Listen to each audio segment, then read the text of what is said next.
T-minus 90 seconds and counting. All systems are go. We're about 90 seconds from the launch of Space Shuttle Discovery.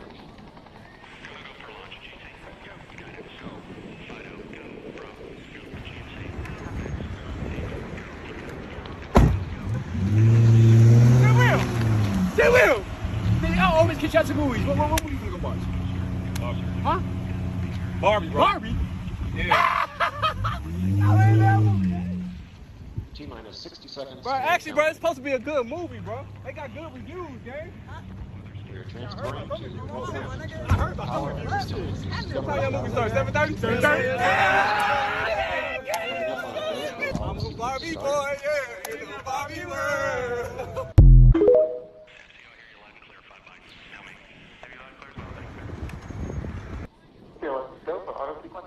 And we have a go for auto sequence start. Discovery's onboard computers have primary control of all the vehicle's critical functions. T-minus 17 seconds and counting. 15, 12, 11, 10, 9, 8, 7, 6, start, 2, 1, booster ignition, and liftoff of the Space Shuttle Discovery, returning to the space station, paving the way for future missions beyond.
Discovery's onboard computers commanding the main engine nozzles to swivel, aiming the shuttle for its precise target in space for main engine cutoff.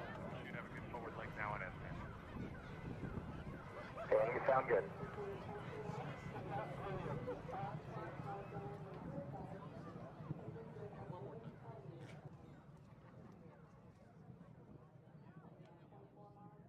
Discovery Houston, negative return.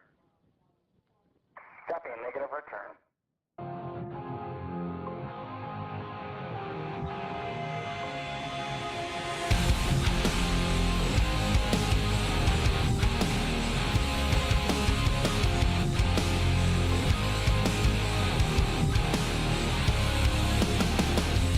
Contemplating, isolating, and it's stressing me out. Different visions, contradictions, why won't you let me out? I need a way to separate, but I promised you that I'll make sure you never forget me. Now that you want it, now that you need it, I'm too far gone. You're trying to play there, but I'm not breaking. I'm telling you I'm bulletproof. Believe me, I'm bulletproof. You made me so bulletproof, and now I'm too far gone. You're addicted and so twisted that it's freaking me out.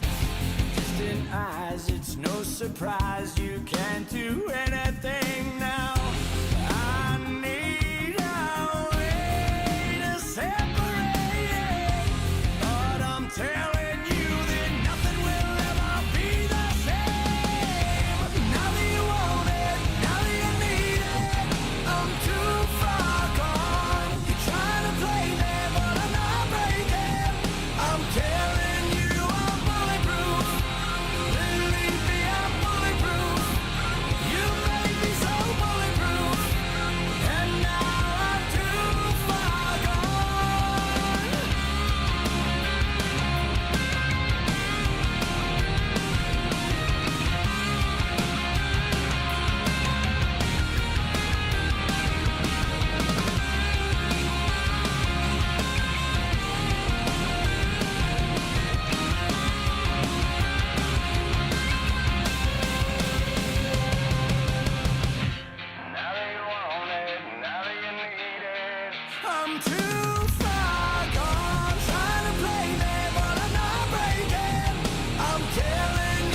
getting cold, you're needing a shoulder.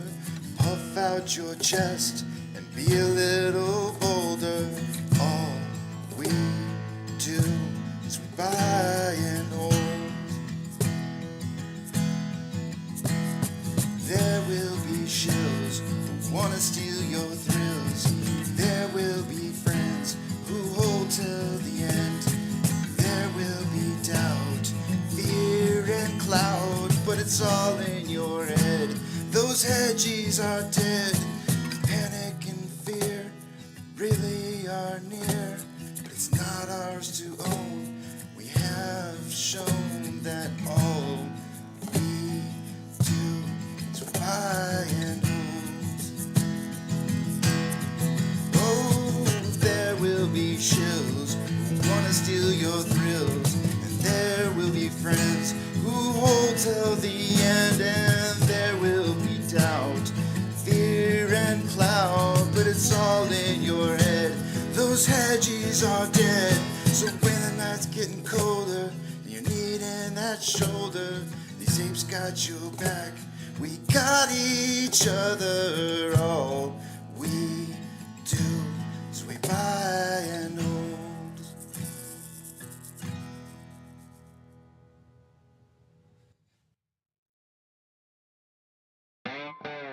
Good morning, you filthy apes. Welcome to AMC and APE, where we buy, we hold, and we screw those hedgies. Screw 'em! That's right. This is where we like to fling poo and eat crowns for breakfast. Rock strong.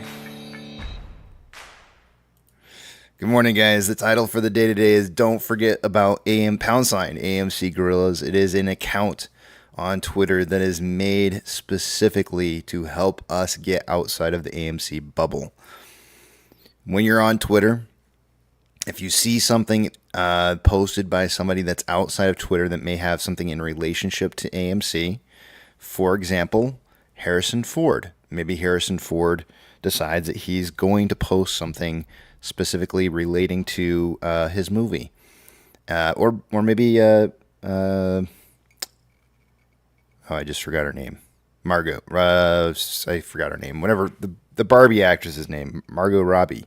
Let's say she posts something, right? Like, you could see that, and you can go in there and you can retweet it, put in your hashtag in there about pound sign AMC Gorillas at the end of what it is you're going to say, and say something about AMC. Like, yeah, this is a great movie to see, and if you're interested in getting the Barbie popcorn carrier... I don't know. I'm not into Barbies. What do they call this? My wife called it a Corvette or something yesterday. I can't remember what she called it. But you can talk about it, and you can link it. You can show pictures. You can post a picture. You can retweet it, and then that should get out, or at least help you to be seen by other people, be able to get it liked, and then hopefully people will see that when they see Margot Robbie's post, they'll be like, oh, that's really cool. I had no idea that there was this cool Barbie car, and so it'll cause people to kind of want to look into AMC or possibly seeing the movie AMC due to the reason that there's merchandise that they want there. So just think about that. Arthur says AMC Gorillas _LRR is the account to follow. It is the depository of all posts to like, our reply, and our retweet. And I wish I could get one of those guys that put it together to come over and talk about it. It'd be nice if they would, but I didn't get any accepting answers on that. So, but thank you for adding to that, Arthur. I appreciate it, man. It's a Corvette. I don't know what it is, man. I don't play with Barbies. I don't know. So yeah, but make sure you guys are looking into that, because that's definitely something to kind of help get us outside the bubble. You want to be outside the bubble. You don't always want to. I mean, if you're just talking to people within AMC in our community, you're not really helping to help advertise AMC outside of the bubble. And if the bubble is just X amount of people, it's never going to outreach and make it to other people so that they can understand what's going on here. So make sure you're getting out to other people and making sure that they see. And you're not really trying to advertise necessarily. You're just letting people know that there's options. So we got about 5 more minutes before I normally would start taking a look at the numbers. My glasses are already on this morning because I got up extra early this morning. My follow-up doctor's appointment is this morning, which I forgot was today until last night so I couldn't warn you guys that I was going to have to leave early this morning to go to a doctor's appointment. So I'm all ready to go for the day. I got to clean off my glasses still, but so I got up extra early this morning, and I'm all ready to go here, smelling nice and purty from my doctor. And that appointment's at 8:45 this morning, so I probably will miss market open with you guys. Yeah, I'll probably miss market open with you guys, unfortunately. But as soon as I get back from the doctor's, I'll get back on. And we'll get back to our regularly day-scheduled stuff. See, I'm cleaning off my glasses right now.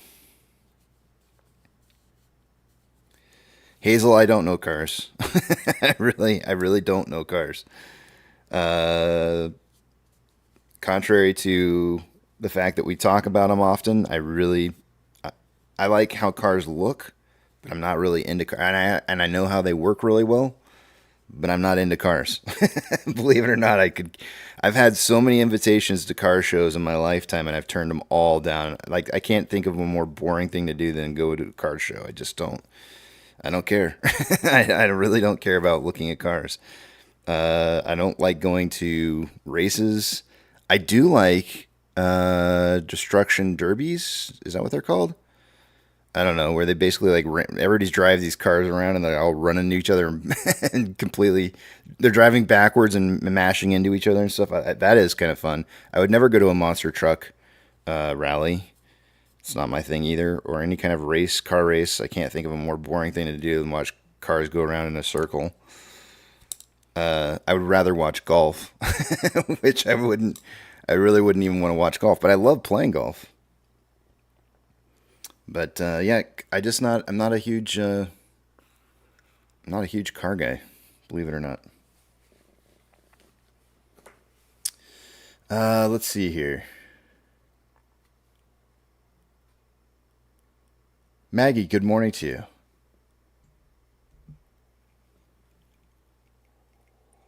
you.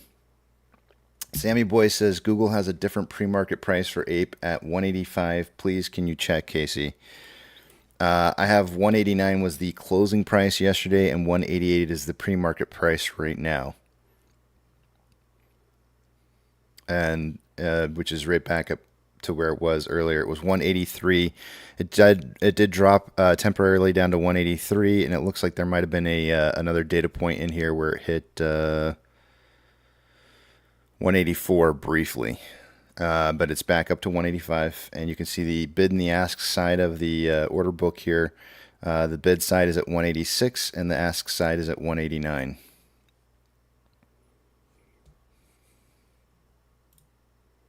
Let me give it a quick refresh and just verify. Last trade went through at 7:03, which was approximately 15 minutes ago, and I do not see any changes since.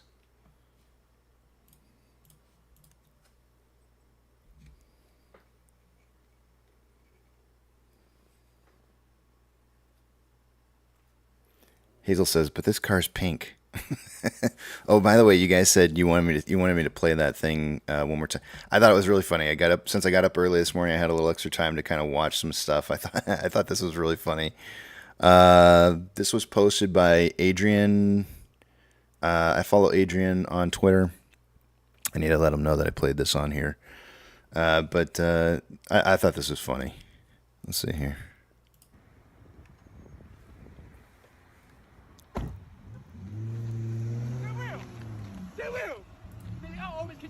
What movie you gonna watch? Huh?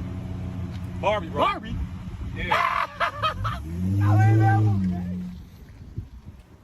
Bro, actually, bro, it's supposed to be a good movie, bro. They got good reviews, gang. Huh? Y'all heard about them reviews, no cap. I heard about them reviews, shit. What time your movie starts? 7:30? 7:30? I'm a Barbie boy, yeah, in the Barbie world. Now, see, I can get behind that. I can get behind that. The Barbenheimer, I just, it's over the top of my head. I don't get it.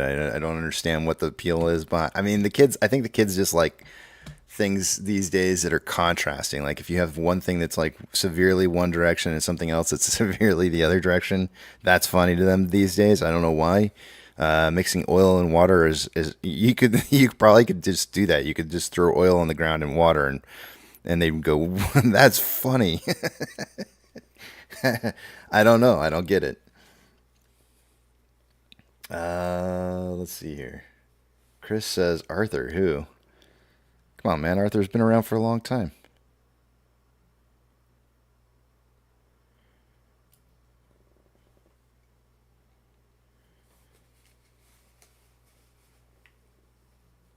Z Wade says, I love golf, but I was so bad I signed up for swing lessons to unf my backswing. Yeah, I joined a golf club for a short period of time because they gave like when you were part of the club you got free range balls, and I just wanted to go out and hit balls all day long. So I lived real close to the golf course, and so working in the industry I work in, you get 3 and 4 days off in a row. So I just head to the range every day, and I just hit balls all day long and. Till finally, I got my score. I think when I first started playing golf, Z-Wade, I was hitting like 140, 150, 140, 150. I was losing probably, I don't know, probably a good 3 or 4 sleeves, a whole package of balls every time I would go out to play a round of golf. I finally got it down. I think the best score that I've ever hit. Was I think I broke 100 one time. I finally got it underneath 100. It was like a 98. I think that's the best I've ever scored was like a 98. And it's all my short game. My short game just is really, really bad. I hit the ball thin. I've had so many times where I'll hit an approach shot, be like 2 or 3 feet off the green, right? Try to do a nice little tiny chip to just kind of put it up, just get it up there. And when I probably could have just pulled out a putter and done way better. And then when it hit it thin and it goes to the other side of the green, just, a couple feet off. So I go to the other side of the green, try to do the same thing, thin it again. This time it's like 18 feet off the green. And I go chasing my ball back and forth on both sides of the. It's so embarrassing. I hate it when I do that. That's where all my extra shots come from. Usually my drives and my mid irons are pretty decent. It's just everything that's really close to the green is where I start having problems.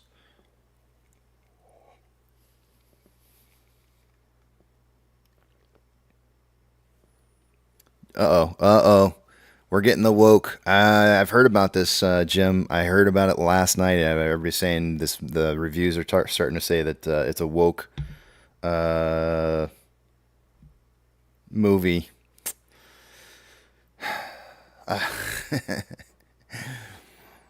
Feed the narrative if you want to, Jim.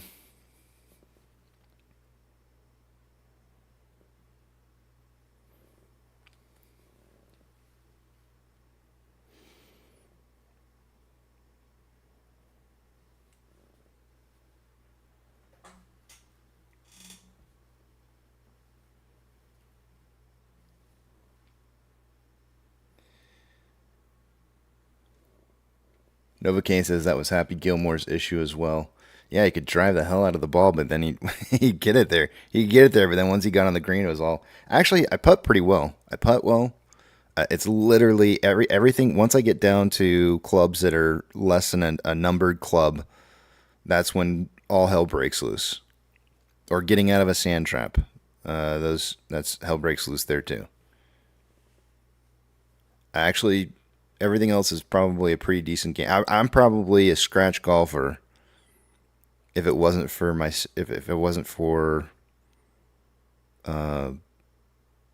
sand wedge, my lob wedge, and my pitching wedge. Everything else is fine. I can accept what I have. Everything else.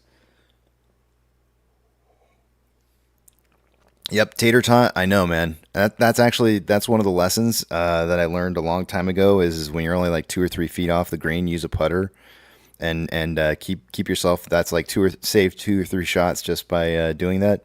I've definitely learned that, but the problem that I have with that is that if I don't keep practicing to get better at what it is I need to be better at, then I'll never get it. So my hopes is that one of these days somehow or another that those clubs will never be a mystery to me again.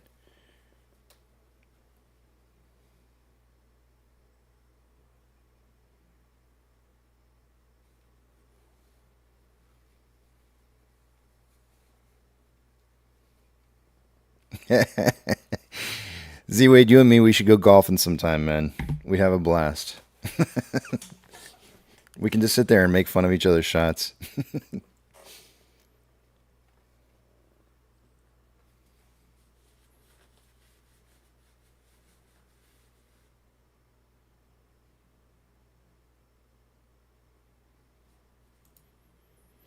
All right, guys, it's time to take a look at the numbers. Let's do this. I'm going to take you over to the other screen here. Enough about golf. AMC Gorillas, that's where it's at.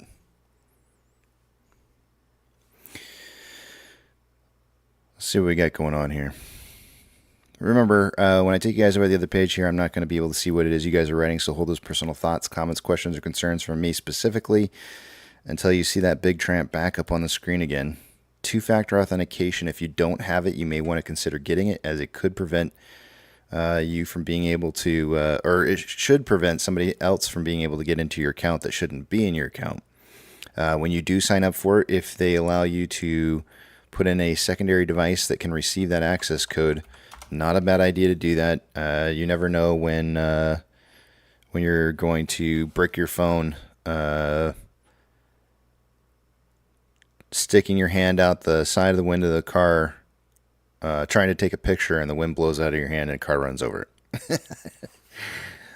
So just make sure you have a secondary device as a backup. It's not a bad idea. And then this is probably the most important thing I'm going to warn you guys about. And I've already had multiple instances where people have ran into wishing that they had either done this or are glad that they have done it. So please, please, please heed my words of warning right here. This is more important. If you have not done this yet, stop what you're doing right now and go do it if you can.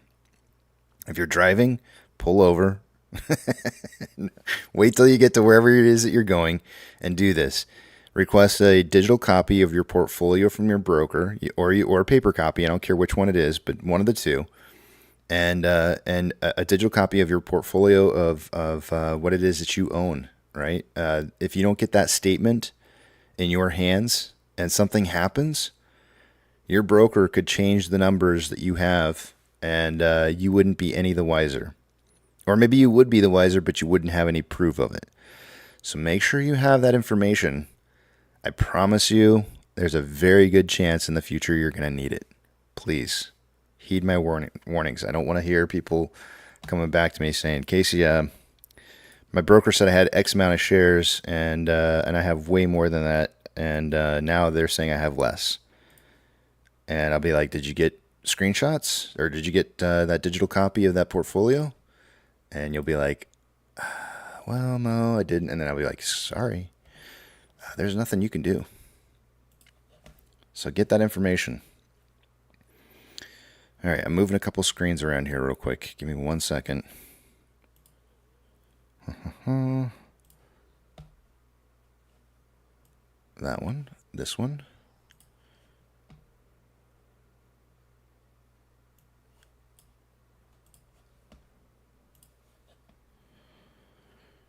What else?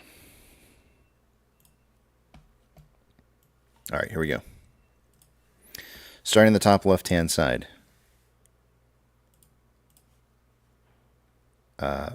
Price prediction tally points. This is not meant as financial advice. It's just simply 4 apes trying to guess the combined price of AMC and Ape on a daily basis to keep ourselves sharp on where price is moving to and what the market is doing. Ape closed at $1.89 yesterday, and AMC closed at $4.37. The combined total on that was $6.26. My prediction, just to throw that out there, was $6.09. So I was quite a bit off yesterday, but still within my range on my price prediction. I don't think, let me just look real quick here. I don't think anybody had, oops. Yeah, nobody had the right price prediction. Apex was the closest to the price prediction, and he was more than 10 cents away from the next closest person. So under these new rules that we're doing right now, he's going to get an extra bonus point for being the closest and being more than 10 price points away from the next person and the closing price. So I'm going to give Apex an extra bonus point here.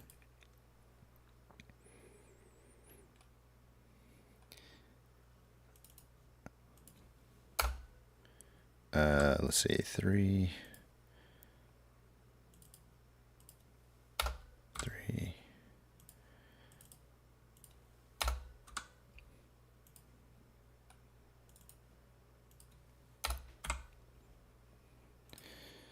All right.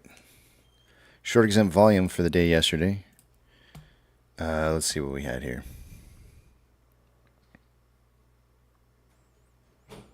332.9 on AMC. Slightly less than what we had today.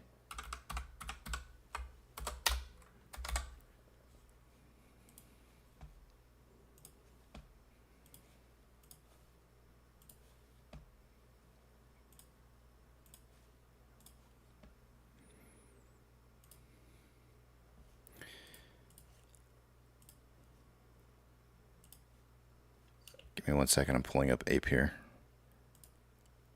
Man, it's Thursday already. I can't. This week has really flown by for me. Bruno gets his bath tomorrow. 37.1 thousand shares in short exempt volume for Ape. 37.1. A little bit down from what it was yesterday, about half as much. Let's see, AMC was up 1.39%. And Ape was up 2.72.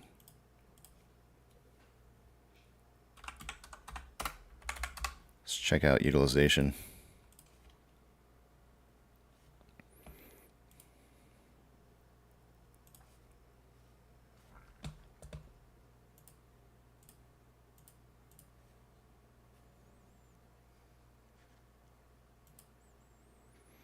Utilization on AMC coming in at 83.66 was just a slight bit higher than what it was yesterday. And Ape coming in at 32.94, slightly less than what it was yesterday. Max Pain, I wouldn't expect Max Pain to be any different than, well, actually that's not true.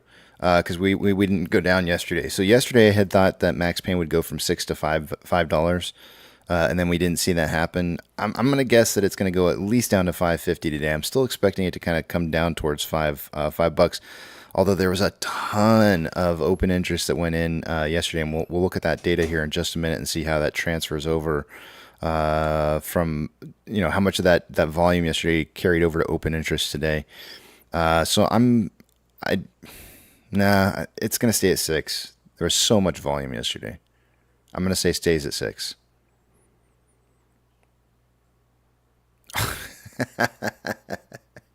Should have gone with my gut. 550. Drop down to 550. We'll take a look at open interest here in just a second and see what happened exactly there. Let's see. Going with what's next here. Off exchange data. Final numbers for the day yesterday. 55.21% going through off exchange. EDGX was at 7.05. The combined total on that 62.26%. That's about 1.74% less than what I would expect to see by the end of the day. It was pretty close. CHX volume yesterday was extremely high. 6.02% of the total daily volume with a 30-day average of 3.8. It ended up being 1.2 million shares going through that exchange, which is usually the delivery Any shares going through that exchange, I find tend to be the delivery of those shares that are failure delivers. So we saw some big numbers there yesterday. On Ape, the final numbers for Ape yesterday, we have 55.34% going through off exchange. EDGX at 6.59%, 61.93 is the total. It's 2.07% less than what I would expect to see. 30-day average for CHX is 0.06, but we had 0.04 yesterday, which was only 1,700 shares going through CHX. Nothing unusual. CHX on GME was 1,200 shares. Nothing unusual there. Taking a look at these options, I'm gonna take you guys over to the other screen on this real quick here because I want to get before I refresh this, I want to get a screenshot of what it is that I'm seeing. So let me take you to this page here. So you're still looking at the options here, but I want to screenshot it just so that when I refresh this, we can see exactly what changed and moved over. So notice down here on the $10 strikes right here. Come on, do it. Right there. At a $10 strike, we've got 42,000 contracts in calls and 42,000 contracts in puts. I don't know why that circle doesn't want to work right. And then you know, it was quite a large amount of volume. So what we were going to check and see happen is, does this how much of this carried over into open interest and volume? Was this, you know, was a lot of this volume yesterday closing of positions that were already open at a $10 strike, or were they additional opened? It was an open volume. Let's check it out.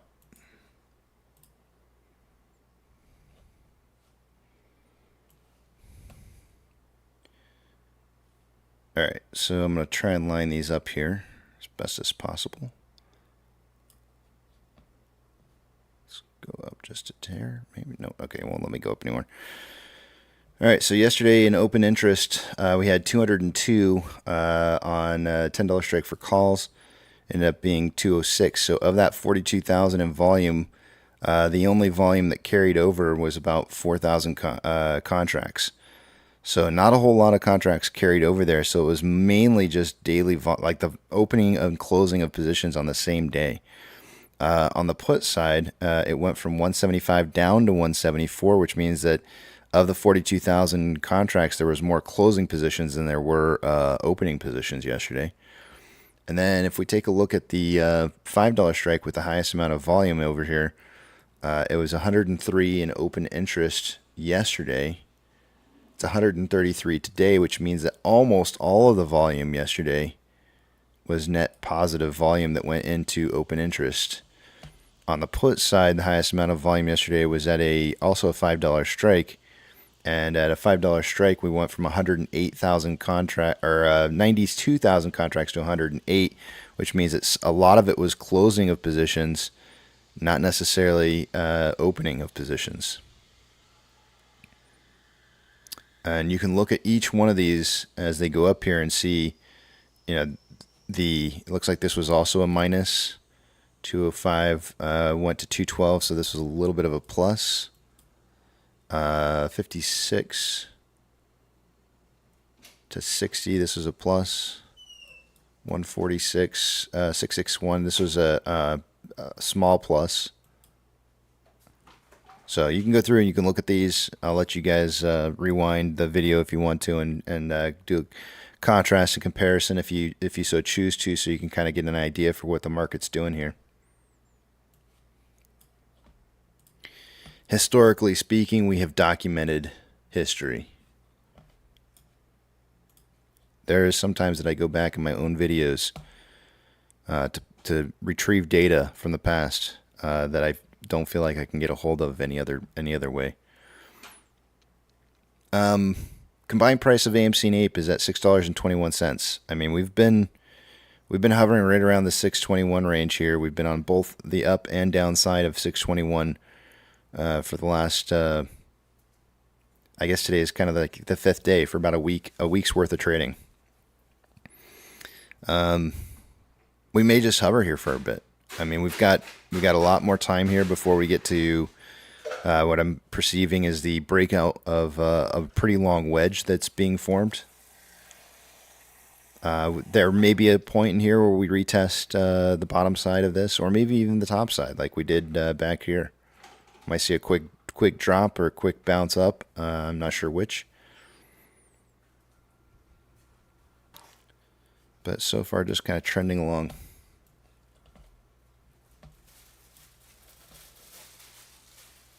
Here's our. This is Ape. Let's pull out AMC here.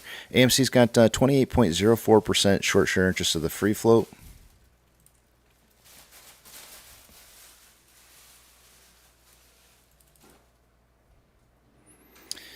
This slightly went up day over day from 83.4 to 83.66 for utilization. On loan amount, slightly increasing as well from 83.4 to 83.66, which is going to be a 220,000 share, which ironically is exactly how much was returned on Ape yesterday. That was how much was reported yesterday. So let me erase my numbers real quick. 220,000 shares in new loans.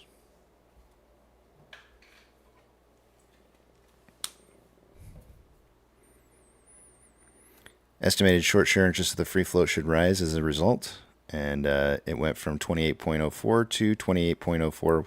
220,000 shares was not enough to increase the estimated short share interest of the free float.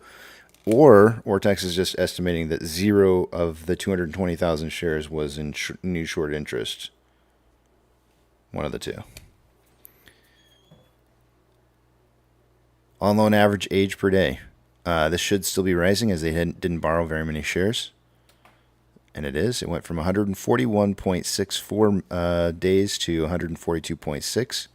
Security lending volume yesterday slightly decreasing from 3.29 million to 2.51. On Ape, estimated short share interest of the free floats at 5.58%, utilization at 32.94.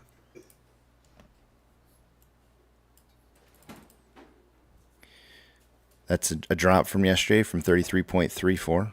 On loan amount, slightly decreasing from 16.95 to 16.53.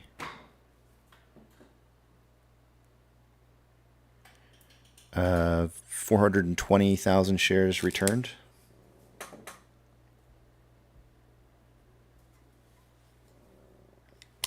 It'll be interesting to see it tomorrow if AMC has a borrowing of 420,000 shares. Estimated short share interest of the free float should be dropping as a result. Day over day, it went from 5.6 down to 5.58. On loan average age per day, if they're returning shares and not borrowing a whole bunch of new shares, then that should be dropping depending upon how old the age of the loan is. It's rising, which means they were more than likely closing it. The 420,000 shares that they returned are likely newer than older positions. So it rose from 52.19 to 54.45. That's 2 days in a row of rising average age per day after seeing a pretty big dip here. So we should be seeing an increase in price here pretty soon, within at least the next 15 business days. Security lending volume is down day over day from 1.05 million to 472,000 shares.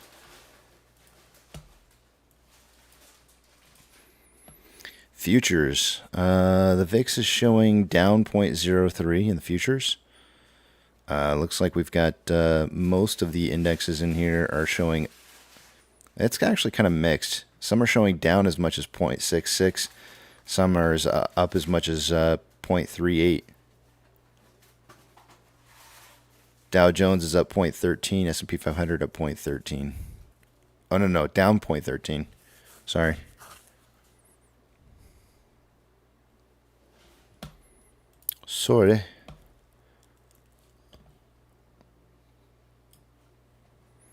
Orders by Fidelity customers. These are all the orders from yesterday. These numbers are actually kind of... These can't be... If that's all the orders for yesterday, the entire day, those are low numbers. That can't be all of yesterday. That has to be just the last 4 minutes of the day. And if that's the case, there was extremely large order quantities for these particular two right here, in contrast to everything else. Those two in particular are majorly standing out to me. AMC and AMC, Ape, and GME are not on this list, likely due to low volume. SSR trigger price is at $3.93.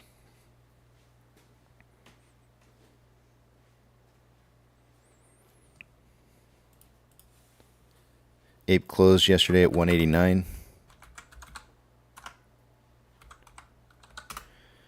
Meaning SSR would trip today at 1.701.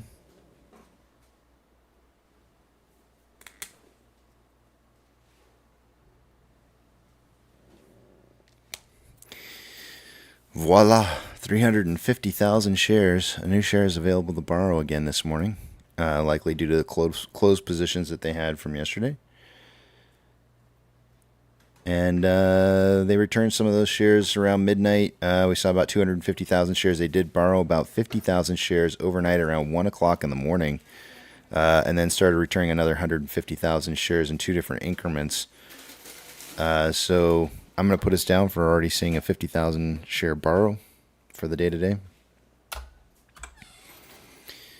And fees have dropped from 1,053.3% to 975.5%. Currently, there's 500.6 thousand contracts out of the money on the calls versus 43.4 thousand contracts that are in the money. 532.8 thousand contracts out of the money on the puts versus 363.5 thousand contracts that are in the money.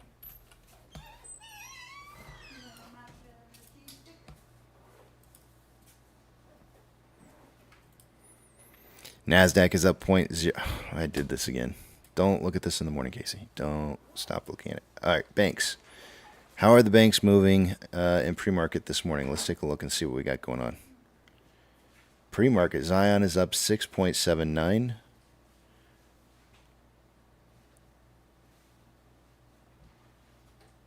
That's the only pre-market big mover that I see.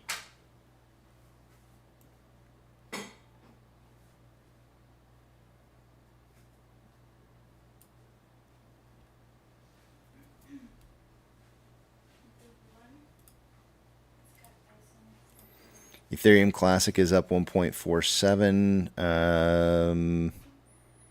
It's currently on a downtrend.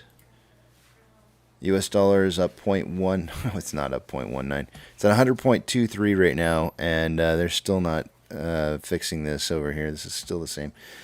Oil is down 0.96 from yesterday. That's not done anything in the pre-market. SPY is down 0.1 in the pre-market. Did drop a little bit in the aftermarket hours. And then opened up and is consolidating currently.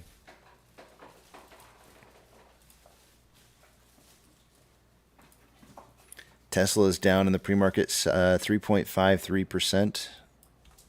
They had a pretty big drop in the aftermarket hours from 296 down to 275, and are currently consolidating sideways. Amazon down 0.6. And currently consolidating, but after a pretty large downtrend. Cinemark is up 0.31. I'd say consolidating. Not a whole lot on the order book right now. Doge is up 3.27 and consolidating. Have a good day at work. Bitcoin is up 1.24 and consolidating. GME is down 0.43. I'm going to call it consolidating. HYMC is up 2.24 and on an uptrend. NCMI is down 3.33%. Hood is down 0.08. Well, NCMI is... I'm going to say NCMI is consolidating. Hood is up or down rather 0.08%, consolidating. Ape is down 0.53% and consolidating. We did open up pre-market down as low as 183, and then it popped right back up to 188 again. And then AMC down 0.92%, and on a little bit of a current uptrend. Order book's pretty full on AMC, but not a whole lot of trades going through. Again, we only have 9,000 shares going through on AMC, and Ape's 272 whopping shares. I can probably pull up the time and sales here and see yep. We've had 3, 4, 5 orders go through so far this morning. Woo! It's a lot of volume right there.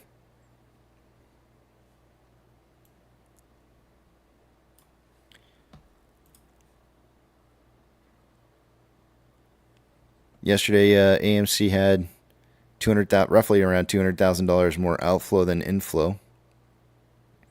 9,000 shares, like I said, traded so far. Our pokey stick of volume coming in 9 minutes. In a 4-hour chart, we've got currently more buying pressure than selling pressure than RSI of 47.69, which is slightly below average. On a 1-hour chart, more buying pressure than selling pressure with an RSI of 49.29, which is average. On a 30-minute interval, more buying pressure than selling pressure with an RSI of 50.87, which is average. And on a 5-minute interval, more selling pressure than buying pressure with an RSI of 50.32, which is average. On Ape, yesterday we had approximately $500,000 more. It's a little bit less than that. It was more like 430 or so, but more outflow than inflow. 272 shares traded so far this morning. On a 4-hour chart, there's more selling pressure than buying pressure with an RSI of 49.42, which is average. On a 1-hour chart, more buying pressure than selling pressure with an RSI of 53.16. Do note that we broke out of a descending parallel channel, broke to the top side on this. You can see that very briefly when the market opened up, it opened up down on Ape back into that descending parallel channel, and then immediately went back to where it was in price. So just kind of some consolidation after breaking out of this descending parallel channel. It would be really kind of cool, and I'm not seeing this right now. This almost looks like an inverted head, but the problem is I don't see a shoulder that matches it over here. It would be nice to see. If I could see something like this, I would be like, oh yeah, here's an inverted head and shoulder pattern. But it's not really standing out very clearly to me, so I'm not going to paint that picture. Where was I? 30-minute interval, we've got more buying pressure than selling pressure with an RSI of 53.25, which is slightly above average. And on a 5-minute interval, slightly more buying pressure than selling pressure with an RSI of 54.77, which is slightly above average. Let's take a look at Ichimoku.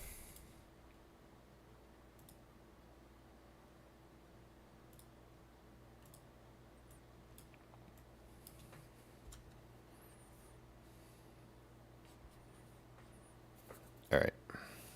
Give me 1 second while I write down a few numbers.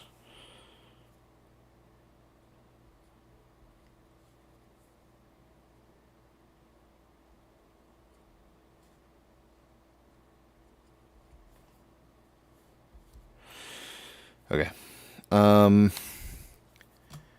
the Ichimoku cloud for the 1-hour time interval for Ape, lagging line broke past price line, conversions below base, which needs to be higher than base to be a good signal, and prices inside the red cloud. Now, if we were to break above the red cloud today, which there's not necessarily a thinning portion necessarily today, but it would be tomorrow, breaking above the cloud today would generate some additional buying pressure or send a signal that there should be a buying signal, coming in at about $1.91.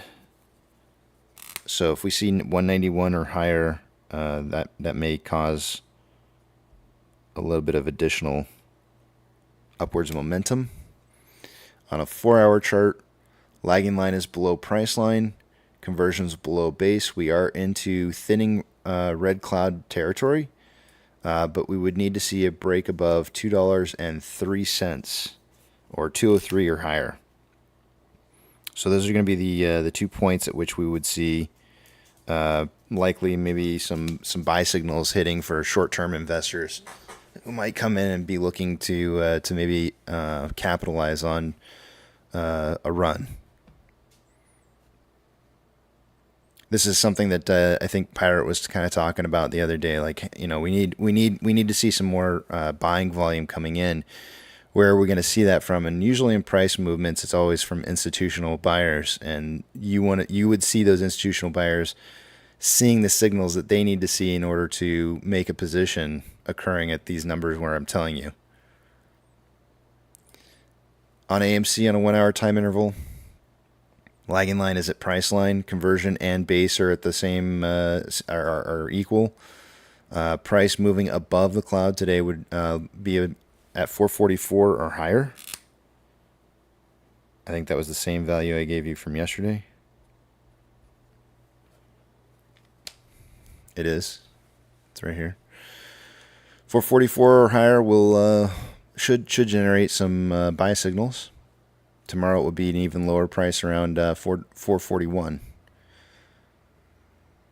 On a 4 hour chart, we've got lagging line below price line, conversion below base, and we're getting closer and closer to the thinning portion of the green cloud. And this is where I suggested to you guys, and I think price prediction that I gave yesterday was 426.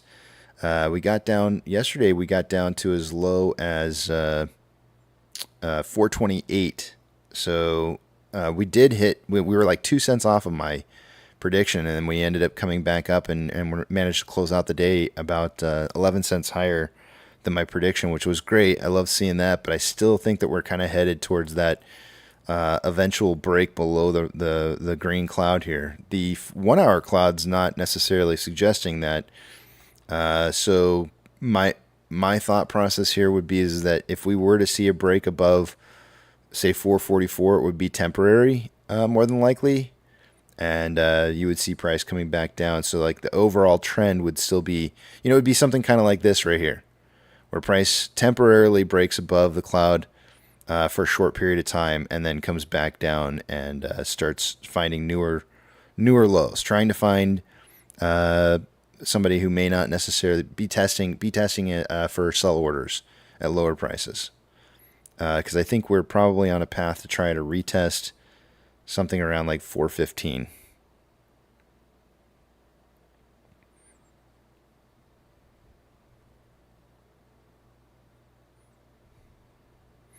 I think that's all I got for you guys. We got about, man, I am early to. This is what happens when I wake up early. It's like I'm ahead of schedule. We've got 2 more minutes before the pokey stick of volume even. 2 more minutes still.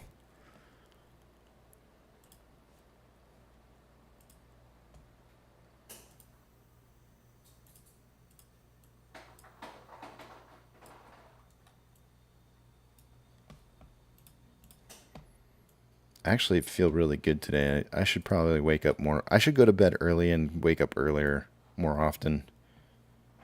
I feel pretty decent. And when I took my blood pressure today, I think I got an all-time low. Let's see, what was it? I took it this morning when it was 122/87. Is that a record?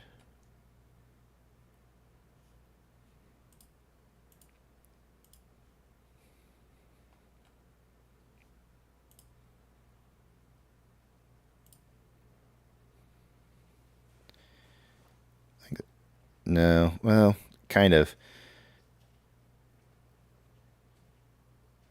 I had a 118/84 on July 4th before I went to bed, which was the weirdest thing. I was like, fireworks helps.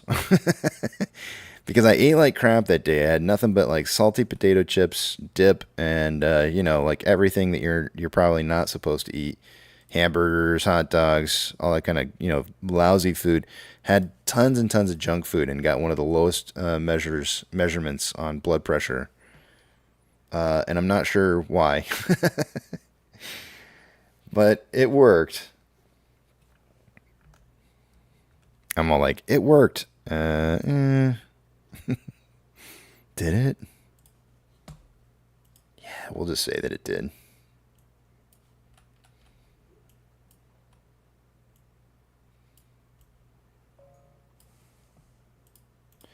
All right, I can see what it is you guys are saying. Brian says, does Arby's serve breakfast? Nobody knows.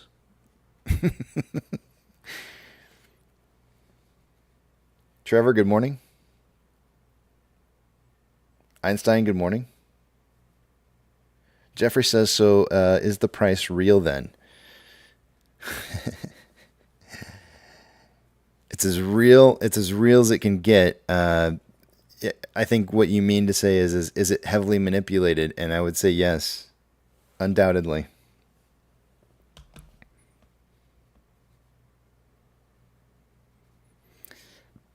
Hodor is saying Zern stock is empty tomorrow. Fingers crossed. Our Pokey Stick of volume came in. AMC was 45,000 shares, giving us a total of 54,000 shares. The most I can predict is 5 to 25 million shares traded for the day today. Apes is Pokey Stick of volume. Wow, that is just so low. That is Han Solo. Volume 7, 8,000 shares basically in the Pokey Stick, giving us a total of 8,480 shares traded so far for the day today. 1 to 20 million. We'll be lucky to break 5 million shares on Ape today. What did we hit yesterday? Let's see here. Yep, 4.3 million yesterday. I doubt we'll hit 5 today. It'll probably be lower than yesterday's volume. Manjit, good morning. Tater Tot says, you definitely sound strong today. Yeah, I feel pretty good. Did I say what my blood pressure was today? I don't remember. It was 122/87. I was like, dang, it's pretty nice.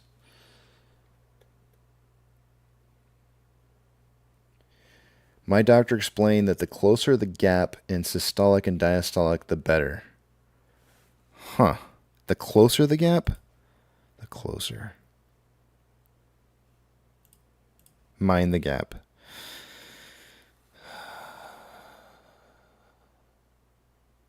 I'm looking at my numbers.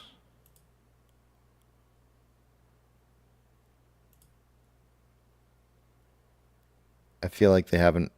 I'm looking at my numbers right now, and I feel like in the mornings they're getting closer, but in the afternoons and in the middle of the day and in the afternoon, they're not. I can't say this for a certainty though. While my blood pressure's been getting better, my average heart rate's been getting higher.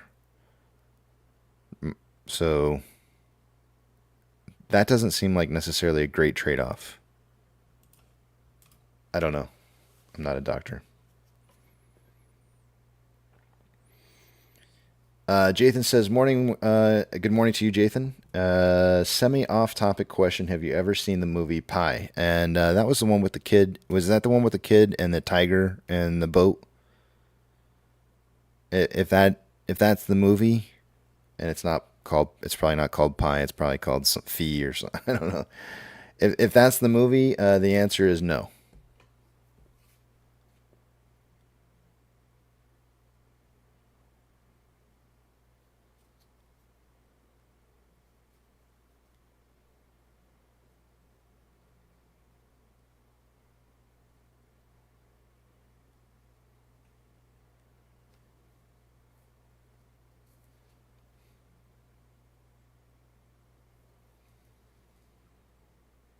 SC formula, 2 weeks. Einstein got you down, man. Same prediction. Jason says, no, just Pi. No, I haven't seen the movie then. I'm going to go with a no.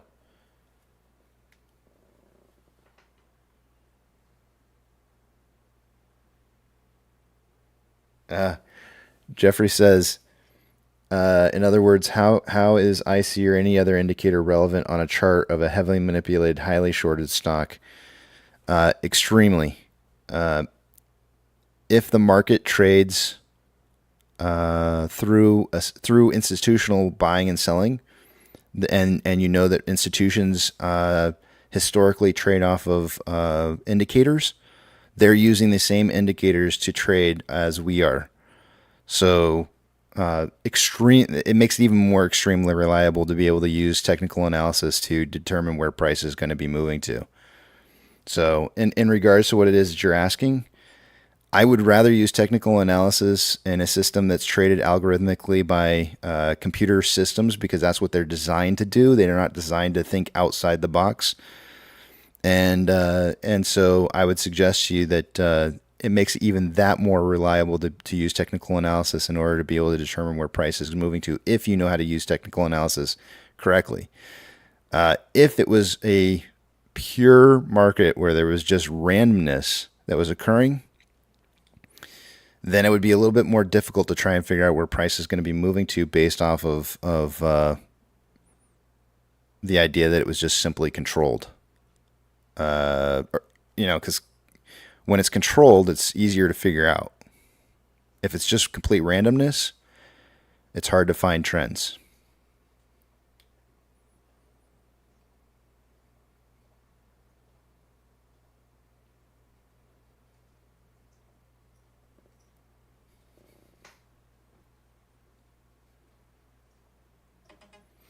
Apex is going 474 to 774. Got you down, man. 4% increase from yesterday.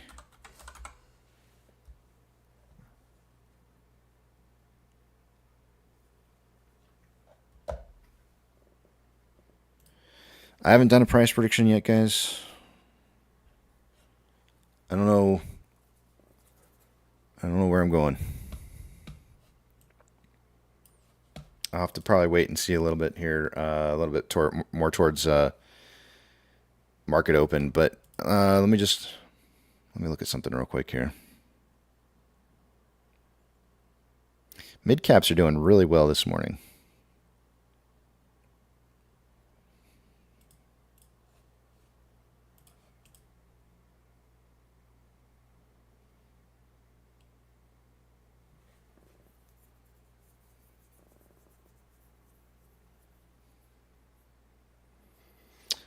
Bell Creek Laser, I have not changed any of the settings for IC. They're all the same.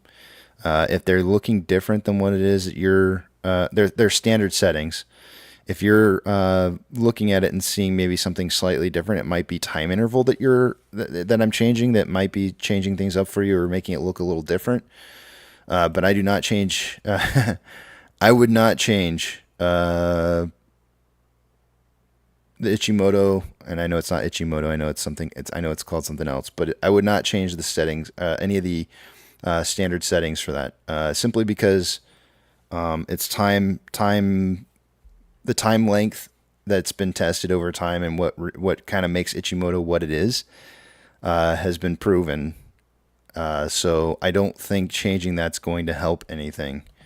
You're welcome to make a case against what it is that I'm saying and argue that might not be the case, but the conversion line period is 9, baseline period is 26, and leading span period is 52. So I have not changed any of that. I have changed my Bollinger Bands, but as recommended, you can even find documentation on this as recommended when you do change things like your sigma. My Bollinger Bands, I'm looking at a 3 sigma instead of a 2 sigma on the Bollinger Bands, which means that you need to change up the time span that you're looking at. So if you're noticing like Bollinger Bands don't look the same as yours, perhaps that would be part of the reason. And there's a couple different reasons why I'm doing that. I'm looking at them at short-term intervals. Mixed with the fact that it's on a 3 sigma, so the Bollinger Bands have a 3 sigma 50 time period span.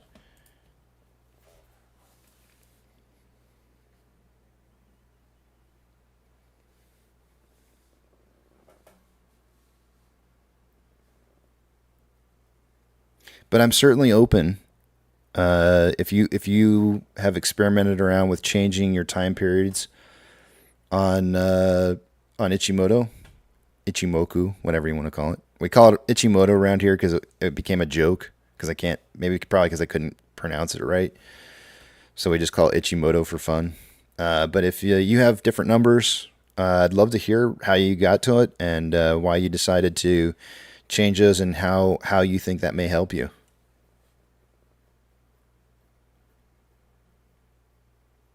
You were on a 30-minute. Okay, so yeah. When you change those time intervals, you're gonna see different. It's gonna populate up a different cloud. So in regards to time intervals, you can do some reading on this. It's not there is no with that particular indicator. There's no suggested period of time that you should use. However, I find based off of historical past for me, and the type of trading that I've done from the past, that the 1 hour and 4 hour, I actually prefer 1 hour and 3 hour, but Weeble's kind of screwed up. You can change the options. I think there is a 3 hour option in here. Nope, there's not. Weeble doesn't even have a 3 hour option. So I prefer the 1 hour, 3 hour, but I use Weeble for streaming with, because I find that it's visually just more aesthetic than looking at something like TradingView. So I don't have that option. I get 1 hour and 4 hour, and those are my options. I don't think I can change this. I don't see three hours as an option here. 1 and 3 hour options are great options in my opinion, and that's going to be I would recommend probably those time intervals for like swing, like a, I don't want to say day trading, but swing trading. You're looking for swing trades where you may have like a week's period of time where you may have price running up, and you're looking for a good entry point and exit point. And that's that 1 hour and that 3 hour interval is going to really, really be ideal. 30-minute intervals. I mean, if you're looking at 30-minute intervals, you're literally probably only using it for an entry point only. Like, you want to get in on it, and you're moving down the time interval to 30 minutes, so you can pick ideally that specific time that you think is going to be the right time, because it'll be like an early warning at that point. Like, it'll give you a flag to get in a little bit earlier than the hourly, obviously, because it's on a smaller time interval. Yeah, entry only. Yeah, exactly. You're reading my mind right there, buddy. Entry only, exactly, because on the back side of that, when you have a 30-minute, you could get a lot of false flags on exit points. You really want to, on exiting, you don't want to be on small time intervals on Ichimoku. That's going to be really detrimental to making trades too early. You may see it flip on you. And of course, obviously, in any situation when you're making trades in the marketplace, you shouldn't just be using one indicator. You should use multiples. RSI is a great one. Vortex indicator is a great one. Those are things that I prefer. A lot of people would recommend. Of course, they're not VWAP and MACD. So those are other trading indicators that you can use. Momentum, volume and momentum oscillators that will help you to kind of determine or help to decide whether or not Ichimoku is giving you the correct information. Another good one is TTM squeeze. You could always use that as well.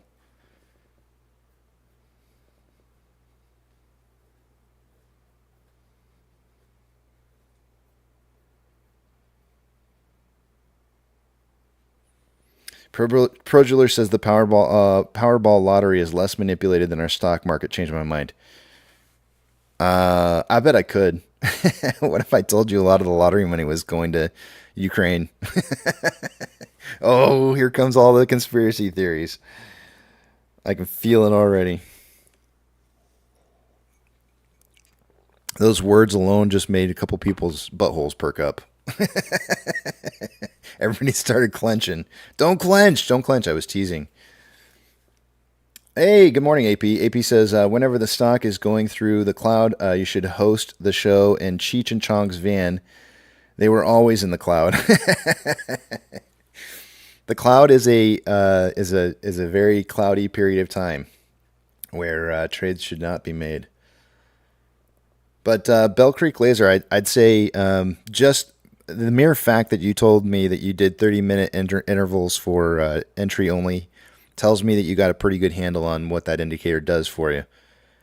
Because that's exactly what somebody would say if you said entry only. I go like, yeah, I know what you're doing. You know what's really funny? The fact that you use it and that you can say that, I can say this to you, and you probably can have a little laugh with me that maybe not everybody can share. I've talked to some of the younger whippersnappers around town, and who claim to be quote unquote day traders, and I go like, oh yeah, yeah.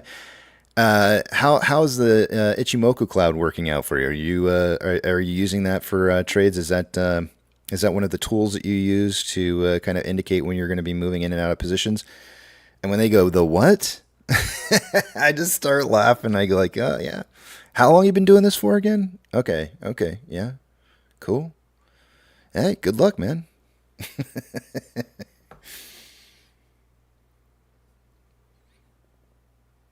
Oh yeah, volume, volume, volume. Hey guys, we got a smart one here. Bell Creek's new to the channel. I haven't seen the name before, but MACD, RSI, KST, IC, and volume. Great indicators.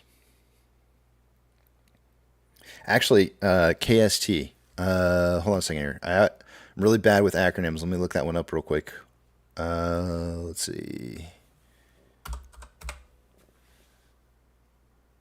Oh, it doesn't want to. Of course not.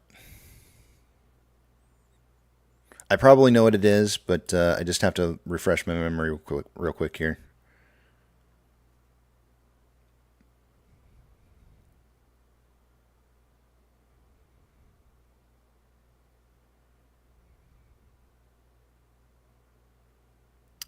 Let me just see what it looks like. I'm not recognizing the verbiage on this.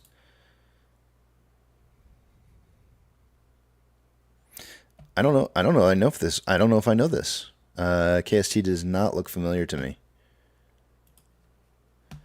You gave me some homework. Thank you. Guess I got some reading to do. Love me some indicators.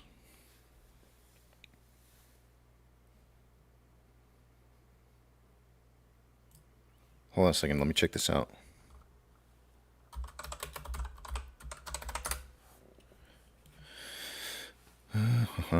Let's see here.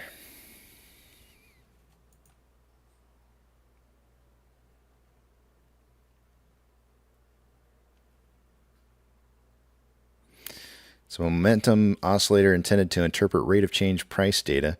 Trade signals are generated when the KST crosses over the signal line, but traders also look for overbought or oversold conditions. Traders also combine the KST with other technical analysis to maximize their odds of successful trading.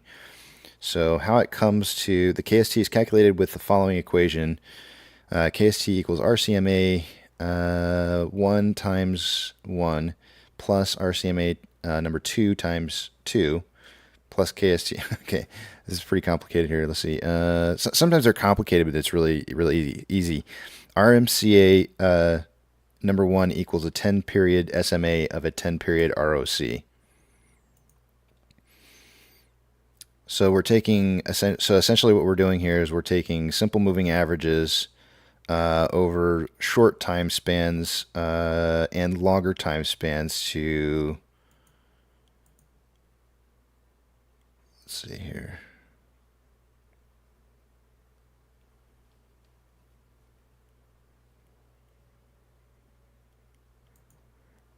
Over rate of change over longer, in some cases, longer time periods, almost sometimes double.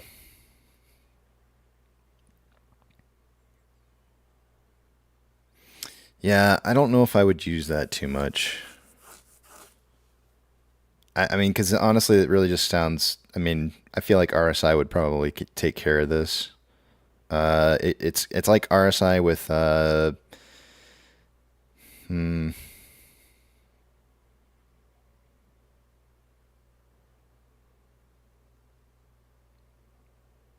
Yeah, I probably wouldn't. I mean, I'm not saying you can't use it. I'm just saying it would be just one thing I think that I would add to maybe just glance at or something just to kind of verify I'm seeing the correct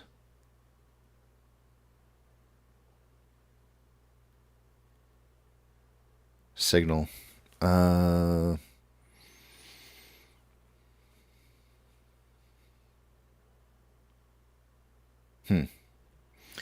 What year was this developed?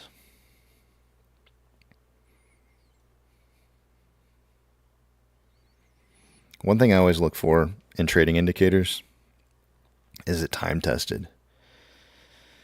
And I'm looking right now to see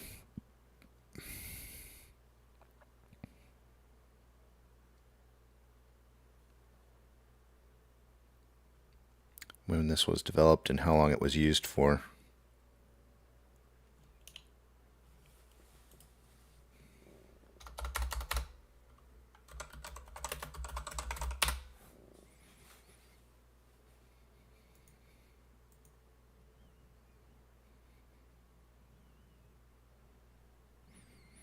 It was first described in a 1992 magazine, in Stocks and Commodities magazine. So it's relatively, I would say that's relatively new. I know it's some people will go like 1992 and you call that new? Yeah, hate to say it, but that's a relatively new. This is probably why I haven't really heard of it, because I started trading in, I like to say 1998, but it was really kind of more like 2000, 2001-ish era. So I wouldn't have been using anything like this at all, because it would have been way too new. Interesting. Thank you.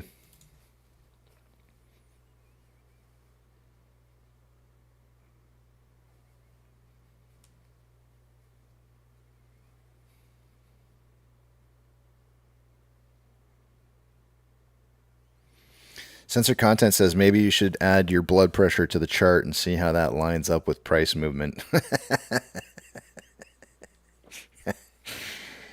I could. I can actually do that on TradingView. That's funny.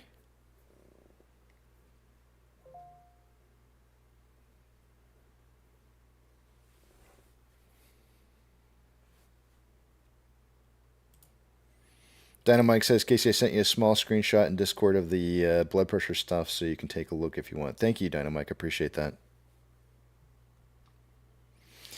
Alrighty, guys. I think we got about 8 more minutes here, and then I'll take a break. Don't forget, guys, normally I would be back by 8:15, but this morning I'm going to have to unfortunately miss the start of the day with you guys, simply because of the fact that I have to go to my doctor's appointment. So, I mean, I'll keep the stream running. But I won't be here.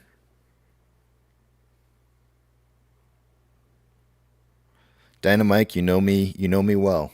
A small paragraph is what I can deal with. I will share with you guys, since I wanted to, there's more people here now than there was earlier this morning when I first played this. But I played this for the intro for the day today, and I guess when I come back from the doctor's, I'll probably do an intro for the day then. But I'll give you guys the. I thought this was pretty funny. This I can laugh to. Oppenheimer doesn't really ring the same, or Barbenheimer doesn't really ring the same for me. I just don't. I don't get the humor as much. But here we go.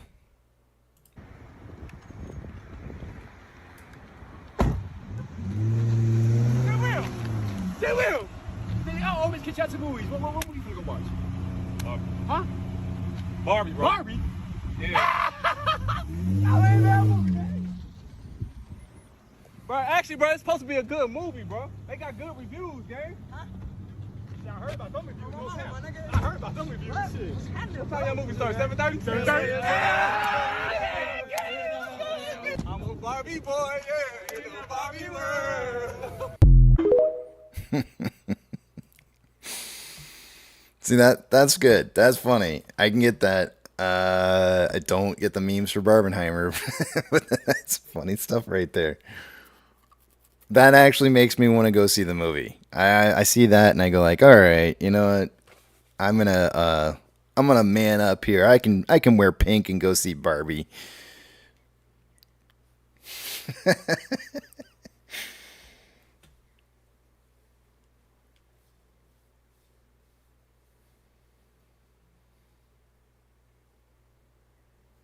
Powerborn says, I watch the pelicans roosting on the dock. When one flies away, I use direction as an indicator. Westward track is sell, Eastward is buy, south is hold, north is my car's getting shit on.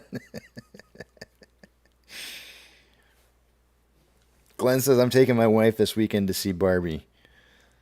There you go. I should take my wife to go see it. You know, I'm going to look for a, I don't think the movie theater that I go to has, let me look real quick here and see, but I don't think that they have any double features with for Barbenheimer. But let me check real quick here and see, because if they do have, how would you even find that?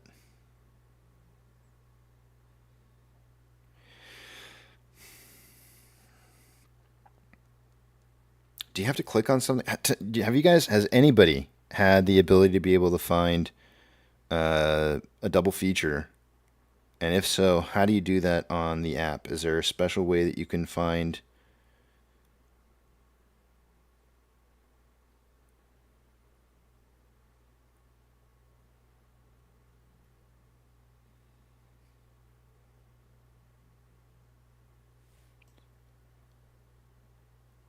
Trevor says Ken Shaw. What? Who's Ken Shaw? Did you mean to put Casey Shaw?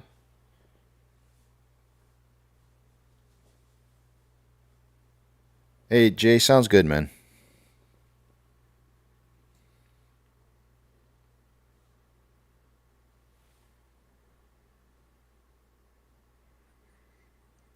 I'm looking to see if there's like a...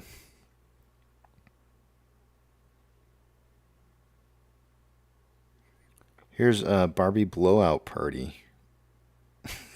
What is that? What's a Barbie blowout party? Early access screenings?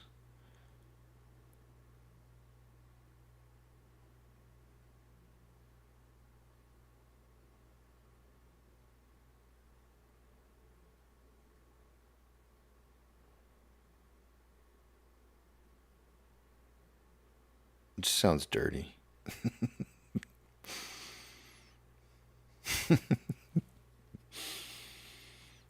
Dynamite says hot. That's what I'm saying. It says coming soon. It says it's under the coming soon section, and it's called. I don't know why it's called that, because I mean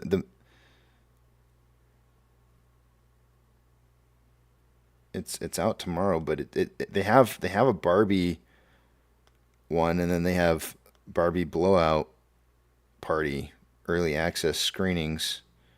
Oh, maybe it's because it's the 19th. It looks like this is I guess it's just early viewings for the 19th, which would have been yesterday. But it's under coming soon. I don't know. Dynamite says choo choo.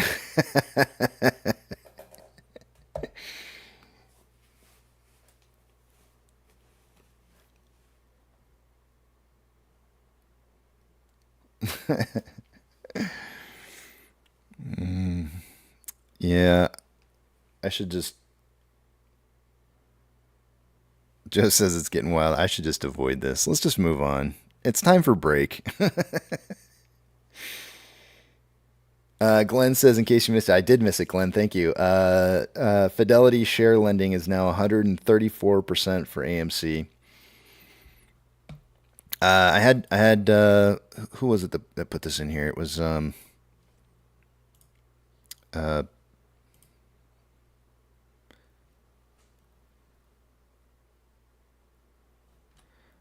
think this is. It's really weird how names show up now on Discord, because I don't like this at all. Now it just says a B, but I think this is bio hemp bio. It doesn't show names anymore. I hate this. It's not nice. BioLife hemp wrote me a message here, and he was showing essentially. The calculator, and I think this is probably the calculator that a lot of people are using to figure out like what the lending rate is based off of some of the numbers that we're seeing. So he put in, share count or share amount, at $4.38 for 1 year at a 999% interest rate, compounded daily to pay back every day. And the result on that was a payment every day at 12 cents per share. And I know the only reason I know the reason he's putting that in there like that is that I have seen somebody else saying that 12 cents per share is what it's costing them on average right now to lend shares. And I thought an interesting thing to do, which we could try this a little bit later to see if we could calculate roughly what, based off of some of the reported information, if we could figure out like what the average cost is per day based off of the average age per day on loaned shares on what's being reported, and figuring out based on those averages what it's costing on an average day to loan out the amount of shares that are currently being loaned. It would take a little bit of math, but we should be able to come up with a roundabout number.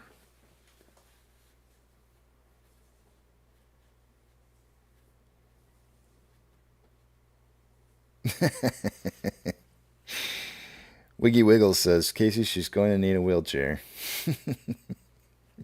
Bow-legged Barbie coming soon. Oh, boy. Hey, this is a family show, guys.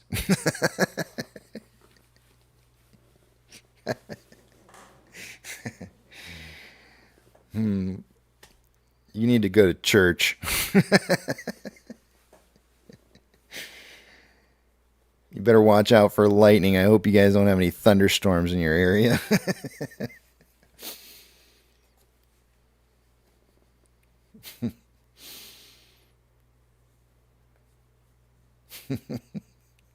All right, I'm going to go to break. Let's see. We're getting some beautiful barcoding here as the day's getting started. So I don't think I'll be back to do a price prediction, so I better do it right now. Give me 1 second while I kind of look everything over here real fast. I'm going to take you guys to the same page I'm looking at, so you can see what it is that I'm looking at to make my determination. On the 1 hour for AMC, we're getting ever so close to this bullish triangle breakout that I've got boxed up over here. The question is are we going to be moving through? I mean, we did technically have a move through the red cloud temporarily. I guess 2 days ago. What was this? The 18th. So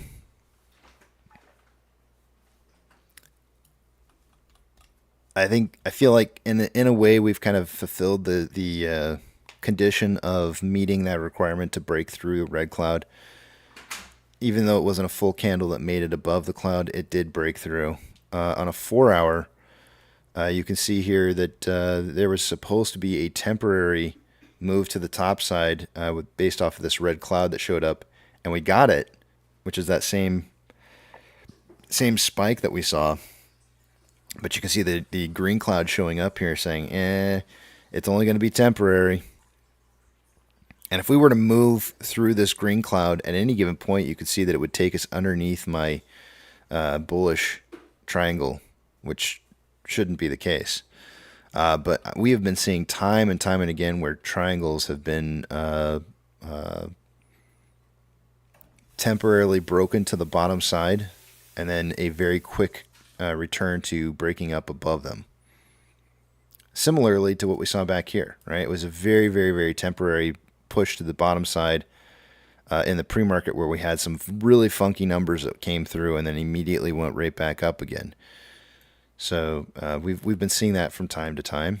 I wouldn't put it past seeing a quick breakthrough sooner than later of the bottom side of this rising level of support, followed by a quick return back up again and perhaps a retest of 448 one more time.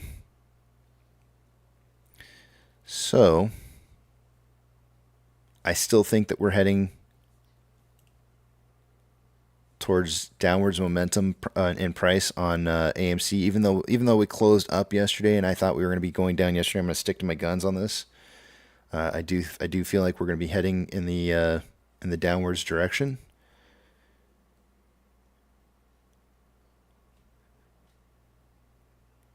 Let me check one more thing. TTM squeeze does not agree. Vortex indicator and TTM squeeze say I'm wrong.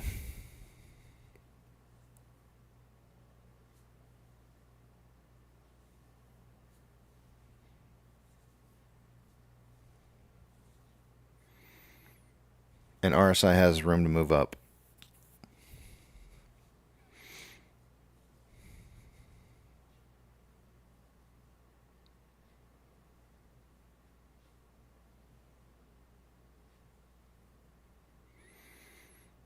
So if we are moving up, breaking through 437 is going to be, which is a level of resistance that we've seen on multiple occasions, is going to be the first trial. If we do break above that, we will probably retest 448 sooner than later.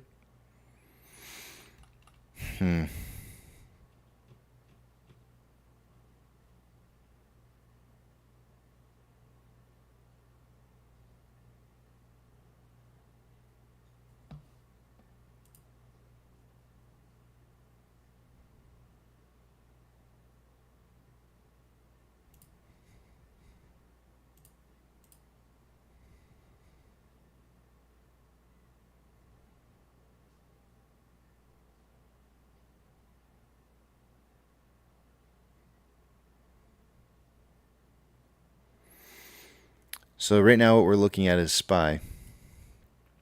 Remember how I always tell you guys that on the Ichimoku that you have a test of the conversion line once, and then usually it pops back up and retests it a second time, and it's when it retests it the second time is when it usually falls through and hits base, and that's when it really starts dropping. We're there. We're at that point. So SPY coming down.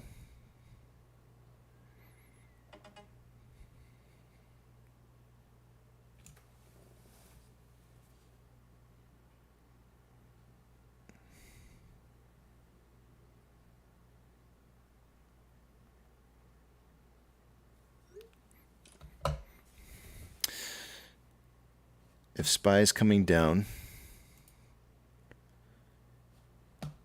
DXY should be heading up, and oil coming down.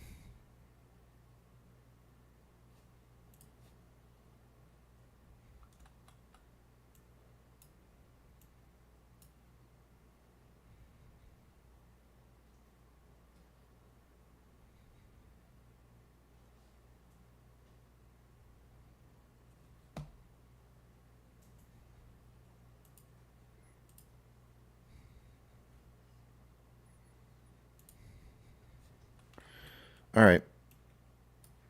Let's go with I'm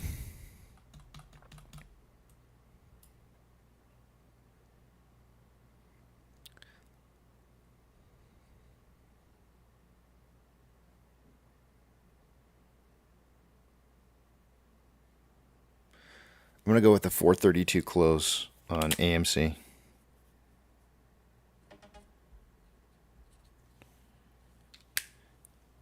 And then on Ape, the Ape's ready to break through. And that makes sense. Seeing Ape go up and seeing AMC come down would make a lot of sense. But the question is can Ape break 191 before the day is over? Or even higher numbers? And that would be a pretty decent move if we were to see that. So I think that's a...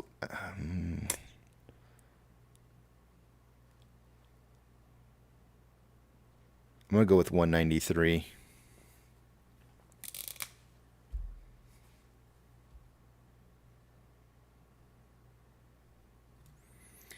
$193 close.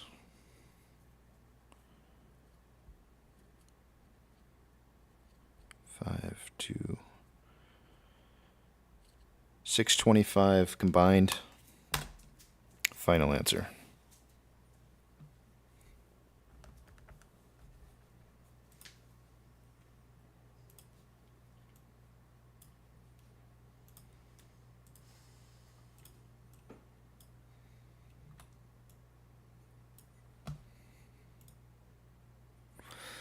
Unfortunately, guys, because of the way that I'm gonna put these on auto, but the way that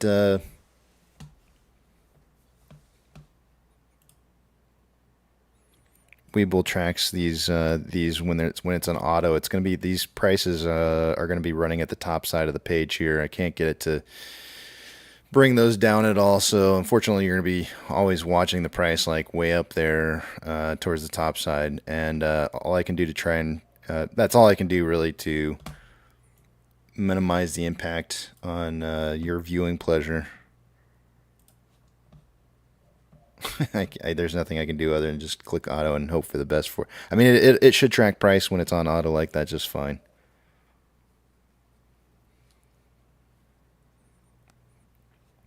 Let me put in my price prediction real quick here on my page so I don't forget.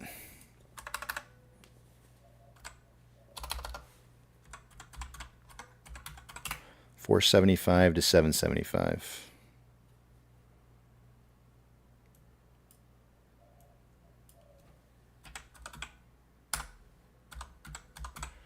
All right, I've got 475 to 775. Apex has 474 to 774, and Einstein's got 456 to 756.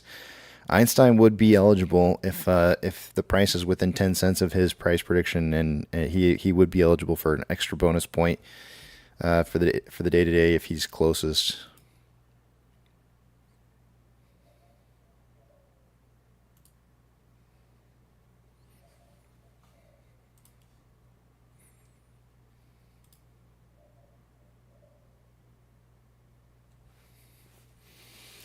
Wiggy Wiggle says Casey Barbie's going to need to repent. What the heck? What does that even mean?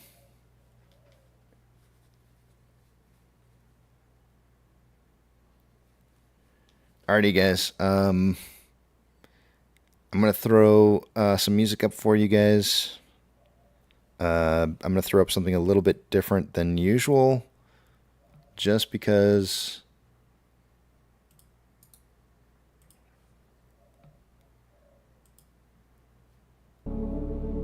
I'm going to be gone for a little bit longer.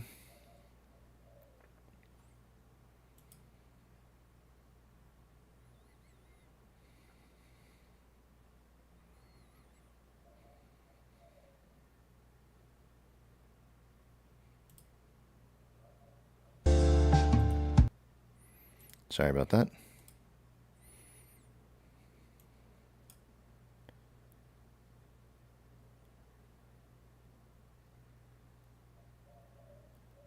This should do.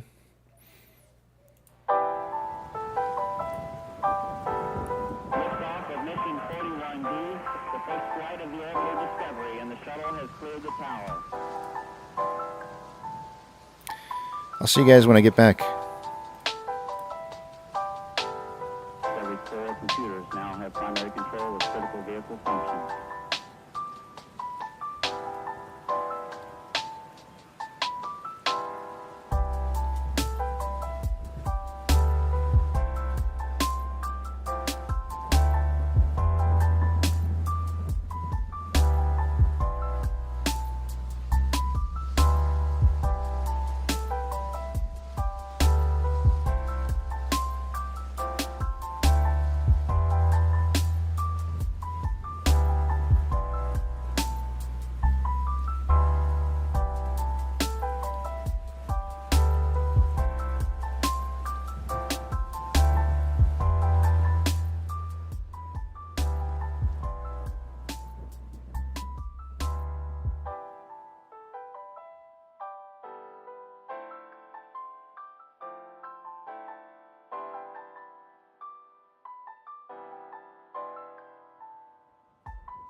Discovery's 4 computers now have primary control of critical vehicle functions.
41D, the first flight of the orbital Discovery, and the shuttle has cleared the tower.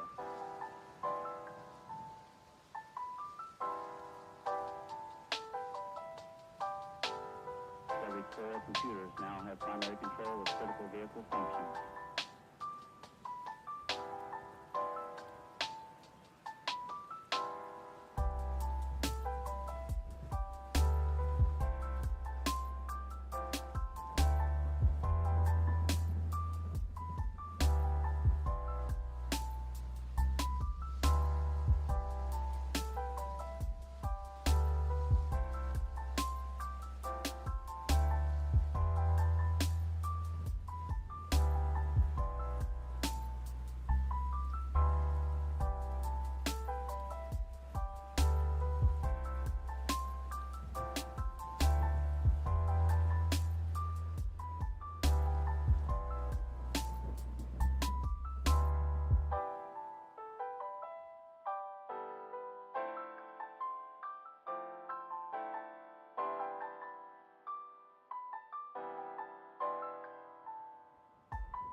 T-minus 90 seconds and counting. All systems are go. We're about 90 seconds from the launch of Space Shuttle Discovery.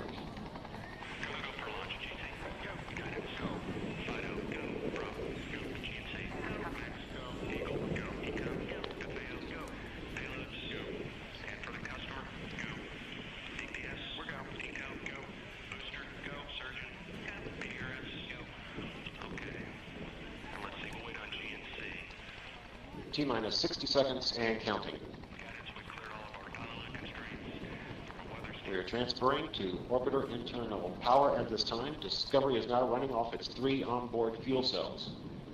Coming up on a go for auto sequence start.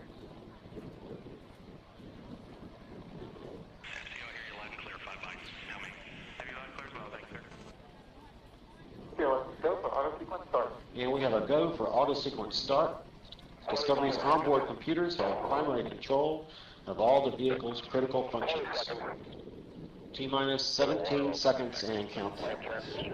15, 12, 11, 10, 9, 8, 7, 6, start, 2, 1, booster ignition, and liftoff of the Space Shuttle Discovery, returning to the space station, paving the way for future missions beyond.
Guidance now converging. Discovery's onboard computers commanding the main engine nozzles to swivel, aiming the shuttle for its precise target in space for main engine cutoff. Should have a good forward link now and Okay, you sound good.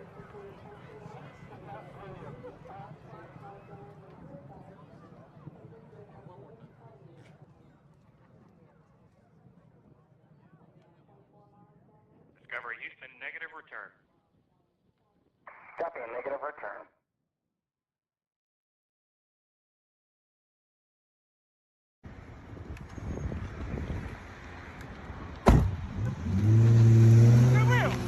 Stay with him! I always catch out to movies. What movie you gonna watch? Barbie. Huh? Barbie, bro. Barbie? Yeah. I ain't that movie, man. Bro, actually, bro, it's supposed to be a good movie, bro. They got good reviews, gang. Huh? I heard about them reviews. I heard about them reviews. Shit. What time that movie starts? 7:30? 7:30? I'm a Barbie boy, yeah, in the Barbie world.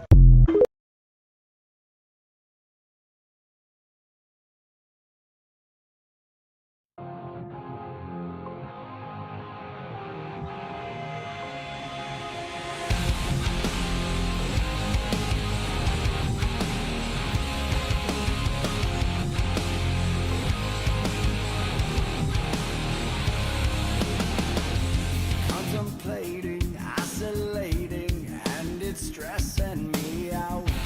Different visions, contradictions, why won't you let me out? I need a way to separate, but I promise you that I'll make sure you never forget me.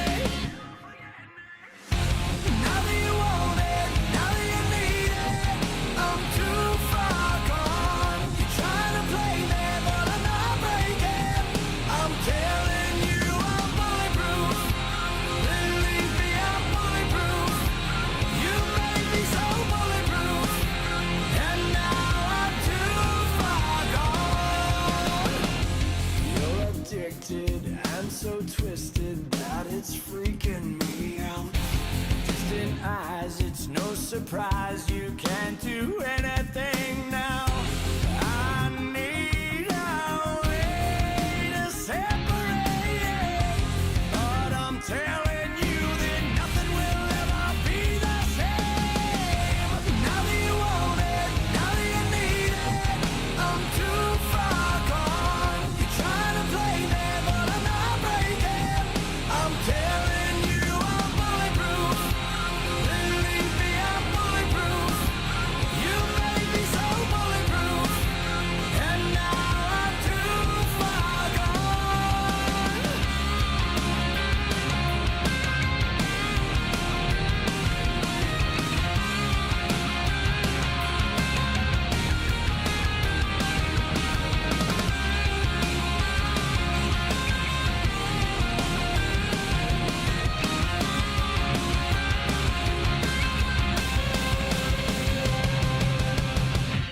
Now that you want it, now that you need it, I'm too far gone. Trying to play me, but I'm not breaking.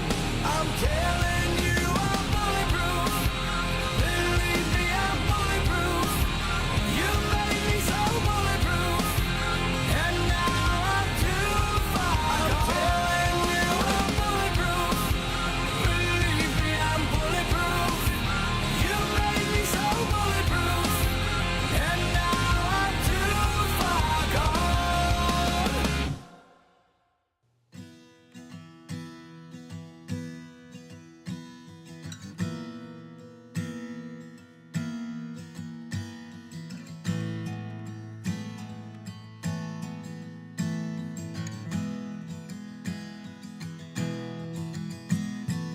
When the night's getting cold, you're needing a shoulder.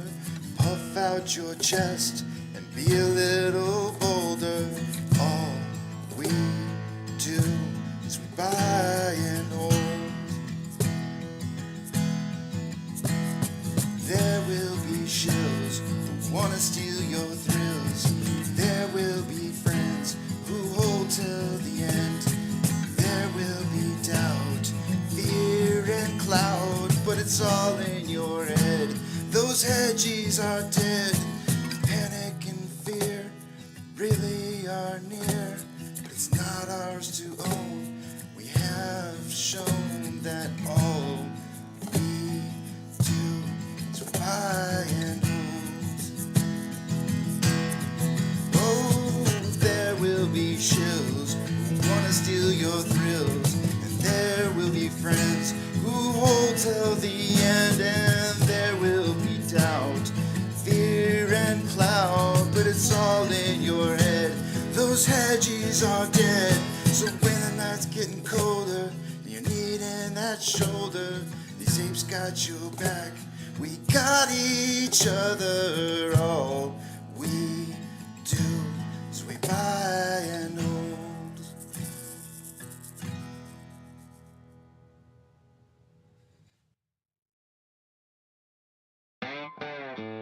Good morning, you filthy apes. Welcome to AMC and APE, where we buy, we hold, and we screw those hedgies. Screw 'em! That's right. That's where we like to fling poo and eat crowns for breakfast. Rock strong. Good morning, guys. Thanks for bearing with me a little bit there as I went to the doctor's appointment. I actually managed to stop by the pharmacy and pick up the new prescription. They went ahead and added in a secondary drug mixed with the one that I was taking. They said the systolic was still a little high, wanted that to come down a little bit, so they gave me a second drug to add to mix. It's one pill still that I just got to take a day, but still a little too high on that systolic. Didn't quite get to where I needed to get to apparently in a month's time. So, but we'll get there. So anyways, Diamond Gal says, great song to start the day off. If I'm not mistaken, I think that might have been Projuler that recommended that song. Hold on a second here. I'm looking. It was... Oh gosh, I'm going to have to scroll back a ways here. Hold on a second. Getting there.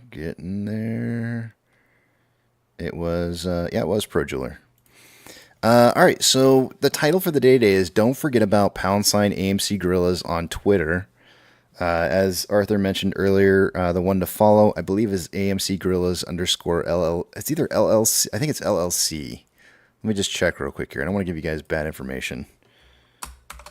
AMC Gorillas. Yeah, _LRR. That's going to be the one that you want to follow. And so basically, what you can do with this, this account is going to help you to be able to expand who is seeing our tweets. So, in regards to us being a community, we're preaching to the choir. If I sit here and I tell you like, hey, go to the movies, guess who I'm telling? I'm only telling just you. I'm not telling anybody else about what other kind of great products there are that AMC has to offer, and I'm not helping us by getting outside of the bubble. To do so, whenever you see somebody who posts something on a, maybe it comes through on your Twitter feed and you see somebody posting something that is in relationship to AMC, perhaps maybe, I don't know, a famous actor or actress posts something up there, you can always attach something in there with AMC Gorillas # in front of it, obviously. And then you should start seeing a bunch of likes following you, because what happens is if people go to AMC Gorillas and see what it's retweeting out, they can like it, and that's going to help promote your post or your retweet of that particular tweet to get to the top, so that whenever somebody goes in there to see what's going on, what that person posted, your comment may show up towards the top, and it helps get AMC exposure. So you're basically helping to advertise for AMC. But you don't necessarily have to, try to sell somebody on anything. But as an example, you could say like let's say Margot Robbie posts something about Barbie. You can retweet it, put that AMC # AMC Gorillas in there and say like, hey, if you're interested, they've also got these really cool AMC theaters. They have these really cool Corvettes, Barbie Corvettes, limited supply. That might interest some people. Might get them over to AMC to buy some movie tickets or merchandise, and you've done your part at that point to help promote AMC outside of the community.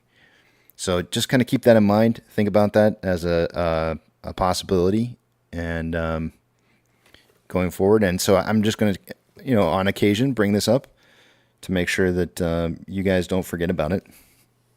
It is past time to take a look at the numbers. Obviously, I normally look at them at 9 o'clock in the morning, but obviously, since I was at the doctor's office, couldn't do that. So we'll take a look at them in about 9 minutes here, as we get to the 10 o'clock hour here, my time. Eastern would be 11, and we'll take a look at the numbers and see where we're at.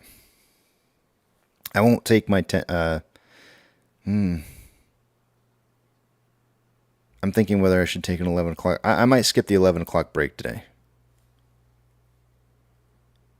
Don't really feel like I need to.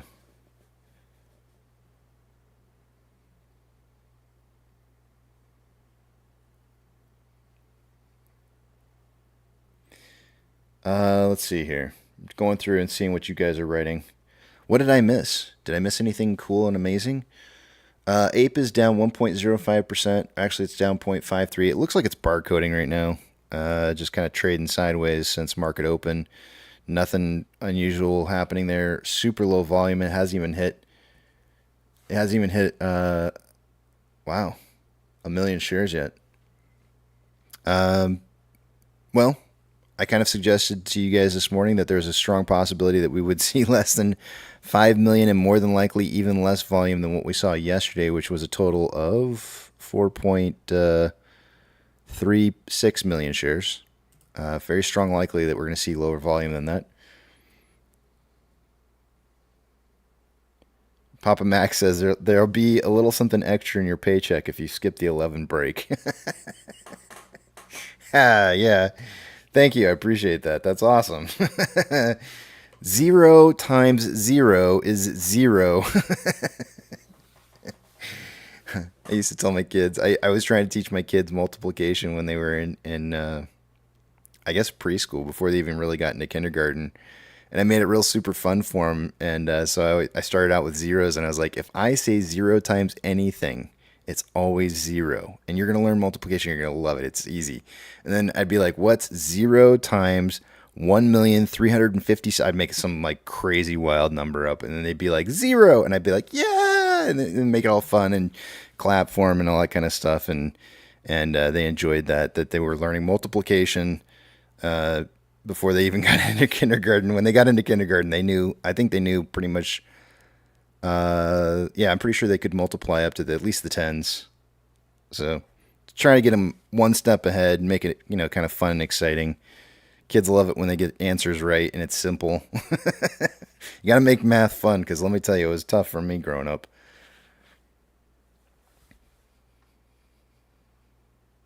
Now, the sad part is this. It's not sad. I'm actually really proud of them. But the sad part is, I guess, is that my education was so bad that I struggled with math for so many years of my life.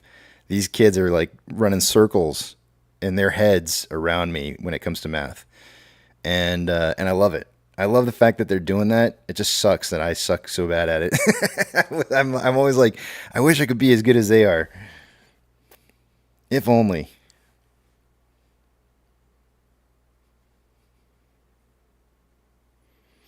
Let's see here.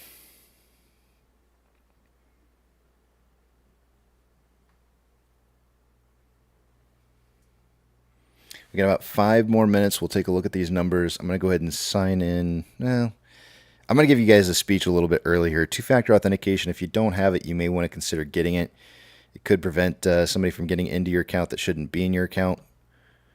When you do sign up for that, if your broker allows you to put in a secondary device to be able to receive that access code, it might not be a bad idea to do so. You never know when you're going to butt sit on your phone and have the old version of an Apple phone or Samsung phone that bends in your was it Apple or was it Samsung? I think maybe it was Apple. Apple phone that bends in your pocket and destroys itself. So protect yourself by having that secondary device set up. And then this is not to be taken lightly. Make sure you guys are getting that digital copy or hard copy of your portfolio, your statement of your portfolio from your broker now, if you haven't already. Get it, have it, store it someplace safe. I've had people who have wished they had already done it with stories of things that their broker was telling them that was different about their account that they were pretty sure was changed. And I've had people who have already told me that they're glad that they already had that information ready to go because of the fact that something happened with their broker and they had the proof of what it is that they had in ownership and were able to verify if it was correct or not when the correct reporting came back from the broker. So please, guys, have that information. Do not trust your broker to hold that near and dear for you. It's your hard-earned money. Only you can protect it. Only you can protect it as good as you can protect it. Nobody else can. Nobody else is going to protect your money like you can. I love Papa Mac. I love you, man. I'm much gooder at maths compared to English.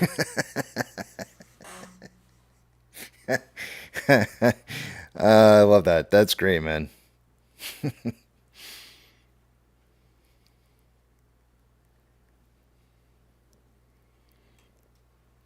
I'm going to take a loss on both. Both. B-O, and that's with an L. Both. Dr. Zena says, only you can prevent forest fires. He had such a gruff voice, though. I don't even... let's see if I can get real deep and gruff. Oh, that's McGruff Fights Crime. What? I'm trying to remember how Smokey the Bear sounded. I really don't remember. Might have to go back in history here and watch one of those videos real quick.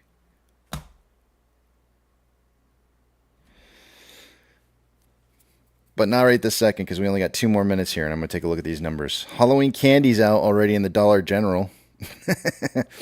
I think I saw stuff posted on Reddit, Corey, where people were complaining about it showing up in Costco. And they're saying, did I fall asleep through July and wake up in October? So I think people are, it's everywhere. It's popping up all over the place. It's not just Dollar General. I know I bought some, I did it. I bought, when you walk into Costco, you're going to see it. The Pokemon cards that they've got set out now that you can give to kids instead of candy. We did both last year. We had the Pokemon card packs and we had candy, and we're giving out some of each. I wouldn't do that to kids. I can't imagine giving them Pokemon cards instead of candy. That would be such a letdown. So, but I did buy some more of those Pokemon cards and hand out to kids this year.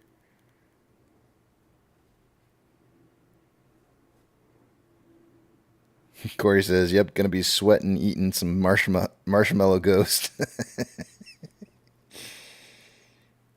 The problem is if whenever we buy those Halloween packs of candy too early, we end up like starting to snack on those before before Halloween ever gets here. And then we end up going out and having to buy another box.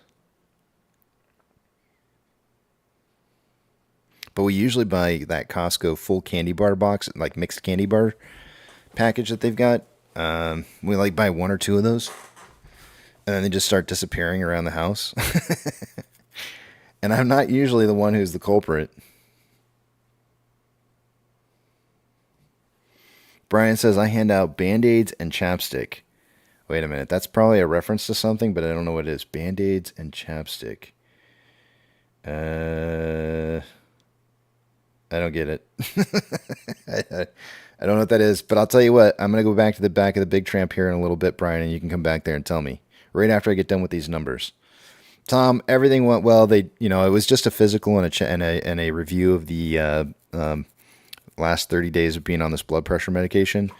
So I had some blood work done, and that's it. All good.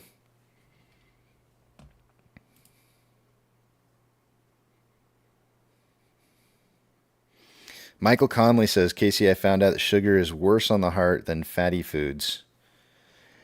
Have you ever read that there was a doctor out there who was claiming that sugar needs to be reclassified as a poison?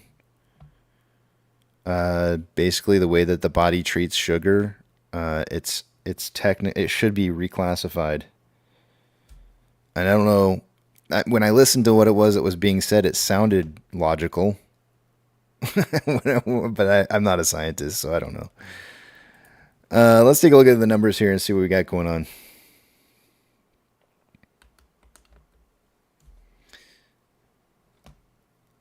But thank you, Tom.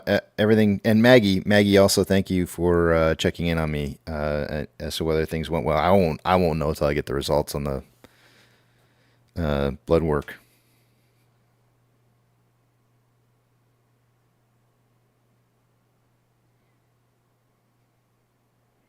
Sammy Boy says, your channel is like watching Homer run a stock channel. It has hard Simpson vibes. No. I guess that's good. I don't know. Taking you guys over the other screen here, I'll take that as a compliment. I would rather be like a Beavis and Butthead. That would be way more of a compliment to me. Simpsons are alright though. Let's see what we got going on here with these stocks and see what we have. So this is the first rundown that I've done since market open, so we'll cover everything here. Let's take a look. Let me move a couple screens around real quick before I get into these numbers.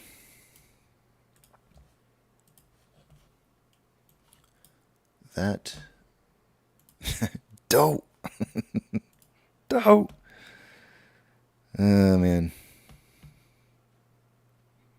My Aunt Terry lives in Oregon.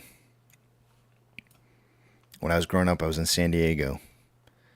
She lives in a small little town called Roseburg. She actually lives on the outskirts of Roseburg. Roseburg's already a small, well, it's not as small as it used to be, but it's a smallish town in Oregon. She lived on the outskirts, and they would go through, like, whatever was popular in high school where I was at in San Diego would be popular where she was at like 2 years later So like after the fad was already done and gone, they were just starting to get it, and it would be popular up there for like a while longer. So every Christmas, she would send down something for Christmas for us, and I would get like, I was in like high school, and I was getting like, and this was like 1990 through 94 was my high school years, and I was getting Homer Simpson Doe shirts from her during the grunge era. It was not cool. I did not wear those shirts to school. I love her to death, but there's just this. They lag so far behind up in Oregon on their on what's in and what's out. Love her to death, though. All right, let's take a look at these numbers. Starting with the top left-hand side, this is not meant as financial advice. It's just four apes trying to predict the price on a day-to-day basis. We've got... I'm coming in with a price prediction for the day-to-day between 475 and 775 combined, which puts an average price of 625 for a target. I was not the low end. I was actually mid-range. Eric has 5 to 8. Apex is 1 penny underneath me at 474 to 774. And Einstein has 456 to 756. He had the low end on this, so he might be a little bit closer to the price prediction here than the rest of us, and might get an extra bonus point for that. Taking a look at... oops, sorry, I left that screen on the wrong page there. There we go. Taking a look at short exempt volume for the day-to-day, we had on AMC 332.9 thousand shares, a little bit less than the previous day, I think. And then Ape was 37.1 thousand shares in short exempt volume. And that was about half as much as it was the prior day. Utilization at 83.66 on AMC. I think that was a little bit up, very, very slightly up. And then Ape was down a little bit to 32.94. Day-over-day price increase, AMC was up 1.39% yesterday. Ape was up 2.72. Max Payne finally did do its... sorry, I just saw something that just completely distracted me, and now I've got to fix it. That's bothering me. Max Payne finally did the drop. It was really funny if you go back and listen to when I was talking earlier this morning. I was like, I think it's going to drop to $5.50, and then I was like, but we did have a lot of $10 calls and puts go through, but I hadn't checked to see if it had stayed in as open interest. And then we found out after the fact that I changed my number. I said, no, we'll say it's going to stay Max Payne at 6, and then it went to 550. So we're Max Payne at 550. A lot of the open interest did not stick on the calls and the puts at a $10 strike for options. On off exchange, let's see what we got going on here. 51.9% going through off exchange. EDGX is 7.29. The combined total on that's 59.19%. By this time of the morning, I would expect to see about 60%. And so we're looking at about... hold on a second here. Can't math. Hold on a second. I screwed up. 29. Doe! Oh, man. All right. We're about 0.81% less than what I would expect to see by this time of the day. CHX volume is 0.19 with a 30-day average of 3.74. It's only about 8.7 thousand shares so far for the day today. On Ape, we're at 49.51% volume going through off exchange. That's about right where I would expect it to be. EDGX is a little low, though, at 4.96, which is going to bring us in at 54.47%, or about 5.53% less than what I would expect to see. CHX volume is up, though, on Ape. It's up to 0.24% of the total daily volume, with a 30-day average of 0.06. But it's only 1,800 shares, so it's not a whole lot, and that's due to the fact that there's such low volume. On GME, there is approximately 0 shares having gone through CHX so far this morning. Institutional ownership earlier this morning was at 138.85 million. Let's give it a little refresh and see where it's at now. 138.827. Let me modify my numbers. 138.827. It's a little bit down.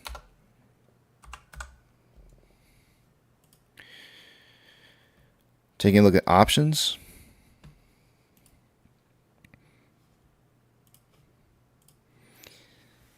Highest amount of call volume so far for the day-to-day is at a $5 strike. That's where it was yesterday.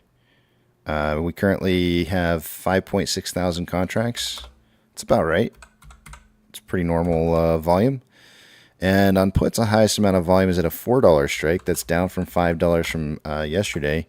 And there's 13.7 thousand contracts. That's quite a few contracts. A lot of put volume, expecting price to be moving down today. But the closing price, market suggesting, should be somewhere between $4 and $5. Combined price of AMC and Ape is at $6.11. We are getting that drop down to test this rising level of support. We should get a bounce off this. Do I not have any? Huh. I just realized that I don't think I have any Fibonacci retracements on this whatsoever. Hold on a second. Interesting. Let's check this out and see. Oh, yes, I do. They're way up here, though. Let's try and get a Fibonacci retracement for our current price movement. See if there's levels of support and resistance that align with a bounce off this here. I'm looking for a good.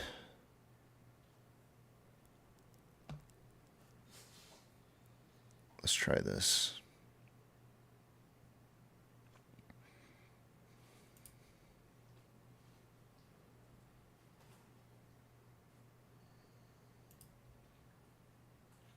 Oh, I think I hit the wrong thing. What am I looking at here?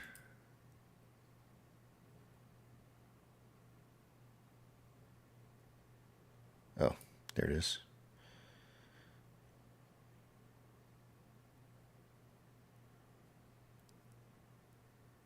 Let's use this one.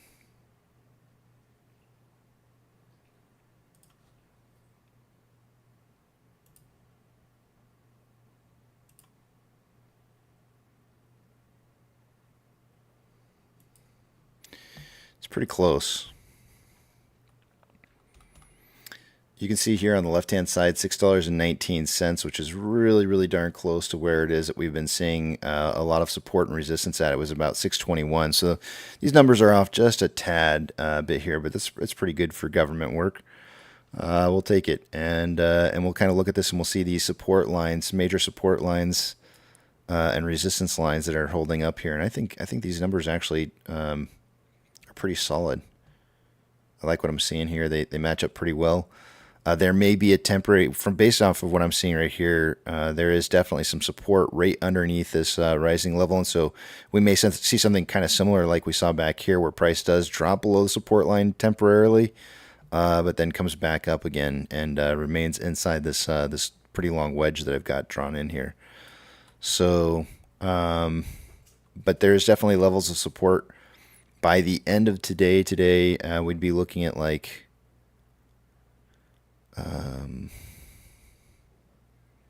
$6 to $6.03 would be like where I would expect to see it at bare minimum. But more than likely, I think price is going to come back up and kind of support something very close to around. My guesstimate was 625, but I think maybe more realistically is probably just underneath 620.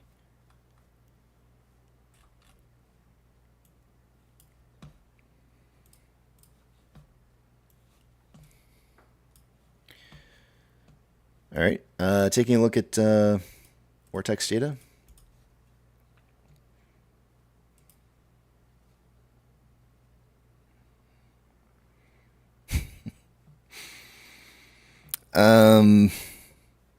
So far this morning, Vortex is reporting a return of about 180,000 shares on AMC. That's going to slightly drop the estimated short share interest of the free float to 28.02%. Cost of borrow mins at 856.16%, average 967.59, and max is 1,040. Shares on loan for the day today is at 178.15 million shares. That's 220,000 shares more on loan today than yesterday, and Ortex estimated that 0 of that was in new short interest. Here you can see utilization day over day slightly increasing from 83.4 to 83.66. On loan amount, like I just said, dipped just a tad bit from 178.23 to 178.15. Estimated short share interest of the free float stayed the same, I believe, from 28.04 to 28.04. And on loan average age per day, since not a whole lot of shares were loaned, continued to rise from 141.64 to 142.6. Security lending volume day over day went from 3.29 to 2.51.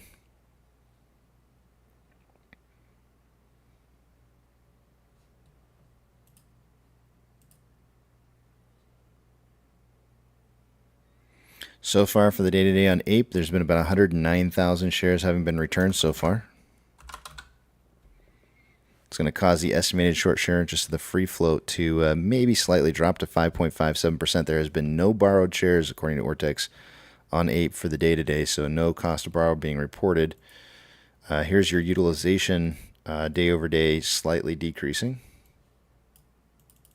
from 33.34 to 32.94. On loan amount, slightly decreasing as well from 16.95 to 16.53. That's 420,000 shares returned yesterday.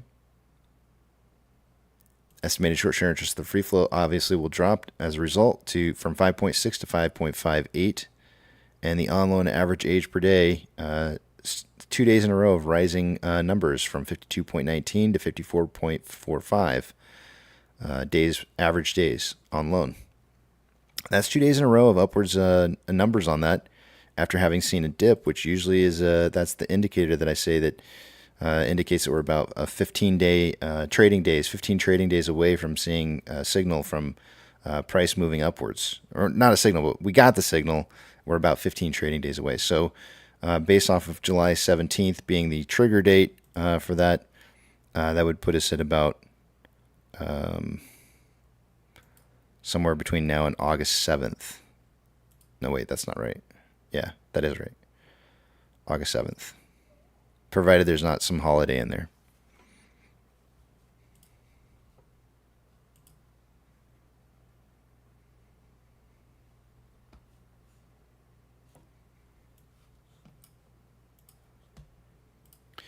Orders by Fidelity customers. I do not expect to see AMC, Ape, or GME on this list due to low volume.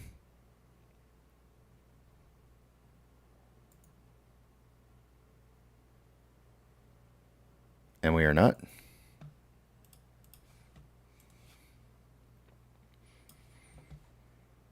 SSR trigger price for the day today is at $3.93.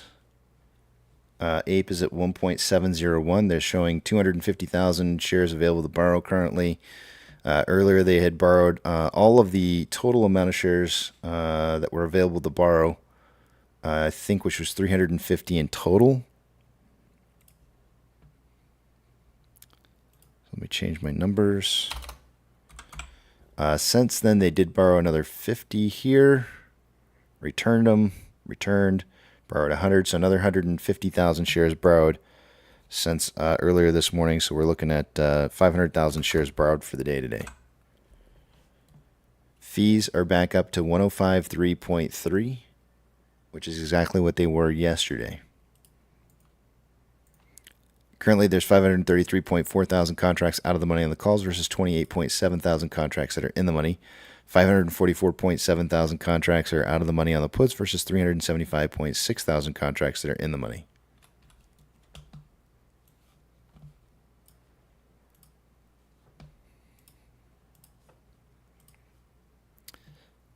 Let's see here. Let's take a look at the market. What you doing? NASDAQ is down 1.23%. Dow Jones is up 0.71%. And the S&P 500 is down 0.34%. We have 3,851 decliners. Strike that. We have 3,848 decliners to 2,361 advancers.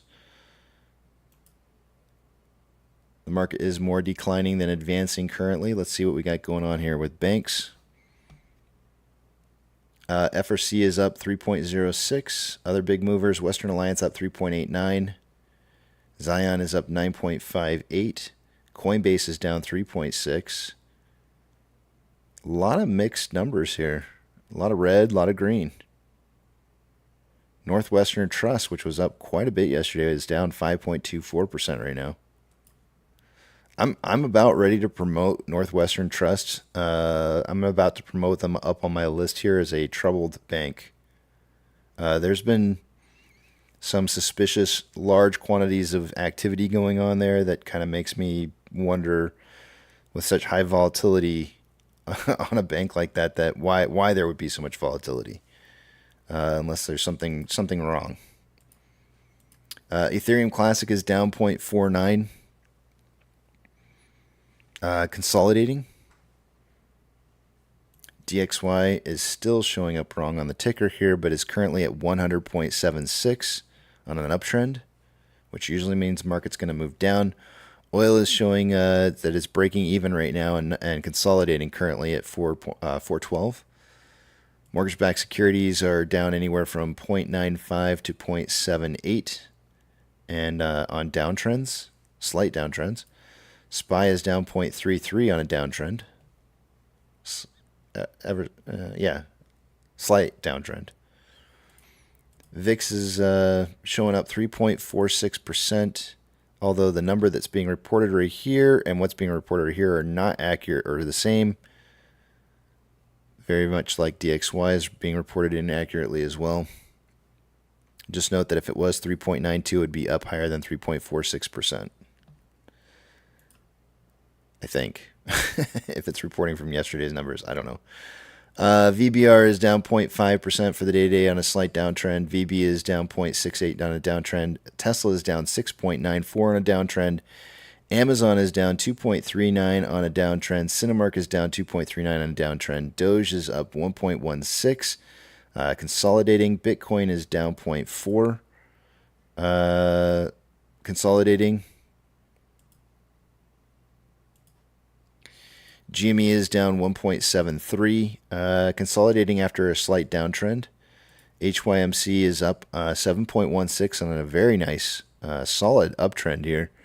That is so uniform, it gets an award for a parallel channel on this one, I'm pretty certain.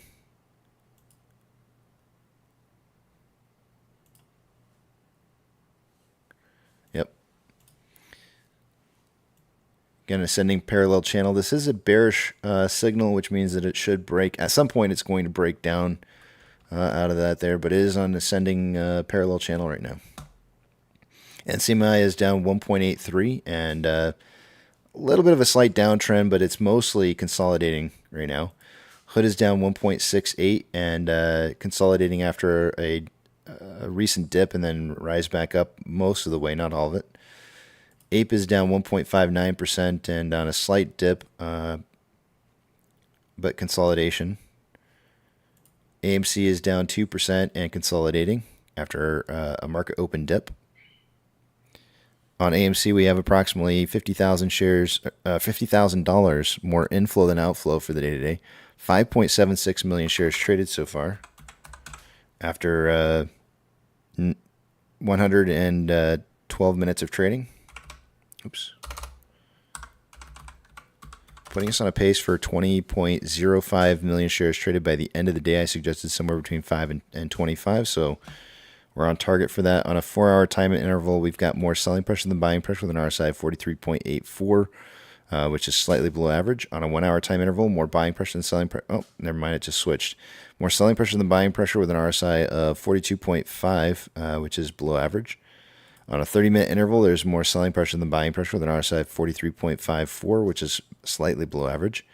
And on a 5-minute interval, more selling pressure than buying pressure with an RSI of 53.35, which is slightly above average. On Ape,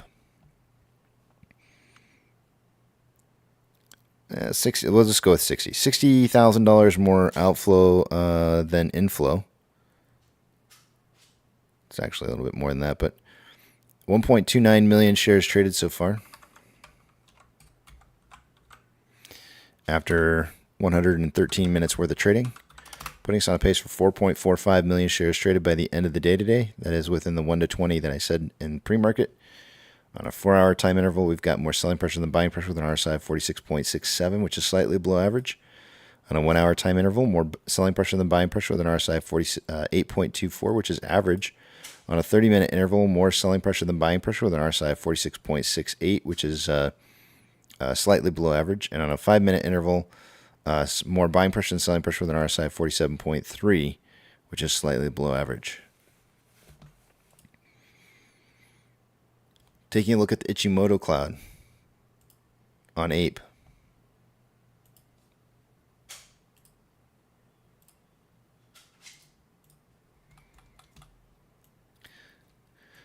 On a 1-hour time interval, we've got lagging line just slightly above price line. Conversion still below base, and what we really need to see have happen is price moving up above the cloud in order for it to signal for a buy, which would be about $1.91.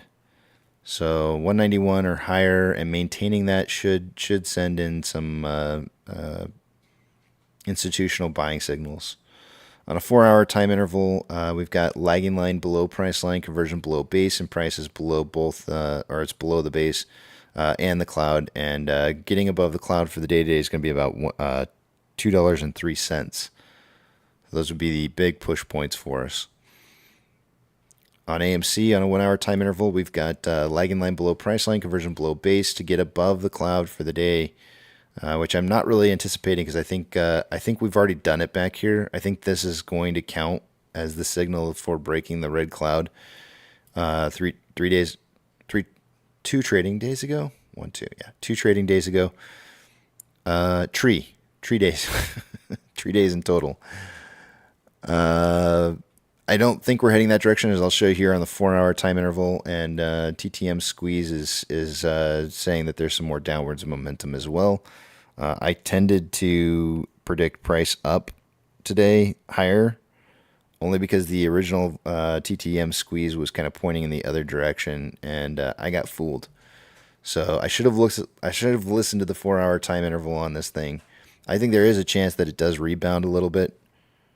I said 193. I said 432. Sorry. I think there's a chance that this rebounds just up a little bit on this. And then maybe ends the day out at around 4. I don't know. Maybe 430 if I'm lucky. But if we look at the 4-hour chart here, you're going to see what I'm talking about. The pushing point to get through the red cloud here is going to be at around $4.44. The problem is that on the 4-hour chart, it's saying, nah, this is probably going to go down and dip below the cloud. And we got it. We got the dip below the cloud here at 423. So, and I actually didn't think that was going to happen today. I thought maybe we might see a chance that it would trade 432, which is right just above the cloud. And then we would break through going into tomorrow. But we got it today. We got the breakthrough on the cloud. This didn't fully break through. It just kind of tested below it. But I imagine that this will continue to move down in that direction. As I think we will be retesting 415 at some point or thereabouts.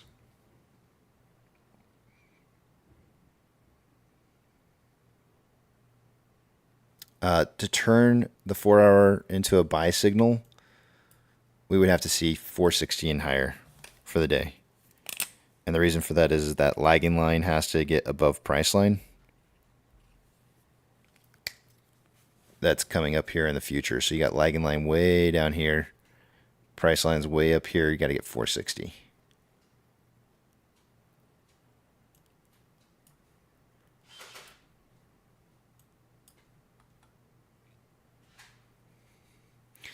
Getting a nice little push right this second.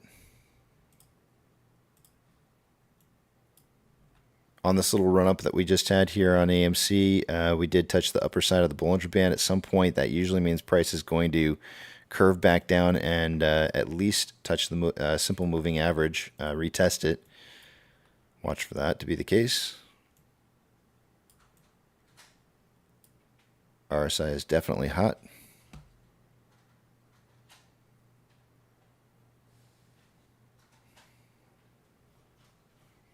Combined price of AMC and Ape is at $617 right now.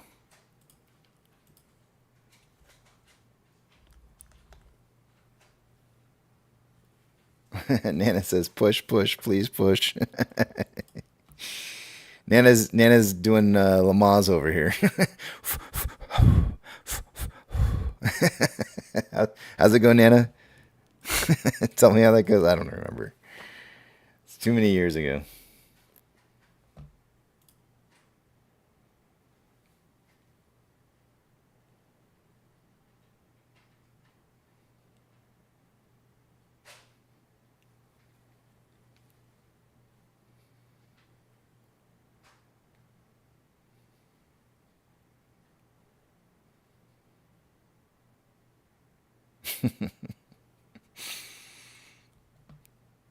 Nana's like, why are you asking me? It's been longer. It's not. I wasn't trying to go there, Nana. I wasn't trying to go there. I know. Yeah, I'm sure you remember way better than I do. You were going through it. I was just a participant. It should be more memorable to you. Actually, you know what? I think there's an interesting. This is like such a. I'm going to go back to the back of the Big Tramp, and we'll see what people have to say about this. If you want to sit back in the back of the Big Tramp and just shoot the breeze with me, you're more than welcome to do so.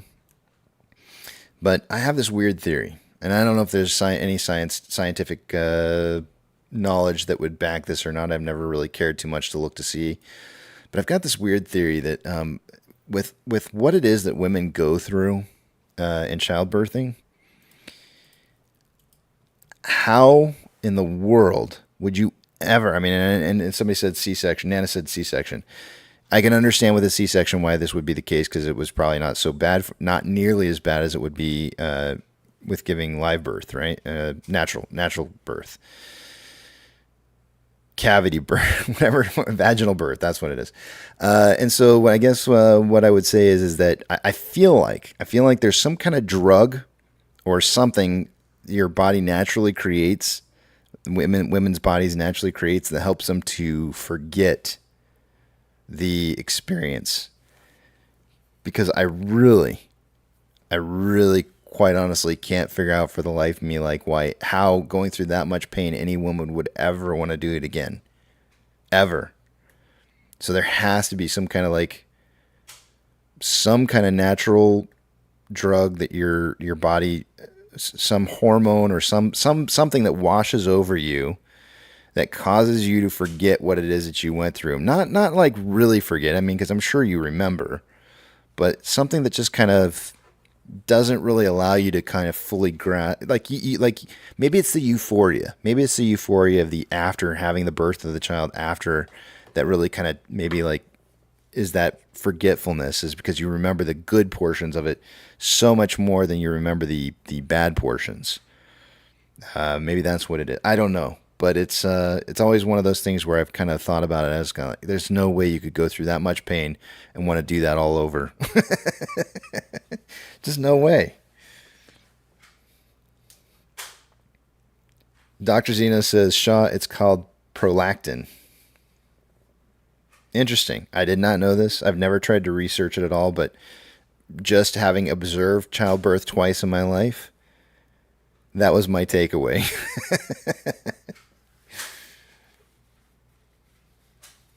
American Trader says, I was waiting to say this, but now seems relevant. We just found out we're having a baby. American Trader, that is so awesome, man. Congratulations. Wait. Man, I don't have any cool positive things. I only have negative things in here. Here we go. Boom. The news was just dropped. The bomb was just dropped. That was an Oppenheimer baby bomb news flash. American Trader is expecting. His wife is.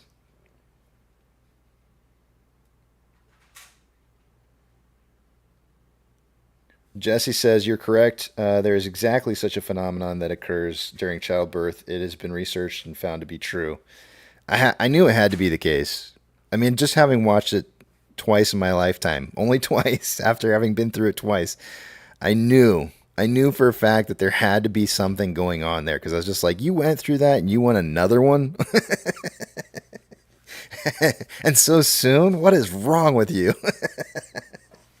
I knew it had to be something.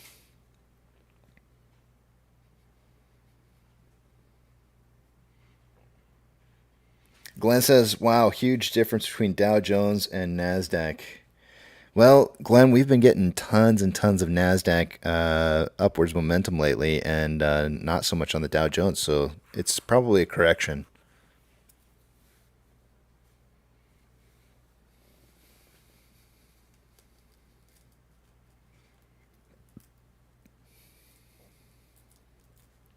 Hazel said, what did you say? You said, you don't forget your insides being pushed around 3 times here. I don't know, though. I mean, I feel like there's something going on, though. You know what I'm saying? Like, you can't go through that and not recognize that to want to do that again, that something has to be going on there.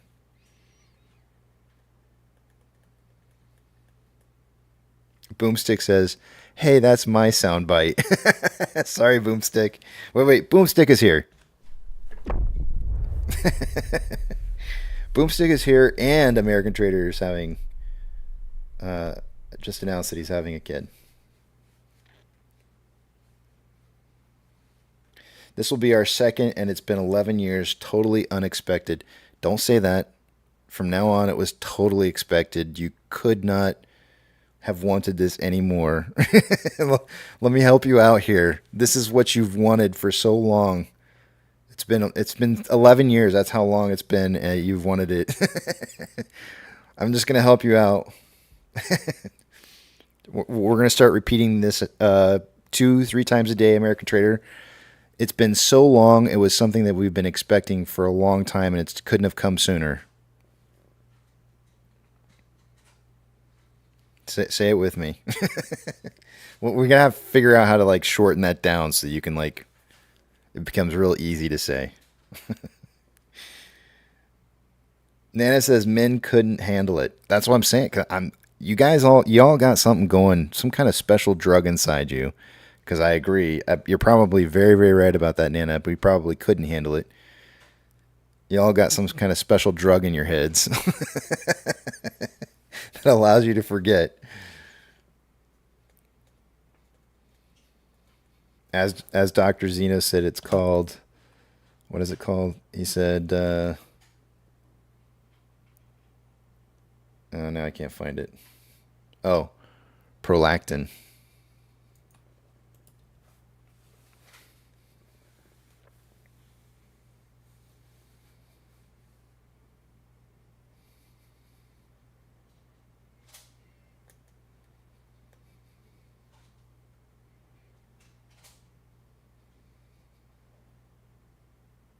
Get out of here, Joe.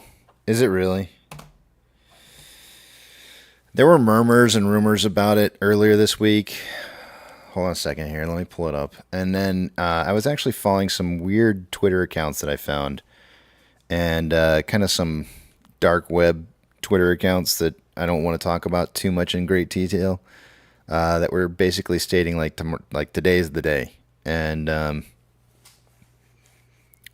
let me go back to my tweets here, find that link, because they told me that if that were the case, that there should be an announcement on the press release site for the Board of Governors. Yep, there it is. There's the announcement. July 20th, 2023 at 10 a.m. Eastern Standard Time, which was about hour and a half ago, hour and 37 minutes ago. They announced the Federal Reserve on Thursday announced that that its new system for instant payments, the FedNow service, is now live. Banks and credit unions of all sizes can sign up and use this tool to instantly transfer money to their customers any time of the day on any day of the year. The Federal Reserve built the FedNow service to help make everyday payments over the coming years faster and more convenient. said Federal Reserve Chair Jerome H. Powell. Over time, as more banks choose to use this new tool, the benefits to individuals and businesses will include enabling a person to immediately receive a paycheck or a company to instantly access funds when an invoice is paid. To start, 35 early adopting banks and credit unions, as well as the U.S. Department of Treasury's Bureau of... Don't make fun of me that I can't say Bureau. It's just such a weird word. Bureau. Bureau.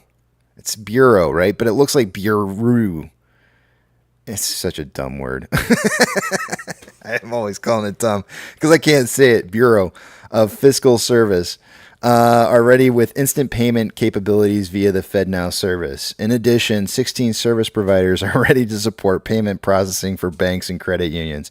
When fully available, instant payments will provide substantial benefits for consumers and businesses, such and when rapid access to funds is useful or when just-in-time payments help manage cash flows in bank accounts.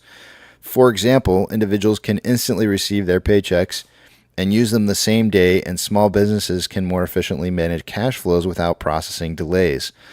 Over the coming years, customers of banks and credit unions that sign up for this service should be able to use their financial institution's mobile app, website, and other interfaces to send instant payments quickly and securely. As an interbank payment system, the FedNow service operates alongside other long-standing Federal Reserve payment services such as FedWire and FedACH. The Federal Reserve is committed to working with more than 9,000 banks and credit unions across the country to support the widespread availability of the service for their customers over time. A list of early adopters with instant payment capabilities is attached. Additional information is available on the Federal Reserve Financial Services website. For media inquiries, please email media@frb.gov or call 202-452-2955. Let me go ahead and post this up here, a link to what it is that I just read to you guys. I will clip this to the top. And in case you guys want to read that, you're more than welcome to. I'm going to go to the website real quickly here that goes to the banks, the participating financial institutions that are going to be a part of this. And we're going to take just a second to read through these. It may be of interest to you, or it may not. Maybe you don't really even care, but I'm going to read it anyways. Participating financial institution, first source banks. Actually, you know what? Screw it. I'm going to put it up on the screen. Oh. When you make a mistake and you give yourself a slow clap. Yeah, that's good. Good stuff. Let's see here. All right, we got First Source Bank, Aiden, Avidia Bank, BNY Mellon.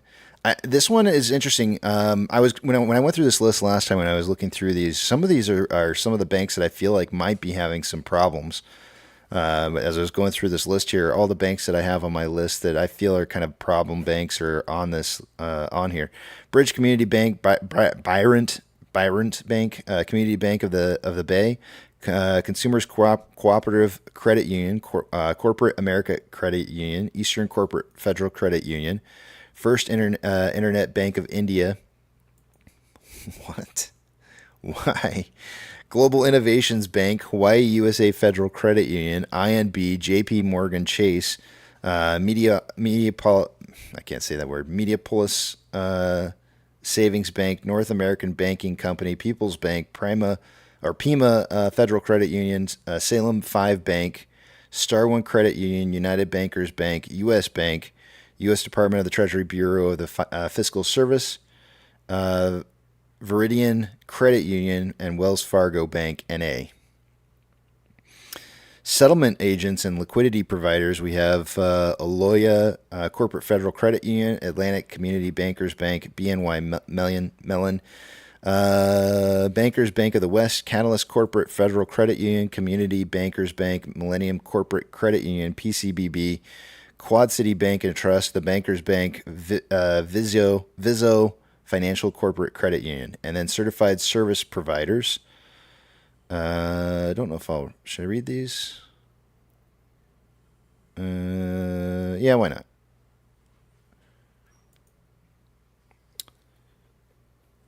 You can see here participation types: receives only, send and receive RFP, and liquidity management transfer. It might. I guess I'll just put this up on the screen, and you guys can make note of what's what here on these lists. Who's got full access here, and who doesn't?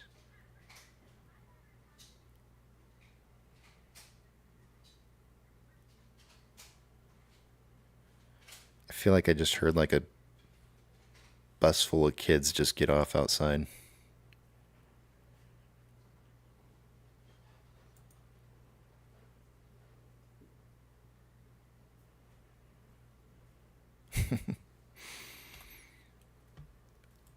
There you go.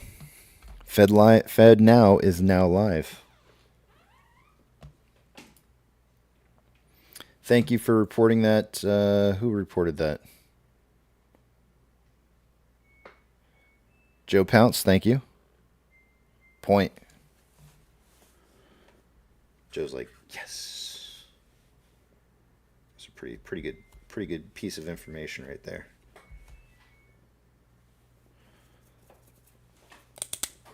Joe Pounce. Good morning, Hunter.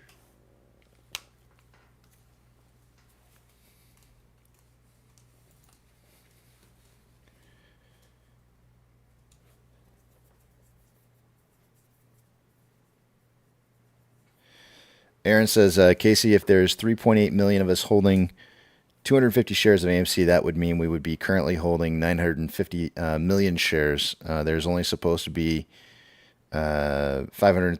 It's 519, by the way. I know where you're going with the 513, but 519 million shares, right?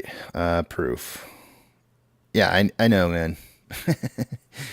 There's so many different things you could look at and to understand, or help you to understand what's going on here and the gravity of it all. And when you mention things like that, those are the kind of things that I think about whenever there's that like little dark corner of my mind that says like, but what if not all the shares are owned by people? And then I remind myself, I go like, yeah, it only takes 250 shares per person, and we would be like just so many outstanding shares, right?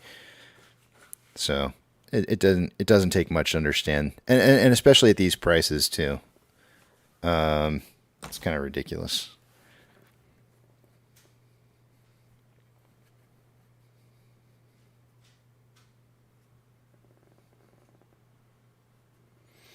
DM says the institutions you don't want to be in.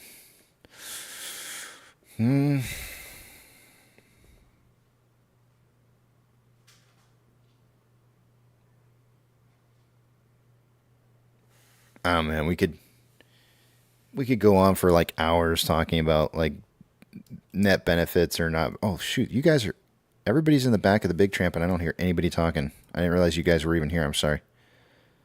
Brian, Parrot, Preacher, Brian. I just wanted to clarify that I don't really hand out Band-Aids and chapstick on Halloween. So. Yeah, that's what I wanted to make sure that was the case because I really didn't understand what that was all about. And I was like, I thought I should give you that chance to do that. Yeah, it was just a goofy thing. Yeah.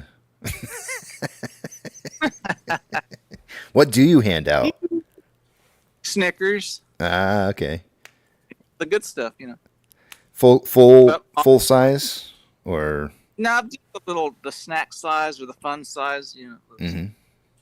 But my brother-in-law, he's like the Grinch. He'll hand out old candy that's like from previous years.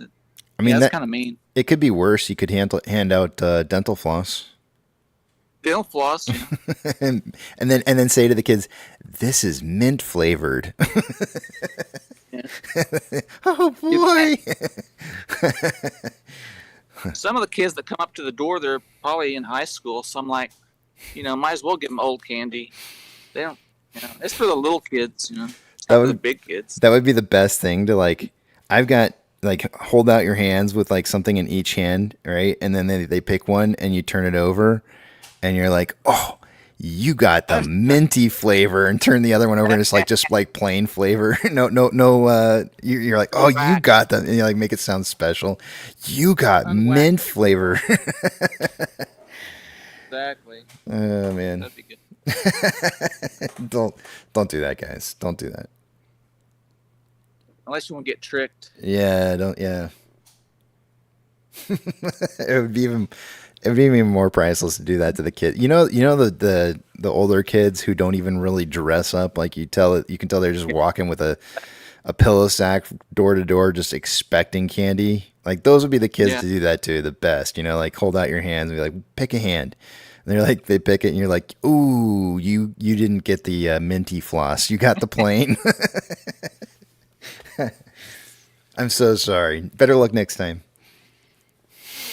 Make sure my car's in the garage. I don't want sugar in my gas tank.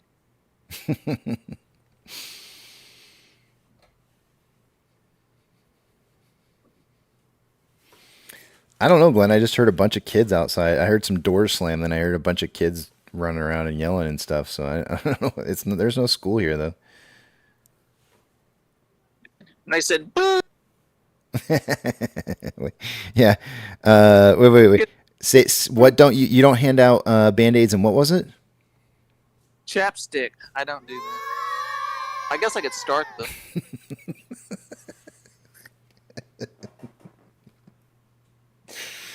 I played the kids booing. You couldn't hear it, but everybody else could. Yeah, I can hear it. Yeah.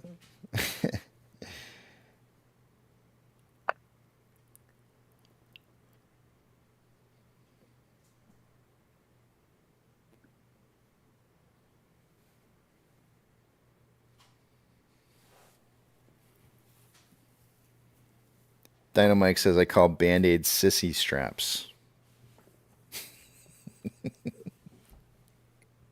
What do you call seatbelts? Sissy straps.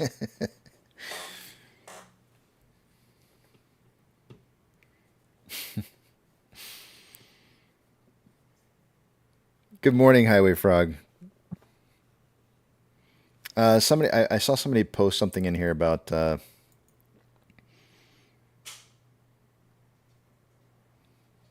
did it go? Somebody said something about closing of positions or something.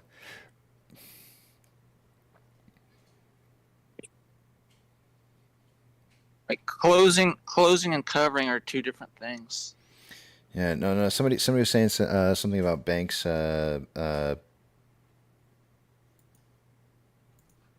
Banks will start. What did they say? I'm looking for it again. I saw I was going to touch on it, but I don't see it now. Might have been DM. DM might have put it in there and then deleted it. Oh, no, there it is. Glenn said it. He said, it will be interesting if banks will now settle transactions immediately.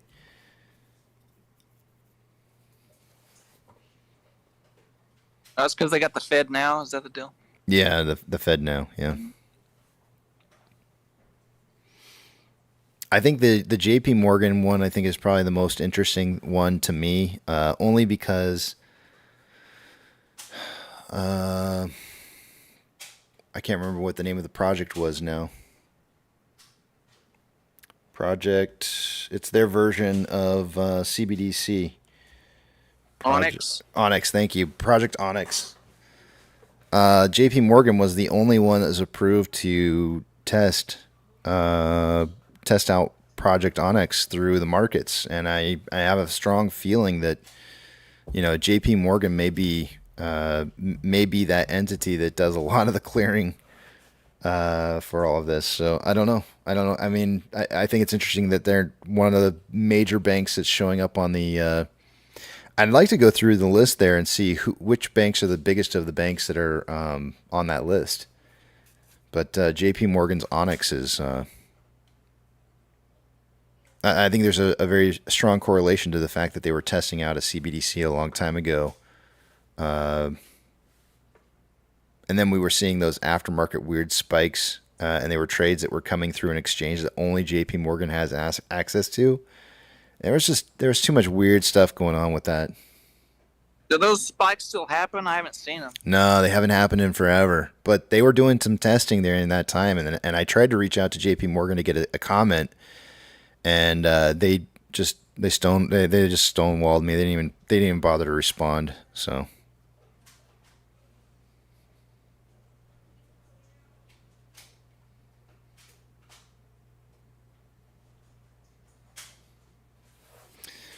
I can't do anything about that. You know what I'm saying? Like I can't force them to respond on something. I don't know how else to get information out of them.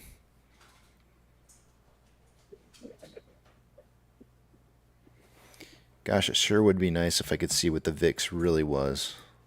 That would be awesome. 13.73.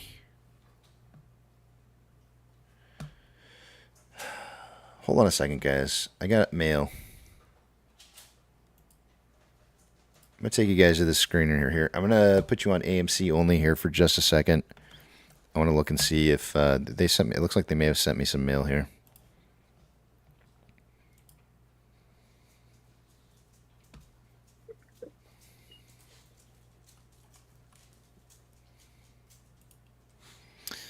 Hi, Casey. Thanks for messaging us. Please don't worry. Oh, no, it's already the same. It was the same thing. Oh, no, there's more messages down here. Thanks for your waiting. We will resolve this matter on Saturday of this week. We appreciate your valuable feedback. All right.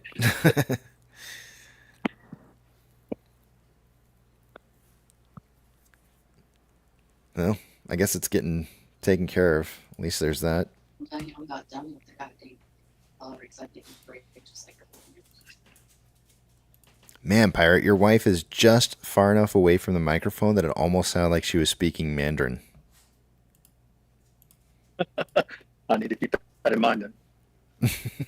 I'm sorry, I wasn't aware that it would pick up that far away. Well, it does, So but they could hear you talking, you sound like you're speaking Mandarin. Your name for the rest of the day will hereby be Egg Roll. oh no. No? That's not What? Oh, did that come? Oh, that is am I live? not Oh, that I'm is sorry. not yeah, that does not sound very good there, sir.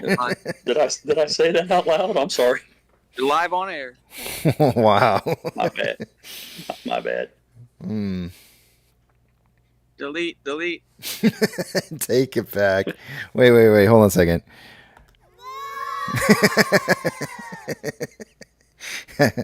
The little kids are going to get after you here.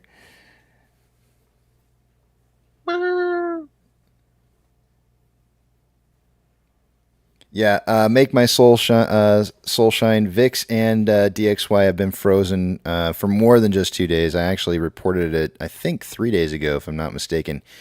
That was the response that I got back from them in regards to those numbers not being reported accurately. So apparently they're going to fix it this weekend. Hopefully. We'll see. Keto says comedy is dead.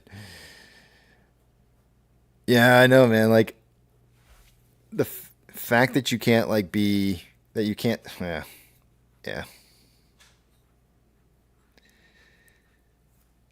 It's dead, but it's dead. Let's just stick with that. Einstein says Onyx, I believe, is to hide JP's bad debt. You know, oftentimes I feel like when you're the problem, well, let me put it like this. For those of you who don't know, I'm going to give you a little history lesson here. Once upon a time, ComputerShare used to trade in the markets. They used to act as a broker illegally. The SEC found out about it, charged them, and then basically told them, "You're our bitch now. The only thing you can do from here on out is act as a share registry or participant." So that's now what they've been kind of reduced to. I can show you, I can link you guys to a document that will confirm this, so you know I'm not just speaking out of my butt on this one, and it's actually the truth. Give me just 1 second. I'll pull it up because I don't like to just say trust me, bros. But this all happened back in 2006, April of 2006. And so essentially what I guess I'm trying to get at here is that that kind of stuff happens, I think, for banks as well. When banks done screwed up, somebody else steps in and says, the government steps in and says, you're a bitch now. And then they force them to do the dirty work that they want them to do. So in regards to what JP Morgan is doing, part of the testing of Onyx and being part of FedNow Live, those are very strong possibilities that there's a reason for that. And look at the fact that the government straight up and asked them to take the debt of some of the failing banks, right? They didn't even let anybody compete for it. They were supposed to. They were supposed to let people compete for it, but they forced JP Morgan to step in and take it. If I say forced, they would say they offered. I think they were forced. So just kind of keep that in the back of your head there. JP created Onyx before any other bank, and unless they, I think you meant they, and integrate their in-house system to operate with other cryptocurrencies, it's a dungeon for hiding debt.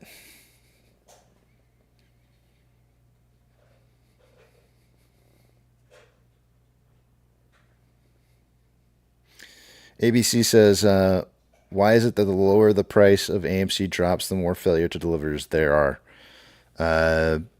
Probably because there's still buying pressure, and the lower the price gets, the more shares people can buy, and so they're having to borrow probably more shares than they would at higher prices to keep price suppressed.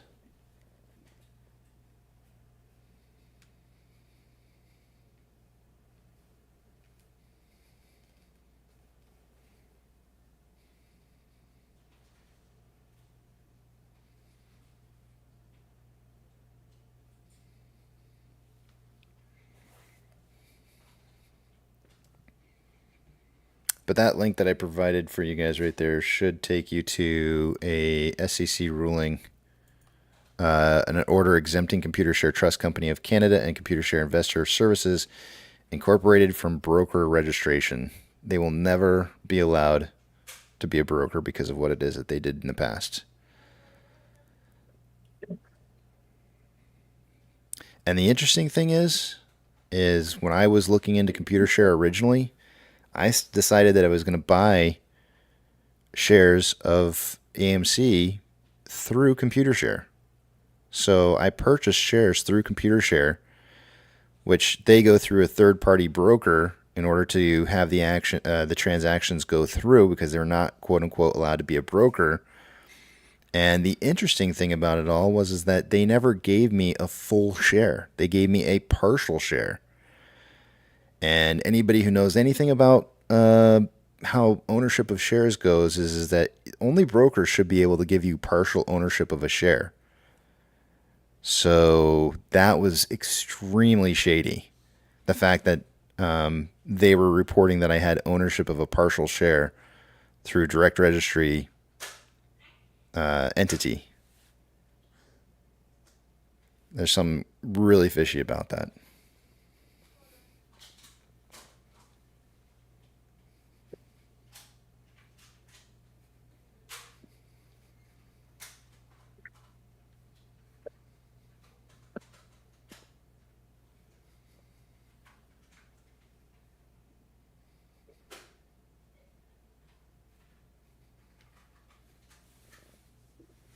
Pam, good morning to you.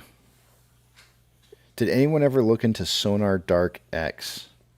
I have not. Jathan says it's all normal, Casey. Right? It's all smoke and mirrors. There's nothing unusual going on here. Look the other way. Yeah.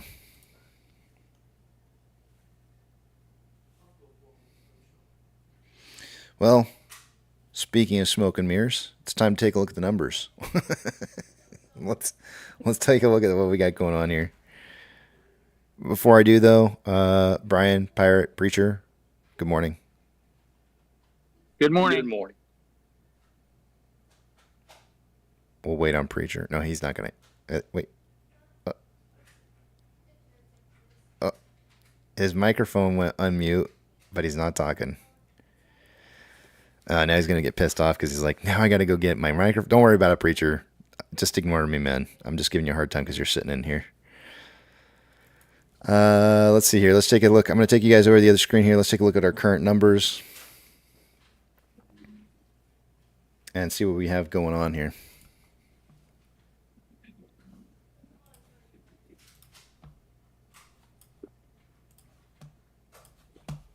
Remember, so long as you don't see the big tramp up on the screen, I won't be able to see your guys' comments, questions, or concerns.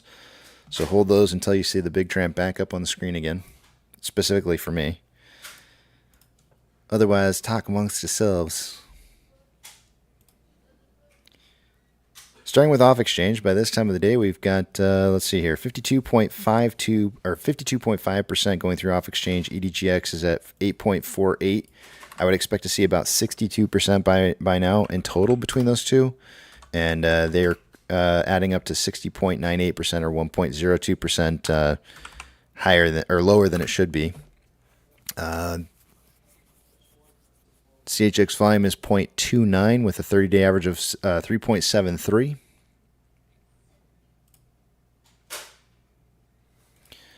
Off exchange at 53.96. EDGX, or for Ape, and then EDGX is at 5.5. The combined total 59.64, 2.54% less than it should be. CHX volume is elevated today on Ape at 0.12 with a 30-day average of 0.06, but it's only 1,800 shares. It's just because we have low volume. Jimmy's CHX volume is 0 shares so far for the day today. Taking a look at Ortex.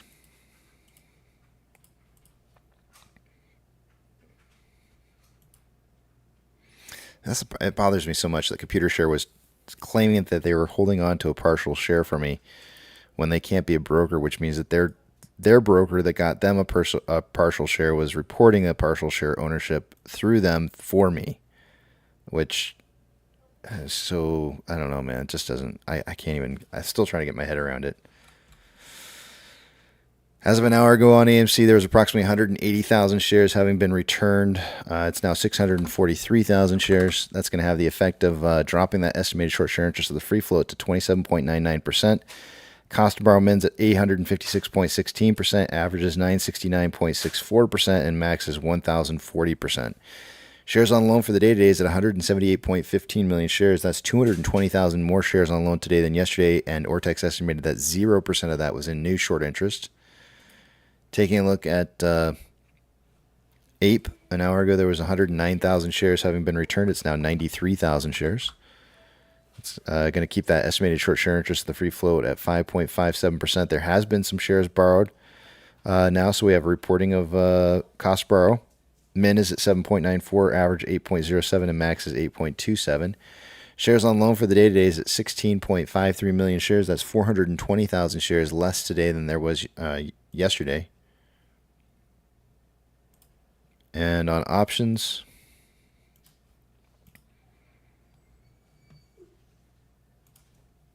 highest amount of call volume an hour ago was at a $5 strike for calls. There was 5.6 thousand contracts. There's now 6.3. Not much change.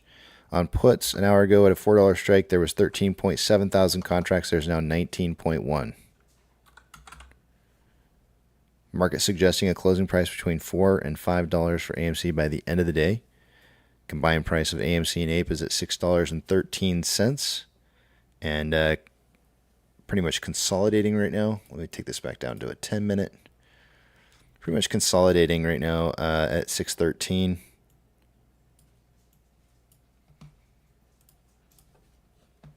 It's about 12 cents lower than what I was expecting for the day. Orders by Fidelity customers.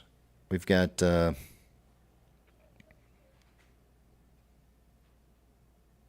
AMC, Ape, and GME are probably not on this list due to the low volume that we're having right now. And they're not. Trigger price for SSR for the day-to-day on AMC is at $3.93 and Ape at 1.701. There's now 200,000 shares showing up available to borrow.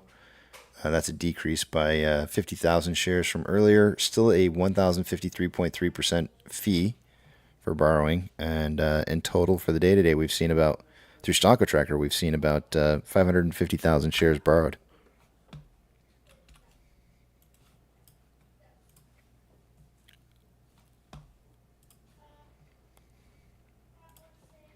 NASDAQ is down 1.11. Dow Jones is up 0.83. The S&P 500 is down 0.2. We have 3,696 decliners to 2,542 advancers. The market's that's pretty close to what it was an hour ago. I don't remember exactly what it was, but it's pretty close. The market's more declining than advancing. Banks, what do we got going on here? Big bank movers for the day so far. FRC is up 2.78. Western Alliance up 5.13. Zion is up 10.88. Coinbase down 3.17.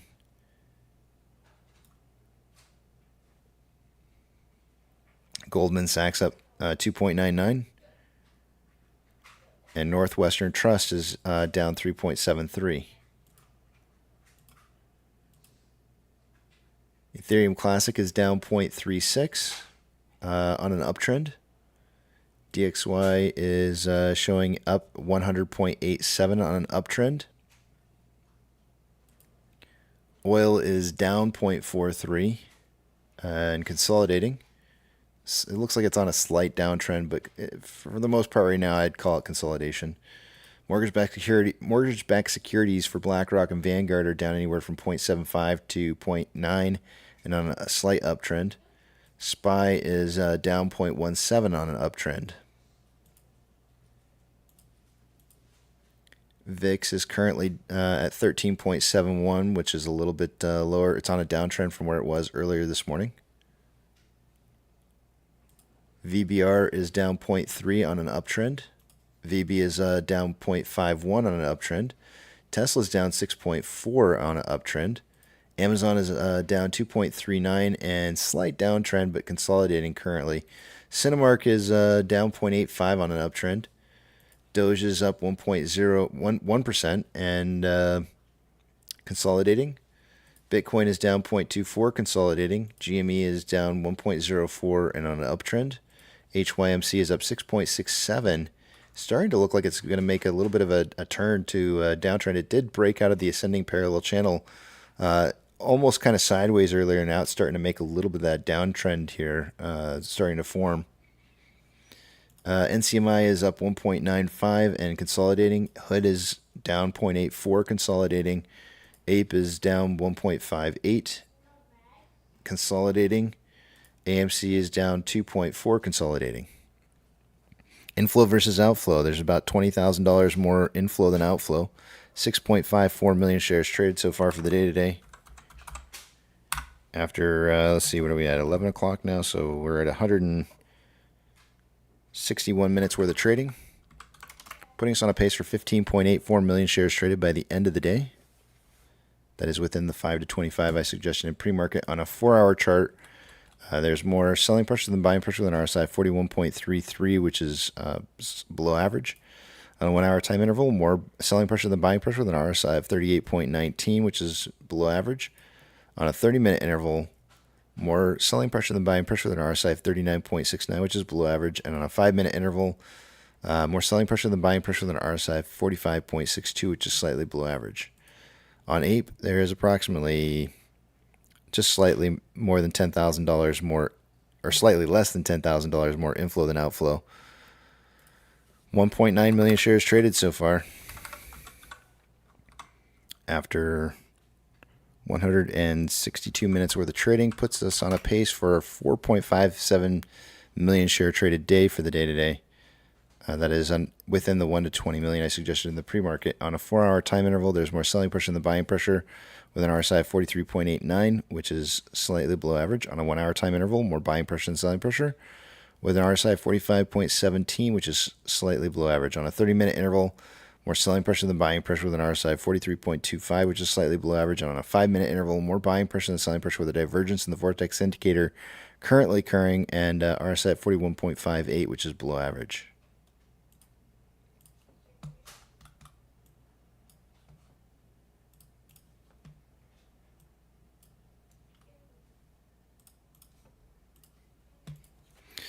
All right. Make My Soul Shine says, what's up with the lawsuit? I haven't heard anything recently. We're still waiting on the judge. Got to make her decision. Did we lose Captain Awesome? John says. Maybe?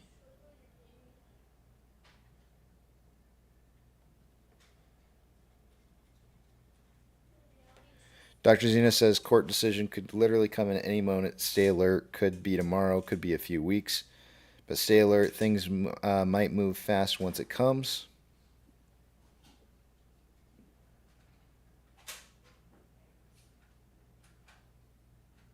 Well, we should get, Hazel, we should get a notification first. There should be an SEC filing notifying us of what's going to occur before it happens.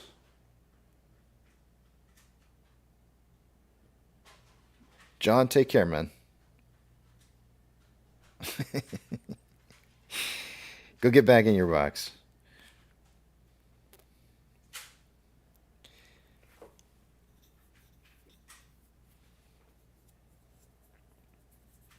Diver Down says, wait, she hasn't called you? Well, I've got her on speed dial, but she's just not answering any of my phone calls right now. I don't know. You know, I think I said something that might have been a little offensive. You know, I was like, hey, you know, what did I say? I said, hey, Toy Story, listen up. We need a judgment here. she didn't laugh. So, I don't know. We'll see.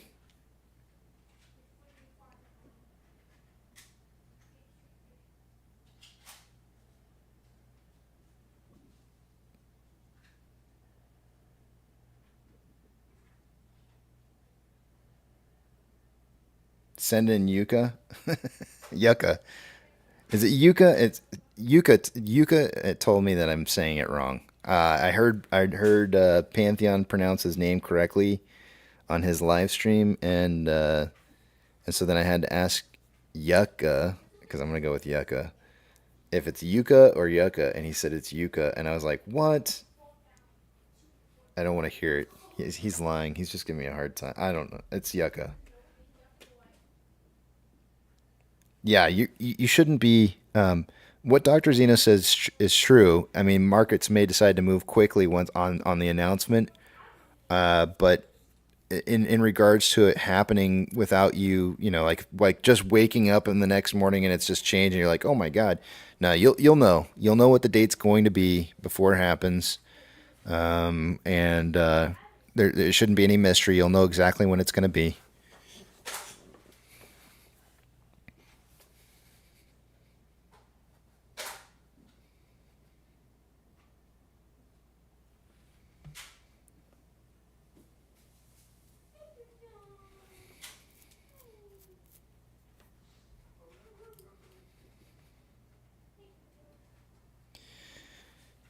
Wasn't the SE filing done before the lawsuit? Yes, but they would probably have. I think they're going to have to release a new updated version that's going to notify us because the date changed.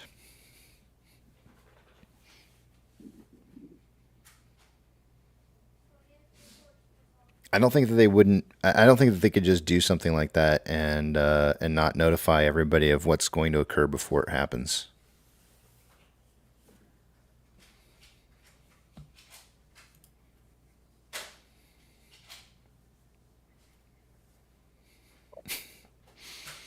I wonder if she's ever gotten that before. I'm just now starting to think, like, I wonder if she ever actually got that before, where somebody called her Toy Story. Hey, Toy Story.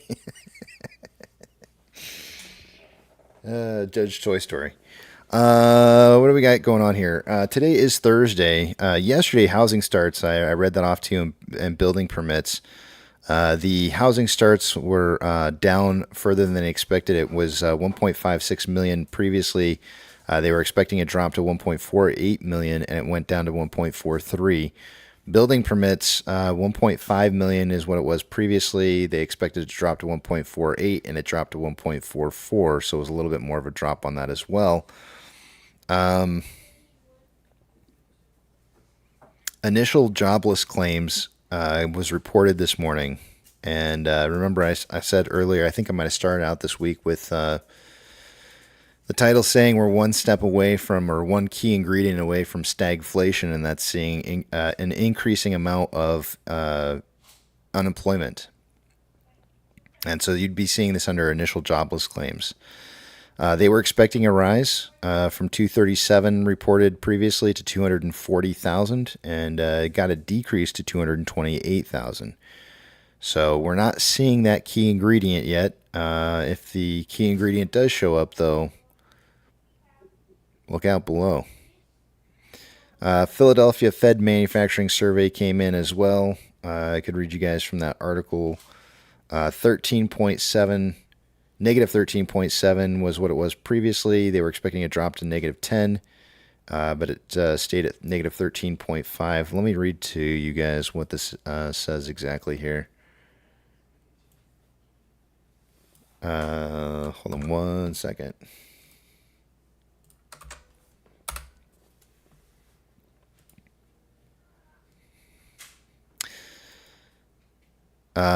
Index hits negative 13.5 in July, while the gauge of future activity jumps to highest level since August 2021. The Philadelphia Fed said Thursday its gauge of regional business activity inched up to negative 13.5 in July from negative 13.7 in the previous month. Any reading below zero indicates deteriorating conditions. This is the 11th straight negative reading. Economists polled by the Wall Street Journal expected a reading of negative 10 in July. The barometer on new orders fell 4.9 points to negative 15.9 in July. The shipments index fell 22.4 points to negative 12.5. The prices received index jumped to 23 in July, the highest level since January, from near zero in the previous month. One bright spot was the measurement of the 6-month business outlook rose to 29.1 in July, the highest reading since August 2021. The Philadelphia Fed Index is one of the first regional manufacturing gauges that offer timely reads of the sector. The Philadelphia Index is showing slightly better results than the recent trend. It had averaged negative 15.5 over the last 10 months. Earlier this week, the Empire State Index showed manufacturing holding steady at low levels in New York State. The General Business Conditions Index fell 5.5 points to 1.1 in July. The ISM Factory Index contracted in June for the 8th straight month, falling from 46% from 46.9 in the previous month. The big picture here is that manufacturing is still struggling under the weight of higher rates and tighter credit conditions, and has seen no benefit from the weak recovery in China, said Ian Steffordson, chief economist at the Pantheon Macroeconomics.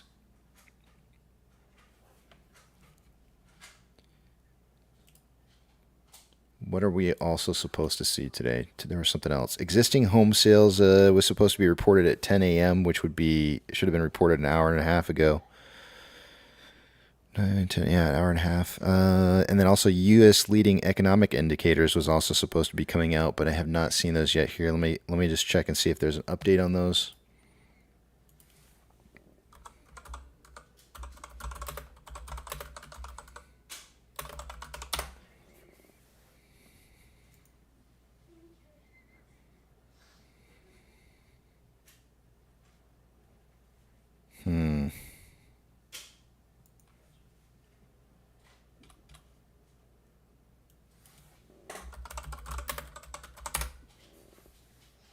I love this This website is amazing. If you guys don't use it, I'm just going to throw it in here because I think it's really kind of a cool website. It's something I've just kind of recently kind of stumbled upon. But it's called morningstar.com. This is where I read most of these articles to you from. Home sales fall as would-be buyers face high rates, low supply. Sales of previously owned homes fell in June as higher mortgage rates and a shortage of available properties frustrated buyers. No, this is not new news to anybody. We all know this is happening. Nobody wants to. Anybody who is in a home doesn't really want to get rid of it right now because they don't want new higher rates for a new home, and so there's a shortage of homes being sold. And at the same time, anybody who is selling a house is now competing with new home builders.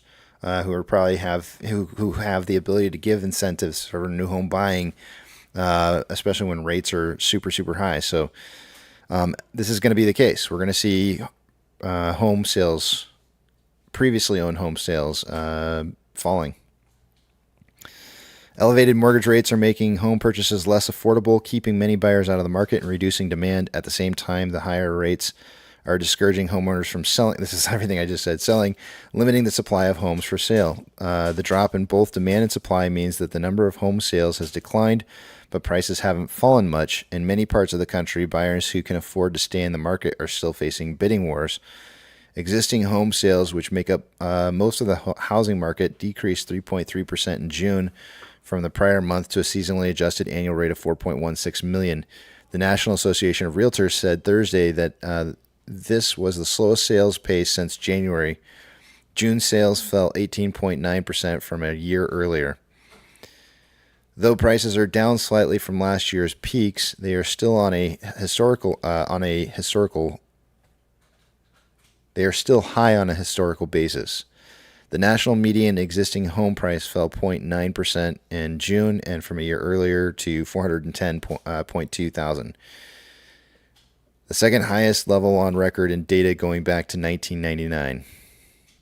The Federal Reserve's actions to curb inflation by raising interest rates have most directly affected many consumers through their effect on the housing market. If the Fed keeps the rates unchanged in June, the Fed's officials have indicated they could raise rates again at their meeting next week. Having said that, let me pull up the probability of that rate increase. We are seeing in 6 days, 1 hour, 34 minutes from now, a chance of 99.8% that we will see a rate hike of 25 basis points. 25 bips. Bip.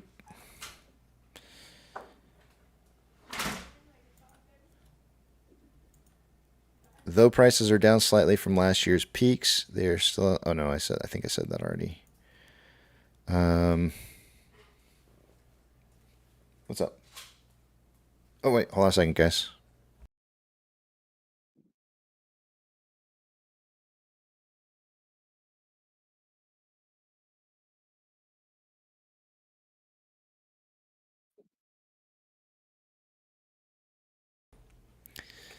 Let's see here.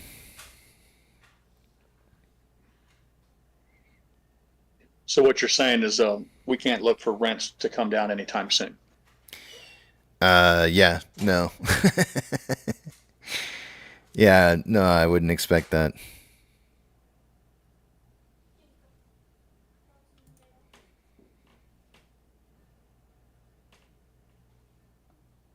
Says here, home prices have fallen the most in the western half of the U.S., while prices continue to rise from a year earlier in many eastern markets.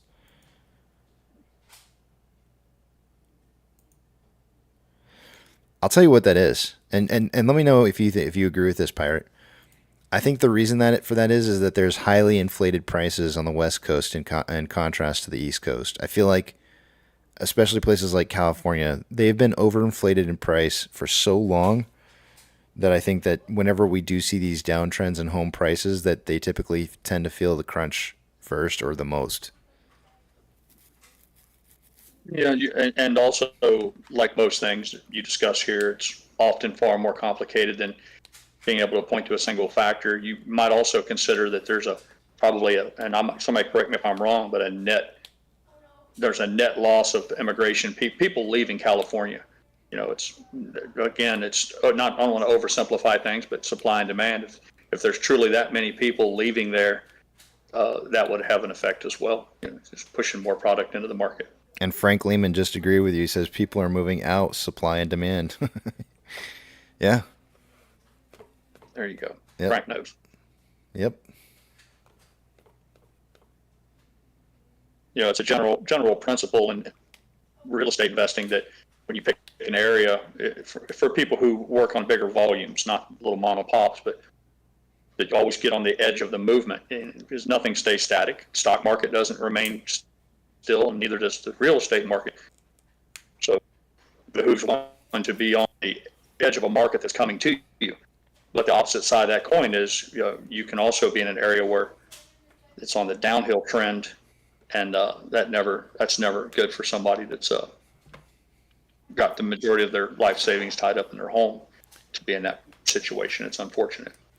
You know, I said this started like a big family fight over here at my house, but I said something unpopular a while back where I said, like, if you don't like what the state's doing, then leave.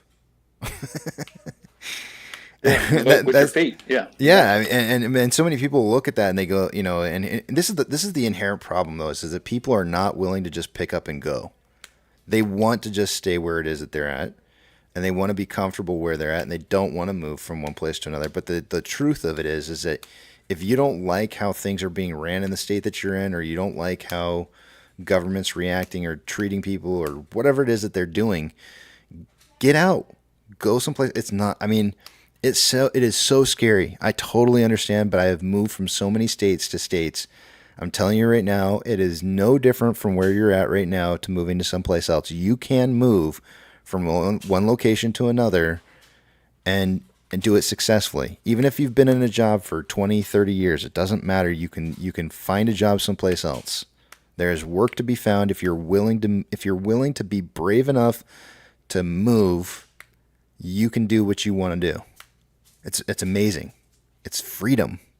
It's the ability to be able to practice that. I agree with you that change can be really good, and it's just I think a fact of human nature that most people resist change, and yeah, more often than not, it's a result of a fear that somehow or another they will end up with less than.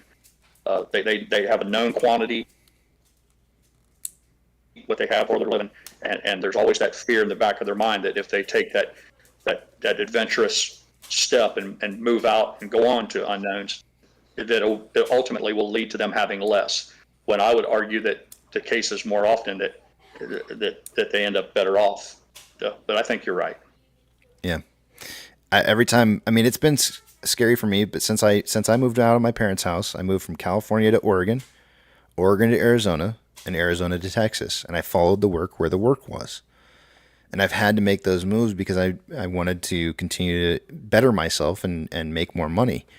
And I found that every time that I decided to step out of that comfort zone, that comfort box, that I'm safe area, I actually end up being more successful going someplace else, doing something different someplace else. It always caused me to have, it drove me to better myself each time I went someplace else and did something different and new.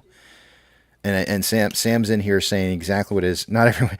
He's saying exactly what it is that I think most people think when they hear me say something like this, and it's not popular because people want that comfortability. And you say not everybody lives in a van, Casey. It's much harder for the rest of us.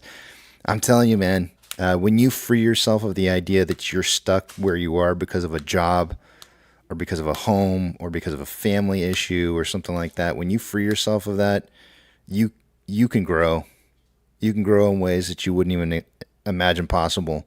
But you have to be willing to get out of that comfort zone. And you'll never know unless you try. You'll never know. Not to mention the fact that you avail yourself of the vastly different social settings or the different types of people and the different cultures that you can experience and learn so much from and benefit from that as well. It's anecdotal evidence, but we moved a lot, Mrs. Pirate and I, and we at one point in time went quote unquote back home. And I can tell you, for us, it was an eye opener, because a big part of that we thought was because we'd spend more time with friends and family, kind of have the old home week. But it was the opposite. We didn't see any more friends and family when we lived 30 minutes from everyone than when we lived 12 hours away. And in fact, sometimes it was even less, because when we lived farther away, they come visit us and see us and spend time with us. So, but I understand that there's people who have deep roots and a deep sense of belonging to their community, and that prohibits them from making those kind of big changes. But I would argue with you that there's many people who can and could benefit from big changes. Yeah. I think, and I really don't like when people say I can't afford it. Those are the same kind of excuses you hear when people talk about kids. Like, I can't afford a kid, and it's like, you find a way. When you have a child, you find a way. You always find a way. And I can tell you that the very first move that I ever made was as a brandly newlywed 19-year-old kid, was from San Diego, California, up to Eugene, Oregon. I had nothing but the money that was given to us in marriage, which might have been like $1,000 or $2,000. It was enough for a down payment into an apartment complex, and maybe like a month's worth of rent, which would have been like $2,000. I had nothing. We had all of our entire possessions as a newlywed couple fit into the smallest size U-Haul trailer, not a van, but a trailer that you hitch, the smallest size. Everything fit into that. And I had no dinner table in my apartment. I ate off of boxes. I had no chairs. I had no bed. I had nothing. And I made it. Why? Because I knew I had to have a job to keep my house. I had to go find work. I had to go out and do something. And so I did it. And I'm telling you right now, if you think money is the reason that's stopping you from moving someplace, it's not. It's you. You're stopping yourself from moving someplace. Money is not the problem. Well, all too often, Casey, people, when the subject comes up, and I'll use Florida as an example, some people banging out a few comments in chat about Florida, but it's not always there's things that you don't necessarily know right off the bat when people consider moving, like as an example, from moving from up north to the south. Yeah, there may be a disparity. There may be a wide gap between the pay scale, but then you have to balance out does the state have a state tax any longer? So then that balance is wash part of that out. If you're in the construction industry and you live in the southern states, that commerce operates year round, whereas up north, construction has a dead time in the winter, where guys are relegated to unemployment or a side hustle until their job picks up in the spring.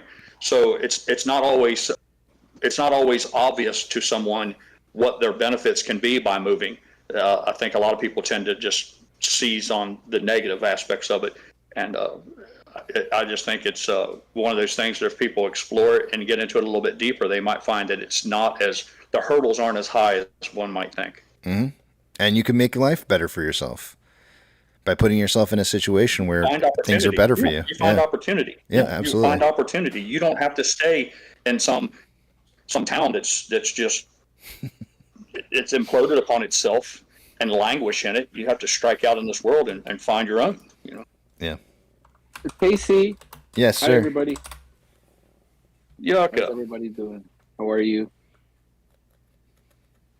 So ultimately, what you're saying, Casey, is the man in the mirror is the solution and the problem, or the woman in the mirror is the solution and the problem. I don't want to say, I don't want to say always, right? I hate giving absolutes, right? There are definitely going to be situations that some people just can't move, right? I get that.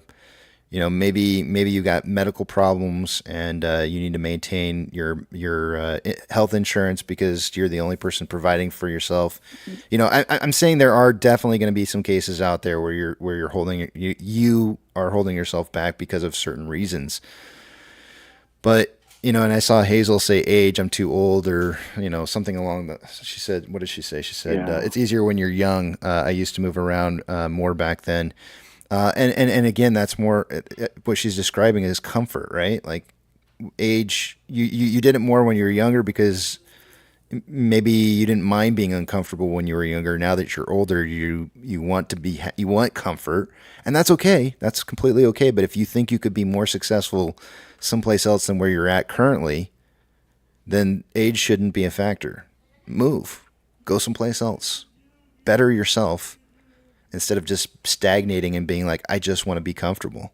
Because you know what, though? Every single person that's in here, when you guys, and I've heard it from every single person, when I have money, I'm going to travel. What? Do it now. Why are you waiting? Go out and just start traveling now. There's nothing stopping you. You can do it. You just have to be brave. And bold. So yeah, the person stopping you in the mirror is you.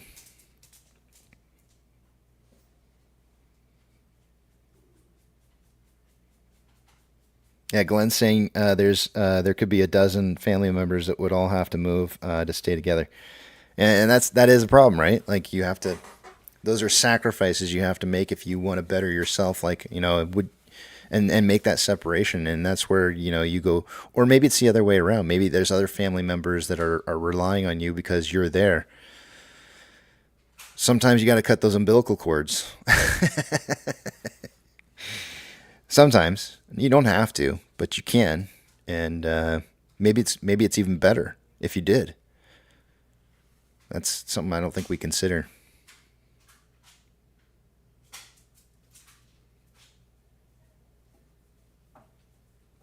Thorbladed says what Casey is saying is no one's here to save you. You have to save yourself, and that's how men go through life. And I don't think it's just men. I think we all go through it. We all are looking to save ourselves, or you should be trying to make the best for yourself. I don't like saying save yourself. Yeah, you should be looking to have opportunities. And if you're not getting them or something's stopping you from getting those opportunities, fix it. Change it. Yeah, or even talk to people, right? Get a mentor, ask questions. Yeah. Do the research. But don't be stagnant. Don't be stagnant. Do not get in those.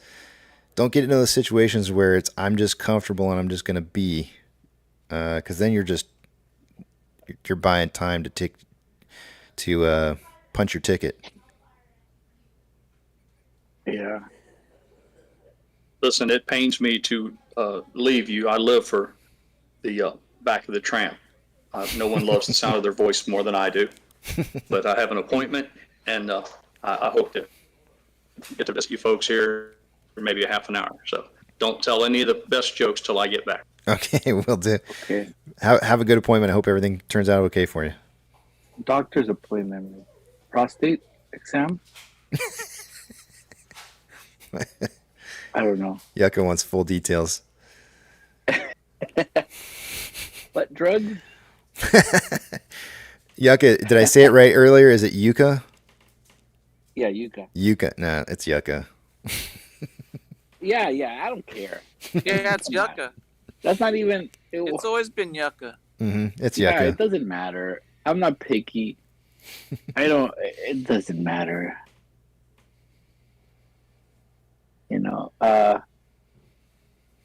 Life goes on, Yeah. Thorbladed says, my favorite quote is the best thing you can do is the right thing. The second best thing you can do is the wrong thing. And the worst thing you can do is nothing. I think that was Roosevelt, he said. That's pretty good. I don't think that I've ever heard that before, but I like it. Yeah, because you're learning. I'd rather do the wrong thing first get it out of the way. And there's nothing to fear but fear Yeah. itself. I think I said that. I made that up. But if you want to get a taste of traveling, you should do mushroom. That'll take you to a different world. Speaking of mushrooms, what's for lunch? Oh man, Salvia. you're killing me. I'm not going to lunch until like 1. Oh man, I gotta go to lunch. Yeah. What are you making, Brian? Are you I making think I'm going out. I think I'm going to Chick-fil-A or something. Or Brian- maybe go to one of those taco trucks on the side of the road.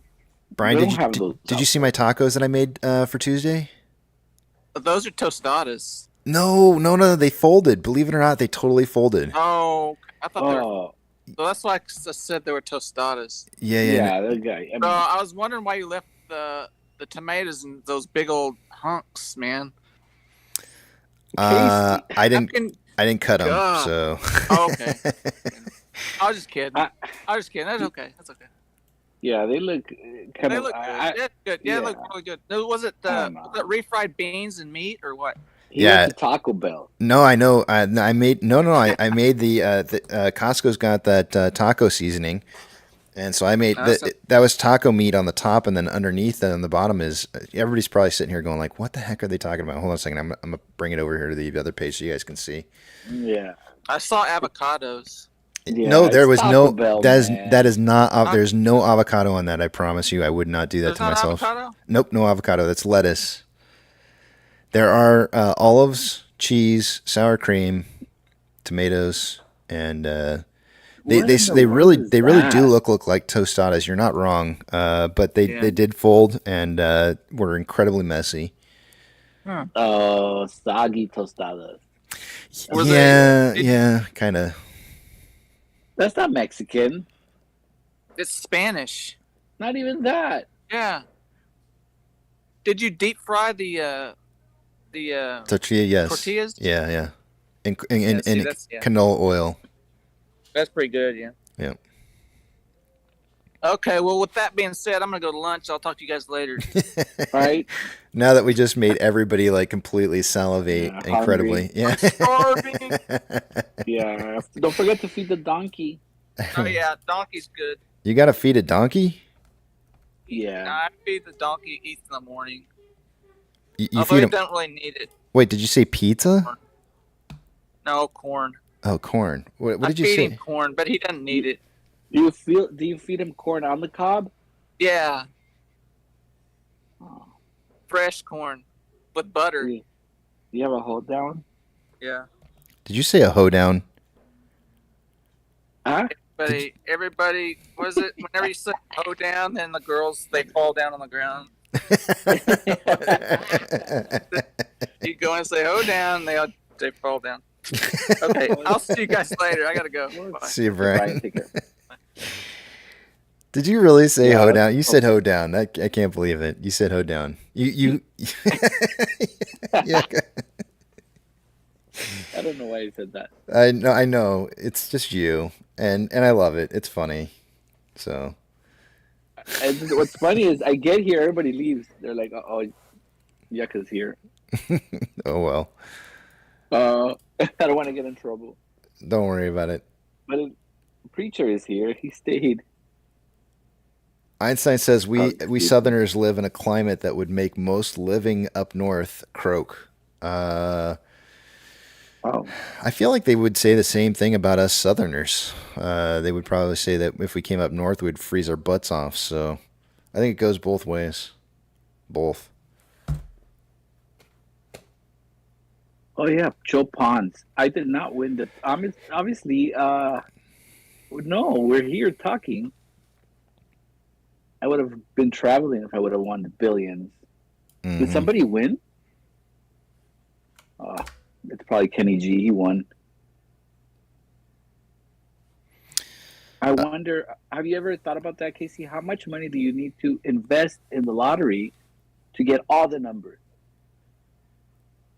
Do you think 1 billion yes. will get you the numbers? I remember calculating it out one time, and it was not worth it. You lose money. You lose money. Yeah, but you can get, you can buy yourself. I don't remember what the specific number was when I did the math on it, but you could buy like a third of the numbers or something like that, and give yourself a pretty good chance of winning. And not, but if you lose, if it's like, I think I would rather go to Vegas and risk it 50-50 on a black or red roulette table, because at least that's a 50-50 chance versus 1 in 3 chance.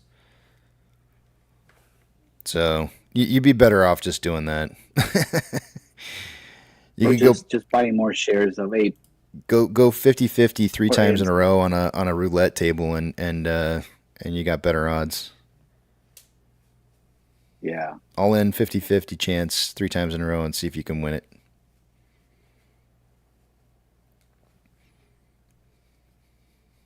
Hazel says one person from California won.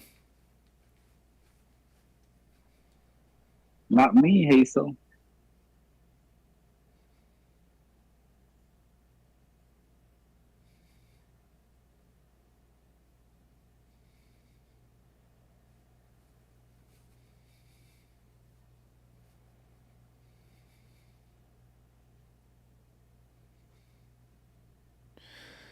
Glenn, in regards to average cost to borrow on AMC right now, average cost to borrow is sitting at, I think you said it, 278.57 right now. So 60. Let's see if the numbers come out right. Hold on a second here. Let's see, 278.57. I get 167.1%. So maybe Fidelity is not really telling the truth, because I think, didn't you say earlier 122%? Yeah. You might want to ask them about that. Say, hey, I'm seeing a reporting of cost to borrow average right now. Well, actually, let me see. If it's based off of average, it could be off of a period of time. That's cost to borrow today. Let me see something real quick here. Give me 1 second. Where is that? That is not what I want. Hold on.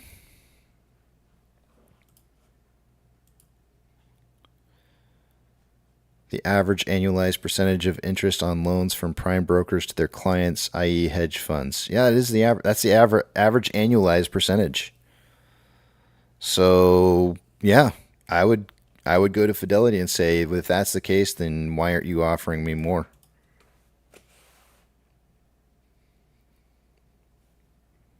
Because as of right now, the number should be 167.1.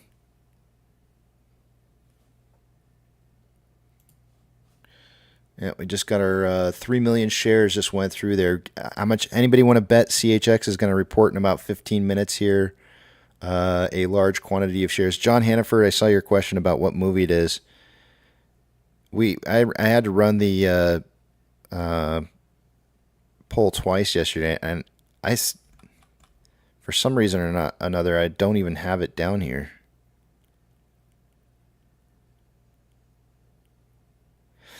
I'm going to have to go back to the end of the stream from yesterday and find out what I put in. Give me 1 second. I'll tell you.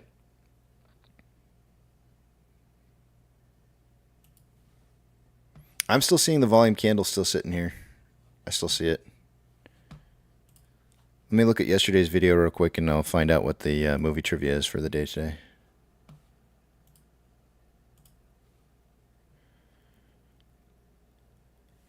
Yesterday was the 19th.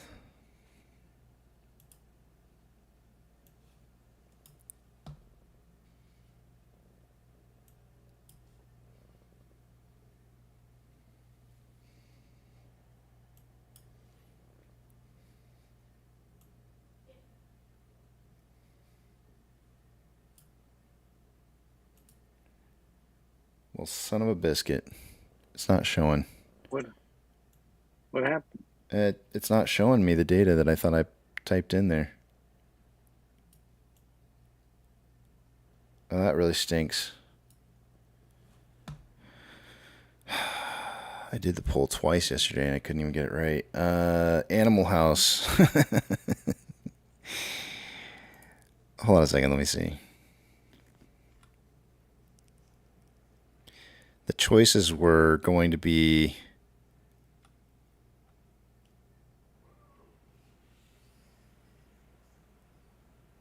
Natural Born Killers, Batteries Not Included, Signs, and Demolition Man. And I really can't remember which one of those won. You want me to go back to the stream from yesterday? I went back and I looked and I couldn't find it.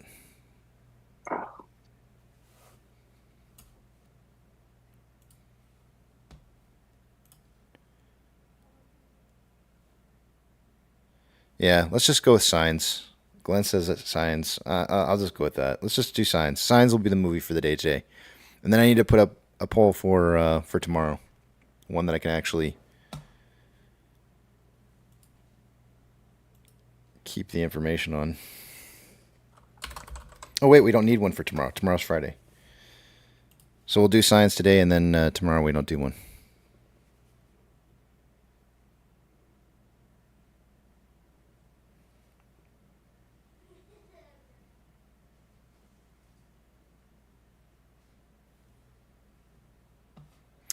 The reason that those candles went away, Jeff, is because this. Do you see this 3 million share amount that went in here?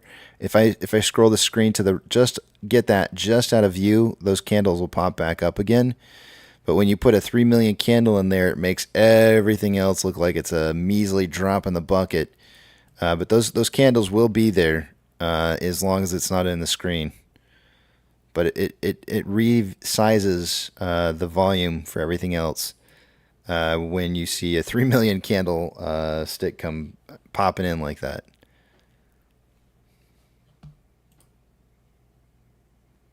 Boomstick says, "Does YouTube keep your polls in a history?" And no, and that's why I usually copy and paste them.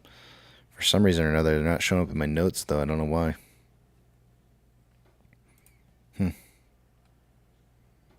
I usually copy and paste and then immediately so I don't forget.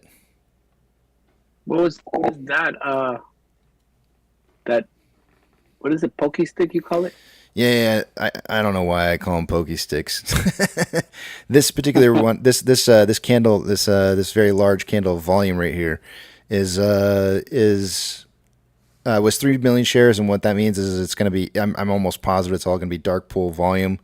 That we'll see go through, and what's going to end up happening is on CHX you're going to see about 3 million. It actually might be half of that. It might be about 1.5 million shares that you end up seeing going through CHX. So it was a delivery of failure to delivered shares, is what you just saw right there. Oh, I see.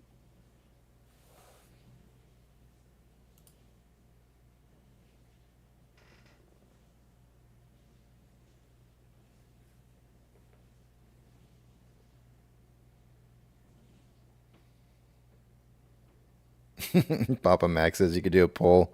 I could re-poll and we could re-pick which movie it's going to be a third time.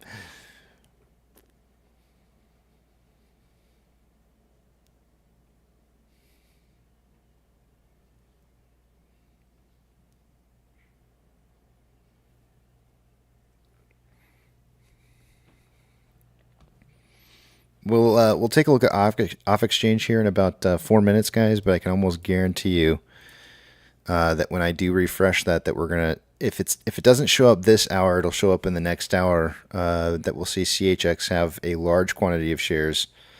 If I had to guesstimate, it'll probably be about 1.5 million shares that go through there.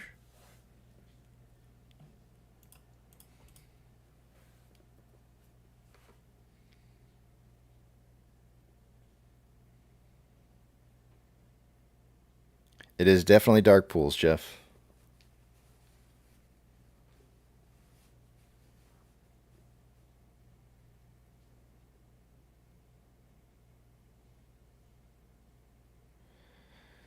Jeff says, when I scale my chart to show my position average, the price action looks like the flat mud at the bottom of a lake.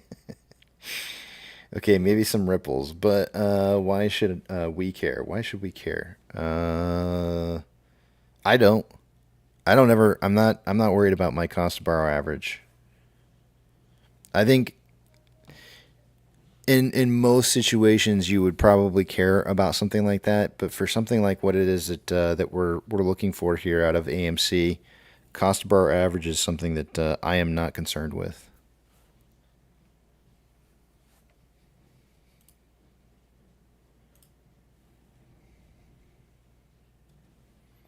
The idea behind something like this is to maximize your gains, and not necessarily looking to try and beat your cost to borrow by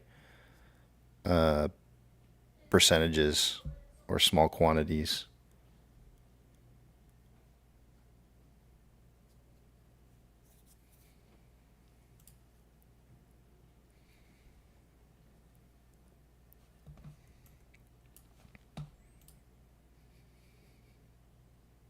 Oh man, dang it. I forgot to put food out. I wonder if we can do Chinese food today. I'm gonna have to ask my son. I think it's a Chinese food kind of day.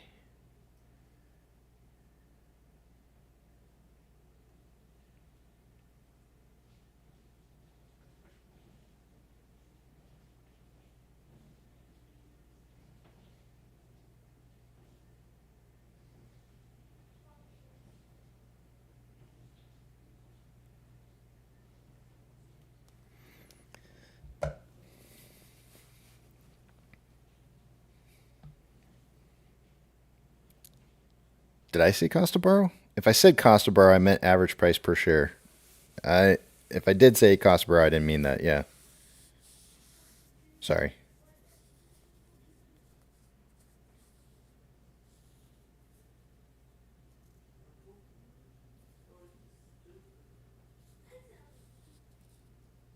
I can't believe I would have said that. That's kind of weird. I think if I said cost to borrow, it's because I was reading somebody else's message, maybe as I was talking, like Boomstick's message, maybe, where he had cost to borrow change on Weeble. I don't know. I think somebody was writing something about cost to borrow, and I was reading it as I was talking. May have accidentally said the wrong words. It happens. It's very difficult for me to multitask like that. If I see something else and I'm reading it as I'm talking, you'll get like a garbledy-gook of information. It happens.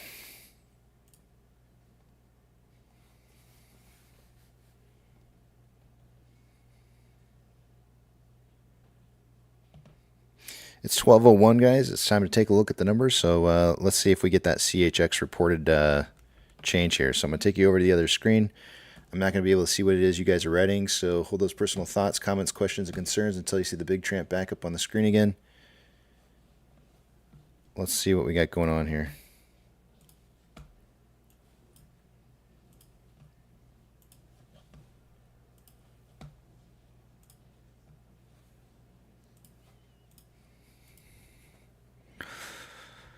Starting with off exchange.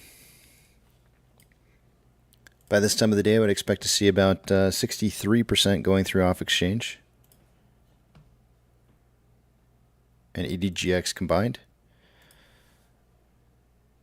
Yeah, it's not. This is not reporting the data yet for that big volume that went through. I don't think. If it is, it's showing up all strictly in off exchange, which I doubt is the case, because it's, yeah, there's no way this is showing up yet here. Hold on a second. 3 million, 3.8. What are we at right now? 3.8. We are at, yeah, we're at 10.63 million volume. So yeah, that's not it. It hasn't shown up on off exchange, so we'll see it in the next hour. In fact, when I get done with the numbers, we'll go back to the screen and refresh, and it'll probably be there, because I think it's delayed by about 15 minutes, and we're right about 15 minutes from that candlestick having gone through, because it went through at 12:51, and it's now 1:02. So we're not quite there yet. It should be reporting here momentarily. So we'll come back and take a look at it.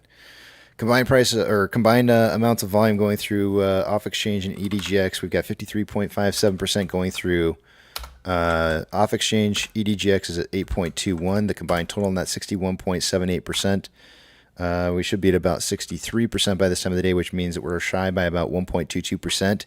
Now note that when this CHX volume does start reporting in here, it's going to kick some of those numbers down on percentages for everything that's on the page, and so what's going to end up happening is we're going to see very, very low amounts of volume going through those exchanges when that happens.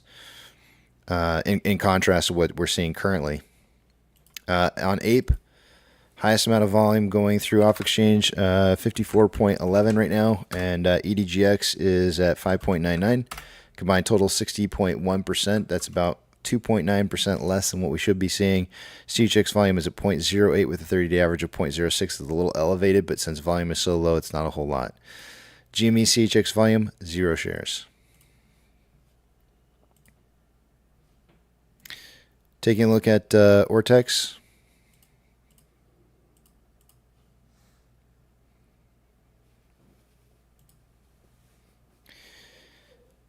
Borrowed change amount for the day-to-day on AMC, we have, as of an hour ago, there are 643,000 shares having been returned. It's now 642, not really much of a change there. It's going to keep the estimated short share interest, the free float, and all the cost to borrow averages are all going to be about the same. Shares on loans at 178.15 million shares. That's 220,000 shares more on loan today than yesterday, and Ortex estimated that 0 of it was new short interest.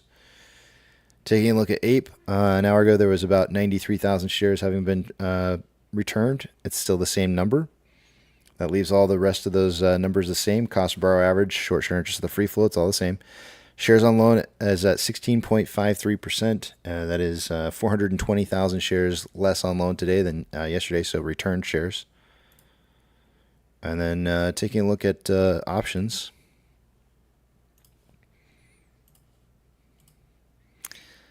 Highest amount of call volume for the day-to-day is, oh my gosh. What? You guys probably saw it pop up as soon as I saw it pop up on the screen there. There's 31,000 contracts in calls and puts in volume so far at a $10 strike for the day-to-day. Highest amount of volume besides that is at a $5 strike on the calls. We went from 6.3 thousand contracts to 6.8. And on the puts, we went from 19.1 thousand contracts at a $4 strike to 22.1. That's insane. All right. Combined price of AMC and Ape is at $6.15. Kind of consolidating right now. It's going to be about 10 cents lower than what I was expecting for the day.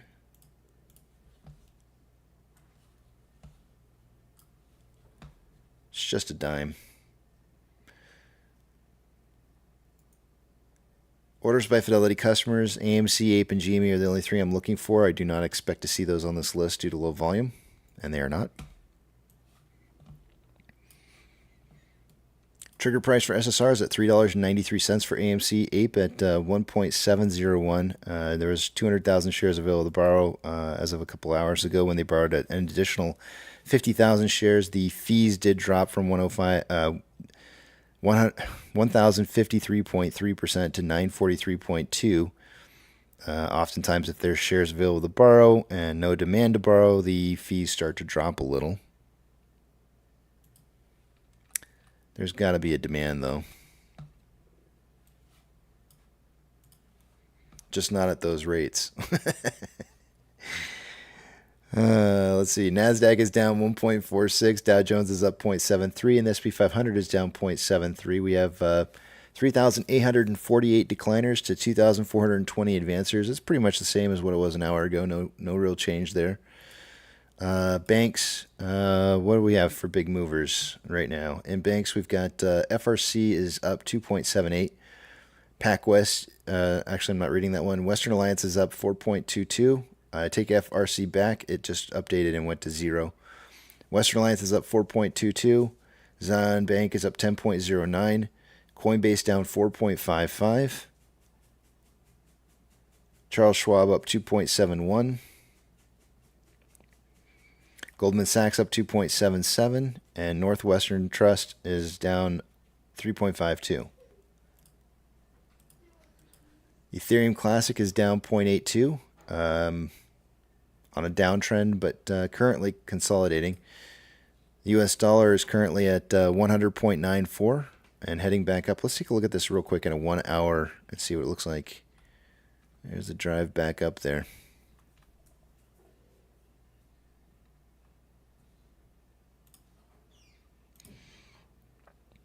Oil is up 0.49 right now on a consolidation trend. Mortgage-backed securities are down anywhere from 0.74 to 0.91 and consolidating. SPY is down 0.38, consolidating.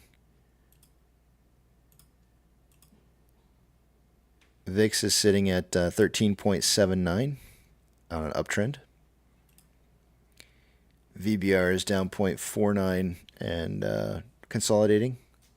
VBR is down 0.75, consolidating. Tesla is down 8.39 and on a downwards trend. Amazon is down 2.87 on a downtrend. Cinemark is down 0.5 on an uptrend. Doge is up 0.26, consolidating. Bitcoin, I keep clicking on the wrong thing. Bitcoin is up 0.59 on a slight downtrend. GME is down 1.64 on a downtrend. HYMC is up 8.05. It looks like it's consolidating. Yeah, it's consolidating right now. Maybe a slight uptrend. NCMI is up 1.92, consolidating. Hood is up, or down rather, 1.11, consolidating. Ape is down 2.12, consolidating. AMC is down 2.06 and on an uptrend. Inflow versus outflow for the day-to-day, we've got approximately almost identical inflow versus outflow. It's like $10,000 more inflow than outflow. It's super low. 11.06 million shares traded so far for the day-to-day after 220 minutes worth of trading. Putting us on a pace for 19.6 million shares traded by the end of the day today. Of course, that 3 million share candle really boosted us on our volume pace a little bit there. I said really and then a little. On a 4-hour chart, we've got more selling pressure than buying pressure with an RSI of 43.4, which is slightly below average. On a 1-hour time interval, more selling pressure than buying pressure with an RSI of 43.5, which is slightly below average. On a 30-minute interval, more buying pressure than selling pressure with an RSI of 45.61, which is slightly below average. And on a 5-minute interval, more buying pressure than selling pressure with an RSI of 53.21, which is slightly above average. On Ape, there is approximately almost 100,000, not quite. It's about $70,000 more inflow than outflow. 2.43 million shares traded so far for the day today after 221 minutes worth of trading. Putting us on a pace for 4.28 million shares traded by the end of the day today. I suggested somewhere between 1 and 20, so we're there. On a 4-hour time interval, we have more selling pressure than buying pressure with an RSI of 43.89, which is slightly below average. On a 1-hour time interval, more selling pressure than buying pressure with an RSI of 45.17, which is slightly below average. On a 30-minute interval, equal amounts of buying and selling pressure with an RSI of 41.39, which is below average. And on a 5-minute interval, more buying pressure than selling pressure with an RSI of 40.72, which is below average. Yeah. Yelika, I was going to ask you a question. Yes. How is business? And if you don't want to talk about it, I'll totally understand. No. It's busy. You're seeing a lot of business? Remember, I have two. I have the trophy shop and then I have the print shop side. Mm-hmm. So trophies are okay. Yeah, okay. The print side, I'm really busy. And with like the print. Is it always that way? Is it cyclical, or like how do you view this compared to what you would normally view on like a normal year? Like as if we've had one of those recently, but yes. So it has cycles. So like my trophy, it has cycles. Yeah. So graduation season.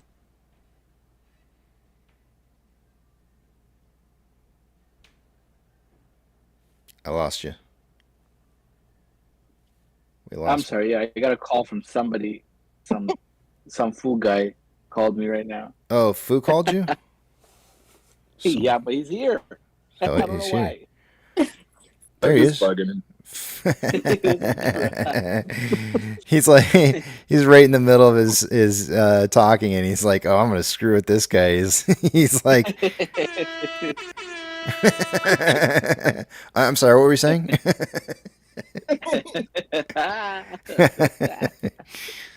Foods. Yes. So, yeah, cycles. So yeah, the trophy has cycles. Did you do it again, Fu? Again. No, My other friend. Oh man. This time he gets a real call and he picks up. Would you stop it? It's a customer. Oh, forget it. Yeah, you know what? Who cares? We don't care about your cycles. Yeah, forget the cycles. It's the moon cycles now. Yeah, so Trophy Shop has cycles, but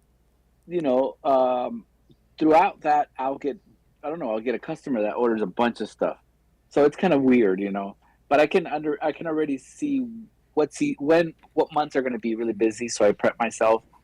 And then the print shop side, it's steady, and then now it's growing. I cater mostly to the like dealerships, like car dealerships. Sure, with trophies. So No, not with trophies. With shirts. Okay, got it. Again, another freaking call. Like everybody says, let's call him. He's on KC's. He's telling the story. Like everybody. You better not be hanging. You better not be hanging up on business.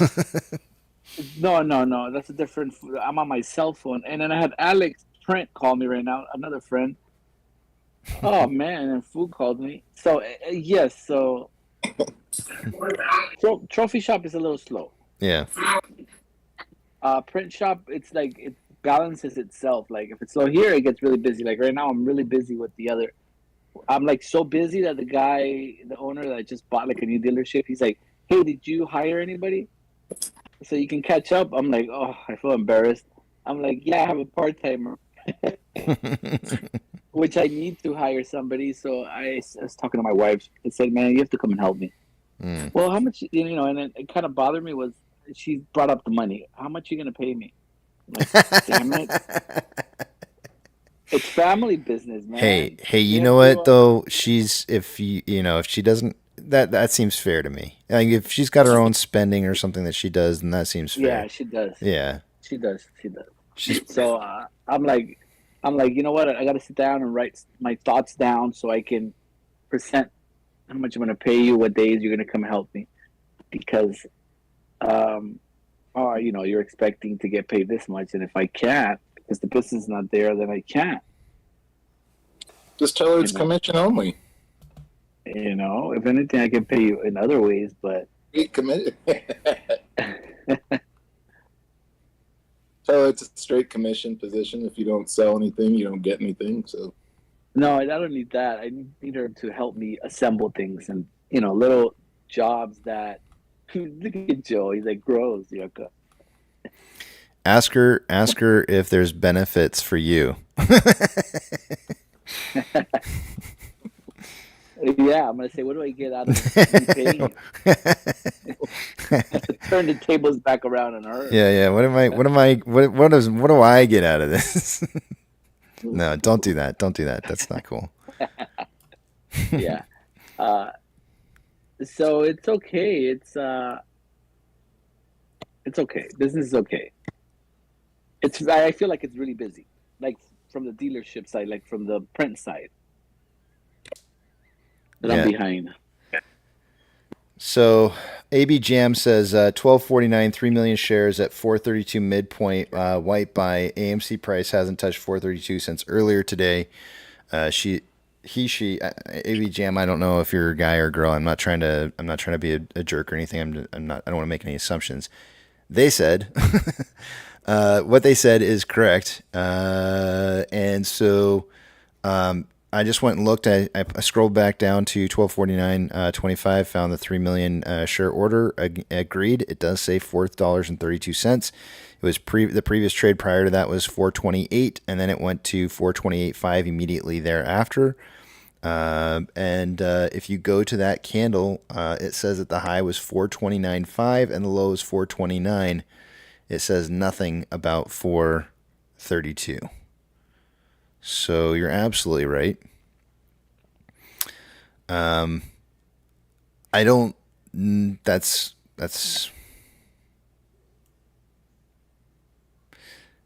This is why I love the fact that I'm recording history, because we can go back in time and we can see what the order book looked like during that exact minute, and see what the order book looked like if there was even a spread available for it to occur. The problem is that even if there was a spread available for it to occur in that price range, that it should have at least gone up in price to that point and registered a candle that would have shown that volume.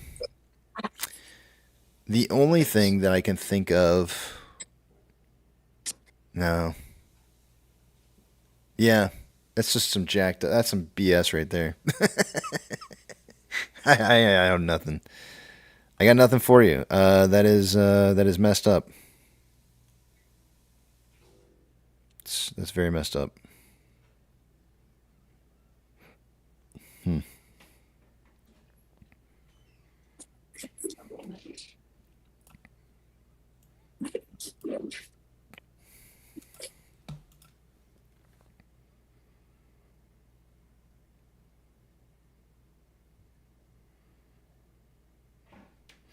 Well, ABGM, I wouldn't put too much into the fact that the candle was at the wrong time, based off of what Webull is reporting. Normally, I would go back and I would look at Fidelity's time and sales to try and look for more accurate information. So I'm not sure where you're getting where you're pulling from, but if you're pulling the data from Fidelity's Active Trader Pro, then I would probably trust that more.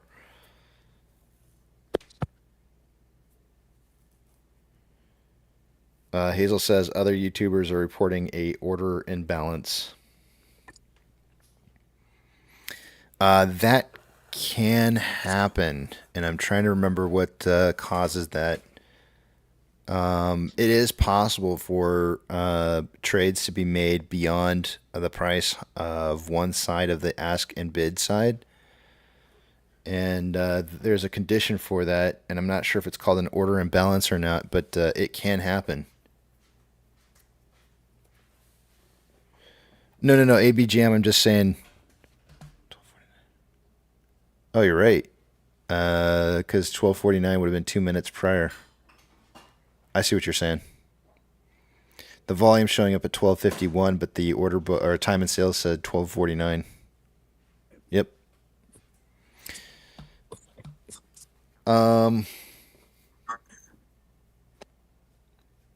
Yeah, that's some messed up. That's some messed up shit right there. Let's see if it's reporting on off exchange yet. Wow, it is, and it didn't show up under some of it showed up under CHX, but not all of it. Most of it went straight to off exchange. Take you guys straight to this page here and show you. I thought for sure that 1.5 million of it would show up through CHX, and it didn't. It went straight to off exchange right here. That's where the volume went. All 3 million of it. Not all of it.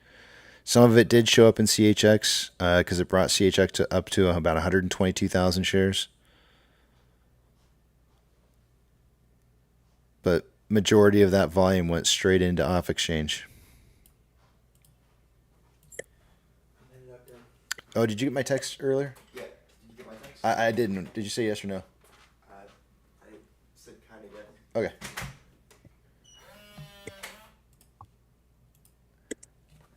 I love you. Going when kids run out the door. Let's see here. Hold on a second. I got my 7 I love you too. You were talking to someone else. Yeah. Talking to me? You never want those last words to be Did you respond to my text? That's not what you want it to be. You want it to be something else. I just texted him, I love you. Well, it's better than not, I guess. I don't know, whatever. Can't think like that in life. Can't always live your life thinking it's going to be the last time.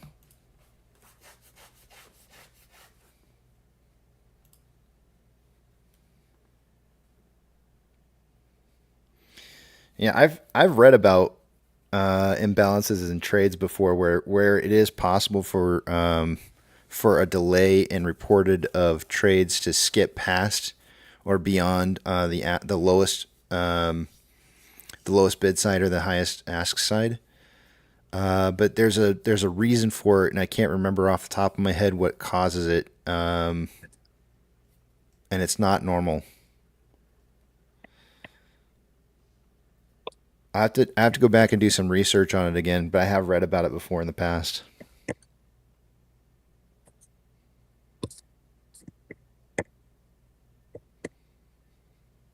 It has to be something nefarious. I mean, because it wouldn't be just a regular institution buying in the. They wouldn't want it to go off exchange because then the price wouldn't go up. It'd be foolish, right?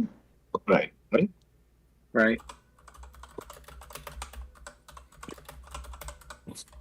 Got that wrong? Right.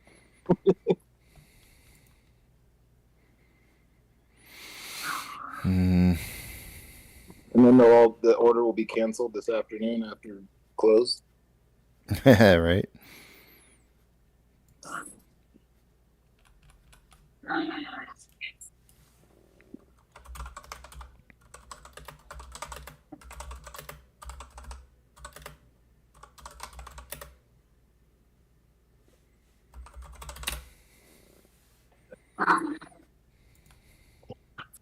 My God, dogs. Sorry. It might be price banding. That might be what it is. There's a term for it, and I'm trying to remember what it is off the top of my head. I'll never remember what it is, but because it doesn't happen very often.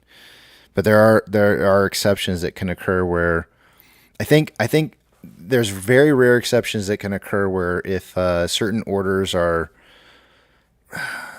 in order, and it's I think it's during there's certain periods of time when they can do it, and you can skip past orders on an order book, and I'm not sure exactly what conditions require that or allow that to happen, but I'd have to do some research on it and try and pull it up and see if I can find it. It was something I was reading on a long time ago. I'm pretty sure it had something to do with AMC as well, where I was looking at orders that could be completed out of order.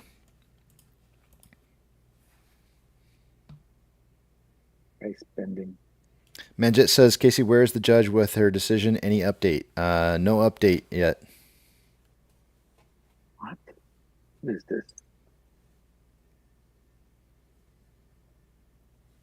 ABGM says the lady who comments about Dark Pool is Dark Pool Queen. I'm trying to think what her was. Stephanie Kammer.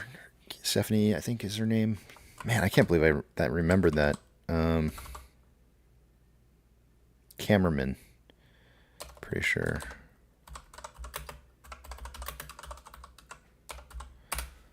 Stephanie Cameraman, the Dark Pool Queen.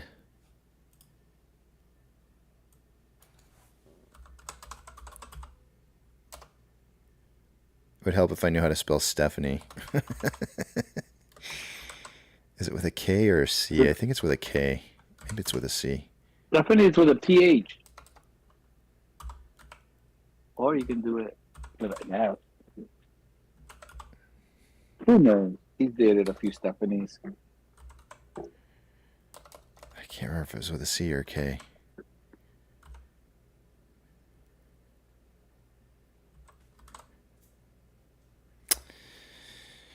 I know that's her name, but I can't find it. Hold on a second here.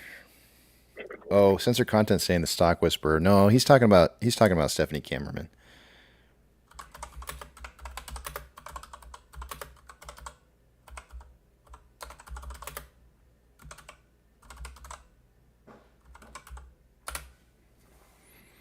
Kammerman, and it's Stephanie with a Stefanie. That's why I can never get it, because she spells it all. She spells it kind of funky. Let's see here. Steph Fanny. Like a fanny pack? Yeah, like a fanny pack. Let's see. Stephanie.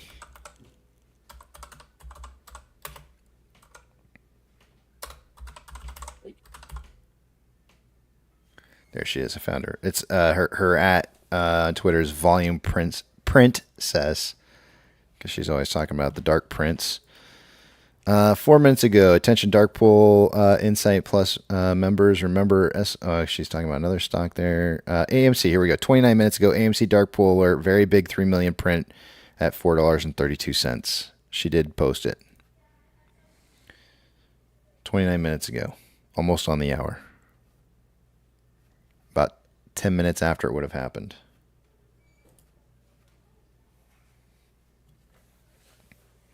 Million says she dumb. No, I'm whenever I say something's dumb, it's because I'm the dumb one. Let's just be really upfront and honest and clear here. I'm calling it stupid because I'm the stupid one. I'm just trying to make myself feel better.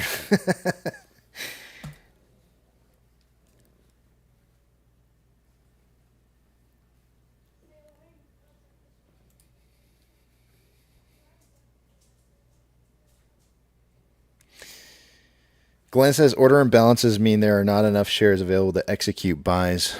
It had something to do with that, Glenn. I'm pretty sure that what you're saying is correct. And I remember that being the case when I was reading about it, because there was actually something really, when we were running up in price and moving quite swiftly in June of 2021. There were orders that were being completed out of order, and it led me down this kind of rabbit hole of trying to figure out like what the heck was happening. Like, why am I seeing the order book not moving the way it's supposed to? I've never seen this before, and so I went down this rabbit hole, and I do remember it having something to do with there being a lack of liquidity, and they're passing up certain orders to complete orders out of order. I know that makes so much. Gosh, Casey, make it sound like it's smart. But it is something along those lines. And I'd have to go back and do some more research again, because it's been over 2 years since I read up on that. Or about 2 years. Yeah, over 2.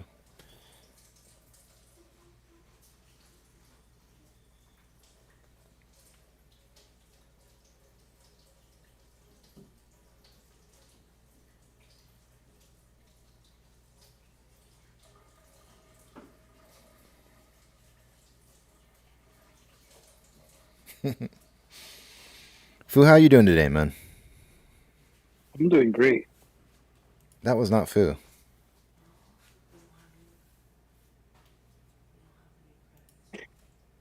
He's muted. That's why. Thanks for asking, man. I'm doing great today. Rex, how you doing today? Rex, how you doing, man? What's up, buddy? Hey, Fu, what's going on, man? No, I told you. What's I told you I wasn't going to put you on the spot anymore because you just come in to listen, and I'm not going to put you on the spot. Remember, that was yesterday. Oh, no, you're good, bro. You're good. I was messing with Fu. Oh, okay. Who's getting put on the spot? I always get put on the spot. You get, yeah. What were you doing, Phil? Oh, I turned the air on, and so the house got nice and cool, and then the dogs decided that it was time to play. So they were making a whole bunch of noise, and I was like, guys, you know, I'm on the phone, you know?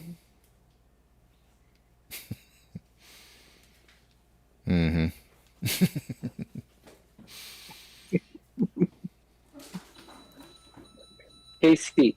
Yes, sir.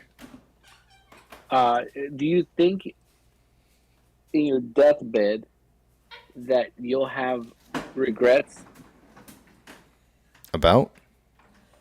Life, what you should have done, or I wish I did this or that. You know, I feel like it would be impossible to not. But the problem is that, you know, like you can try to live life in a way to where you try to make that happen as least as possible, and then and just move forward in a positive light and try to, you know, minimize those. Or you can look back in life and always regret everything that you didn't do. And if you're always looking backwards in life and regretting things that you didn't do from the past, then you're probably just not living life to the fullest currently. And it's because you're probably too busy looking into the past all the time. So I guess what I'm trying to say in a roundabout long way is carpe diem, man. Keep trucking. Mm.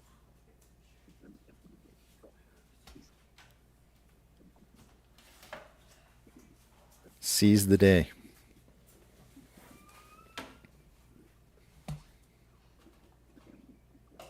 Right? That's good. Seize the day or the day will seize you. Mm-hmm. And seize D's. Seize candies. You know what those Have you guys ever heard the Avenged Sevenfold song? The what? The Avenged Sevenfold song, Seize the Day? No. No. What? Well, Casey, you gotta hear that, man. Wait. That's Well, a great song. I say no, but I probably have heard it, and I'm sitting here saying no because I just don't recognize the name. Seize the day or die regretting the mistakes you made. So I'll just wait for them to call us then. Somebody's live. Hot micing. Was that your girl?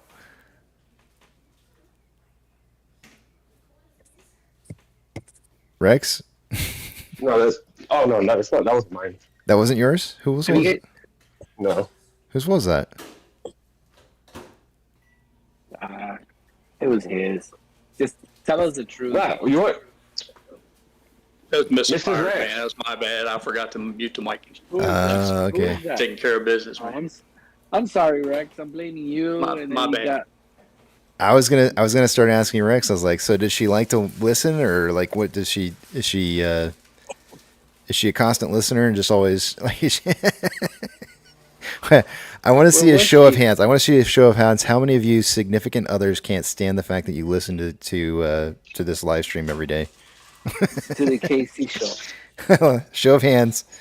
My wife doesn't necessarily hate it. She hates that the movie trivia is rigged.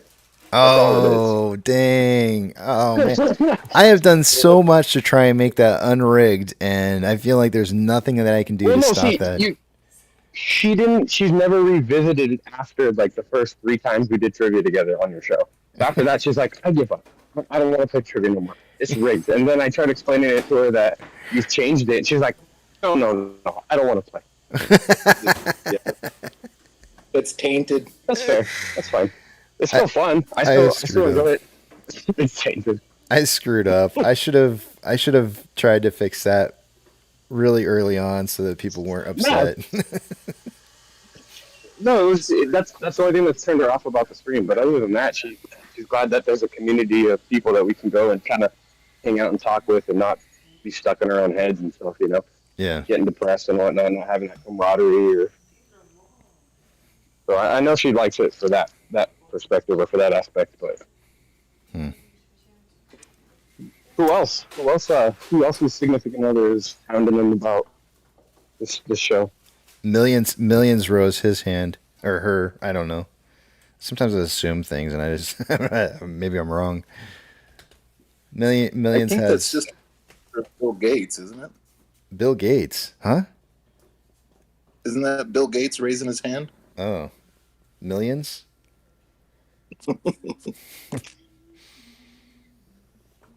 I'm just getting her back for cracking a joke about me earlier. Did you see my post about the military, Casey? Your On your post, general? General. Yesterday I posted that. Probably not. I have not. Controversial. Is it the one where? No, that's Buzz and Buzz Yeah, memories. transgender. Oh, I've got a lot to read here, apparently. I'm way behind. Yeah, don't worry about it. No, but you want to start. You want to start some. You want to start a fight? You want to start a fight? Are we ready to start? Is it fight time? Is it fight club time? I think it's Fight time. That. What is? How about that song that everybody's all pissed off about right now? Don't talk about it. No. Just stop right there. Stop. Just stop. Just let it sit. Nobody say anything else. Just let it ride. Don't say anything. Everybody just silence. It is. It's just. I don't know, man. There's so much stuff going on. I feel like. About Pirate Boys again? No, not that one. Pirate Boys. I had to rip the scab off. Dang it. Oh man, I was trying to like fly under the radar with Pirate, and you just threw like hot coals on that one big time. Yeah, Pirate's just waiting for the day.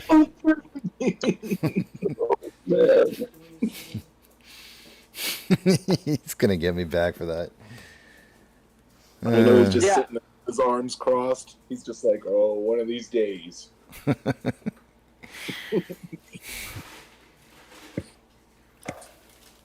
just feel like there's so many topics that are being thrown at us to just try and get people to fight. That's what it really feels like to me. Yeah. Like, let's make this a hot topic and everybody can fight about it. You know, like why do we really need to? Can't people just enjoy something or not enjoy something and then let them make their own decisions and not everybody fight about it? Like, I don't know. It's just insane. Whenever we really get to fighting and people's tempers are getting the best of them, I always like to think of like, no matter how much we fight and argue with each other, the 1%'s just sitting back watching it all take hold. Yeah, they don't care. They're enjoying it. Yeah, they don't care. But they're enjoying it. Nope. Casey, you want to hear something? I've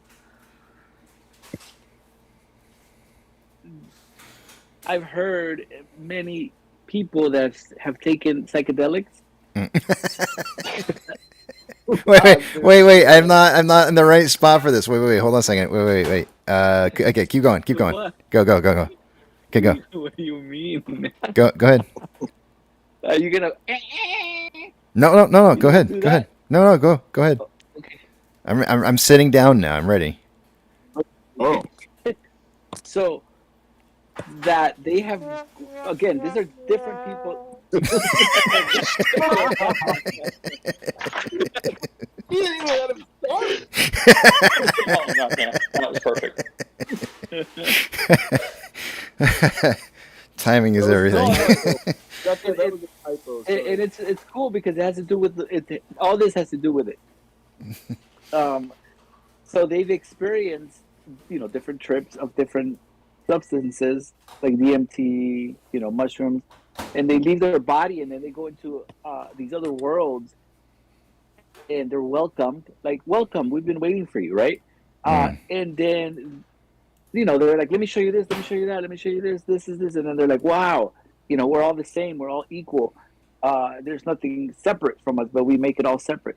And then other people say that the universe shows them what a joke creation is. Like it's just like we take ourselves so serious that at the end, it doesn't. Everything dissolves. Like there's all that worrying and suffering doesn't mean much because everything at the end it just dissolves. So us fighting against each other or these other, men in power or the 1%, giving us these rules or new laws so we can fight against each other. It doesn't. They know, but at the end it doesn't mean anything because we're all one. I'm kind of retarded.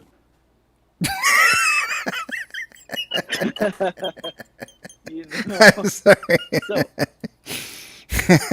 So, sorry. Sorry.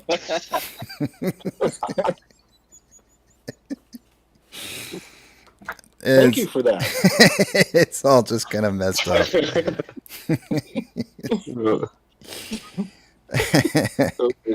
Hey, so that butt drugs place is closed, right?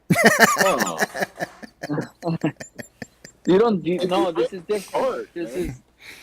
It's a serious question. No. If it wasn't, I would probably go over there on a trip just to, I don't know, maybe go take a picture out in front of it or something. But I heard it's closed. It's literally like an hour and 15 minutes away from where I'm at right now, and I'm tempted to go, but if it's closed, then it's no point. Go take a picture in front of it. I would love to take a picture in front of butt drugs. I'll free park in the rear for God's sake. Park in the rear. Yeah. I like it. Yeah, it is closed. Damn. I don't know where, but I was trying to go somewhere with that, and I hope you kind of got the point that all of it is just BS. At the end, I think we'll be standing, looking at looking at the world and just like, oh, what was that? That was such a joke. It's just funny. I wanted to go back, or if you believe in that whole, or oh man, that was a minute. What do you think? Right? What do you think about the idea of what we're experiencing right now, and what you will want to experience afterwards? Do you think that this has changed you as a person? After we get paid? Yeah. Or Yeah. Do you think this has changed you as a person? Do you think that you're going to be looking for? Are you just going to want to sit back and relax, or do you think that you know? I think if let's say tomorrow we get bam MOASS, or this week whatever, and then we get paid, I think I am going to sell my business, and I don't want to. I want to go enjoy nature, life, actually enjoy the world.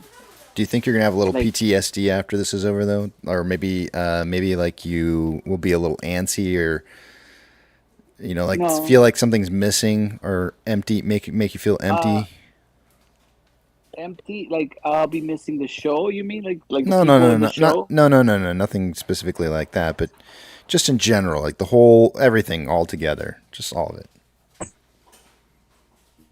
I don't think I'll be missing anything. I think I'm missing it now. Like that's why I'm missing, spending more time with my family because I'm at work. You're trading off the time that you could be with your family if you had no worries of how you're going to pay your bills or going to work. You're trading off that time. So that's how I feel. So, but now with once we get paid, we'll be, the family can be together. We travel together, go visit friends. How about you? I don't know, man. I don't know. What do you mean? I don't know. I don't know. I don't know how I'm gonna feel. I mean, who knows? You don't know how you're gonna feel? I don't know. I have no clue. Do you think you're gonna feel empty? Don't you think we're in uncharted water?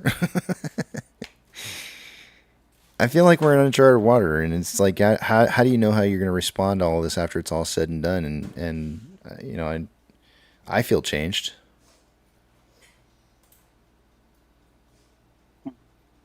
For many, the first emotion we're probably going to experience is an overwhelming sense of relief and security.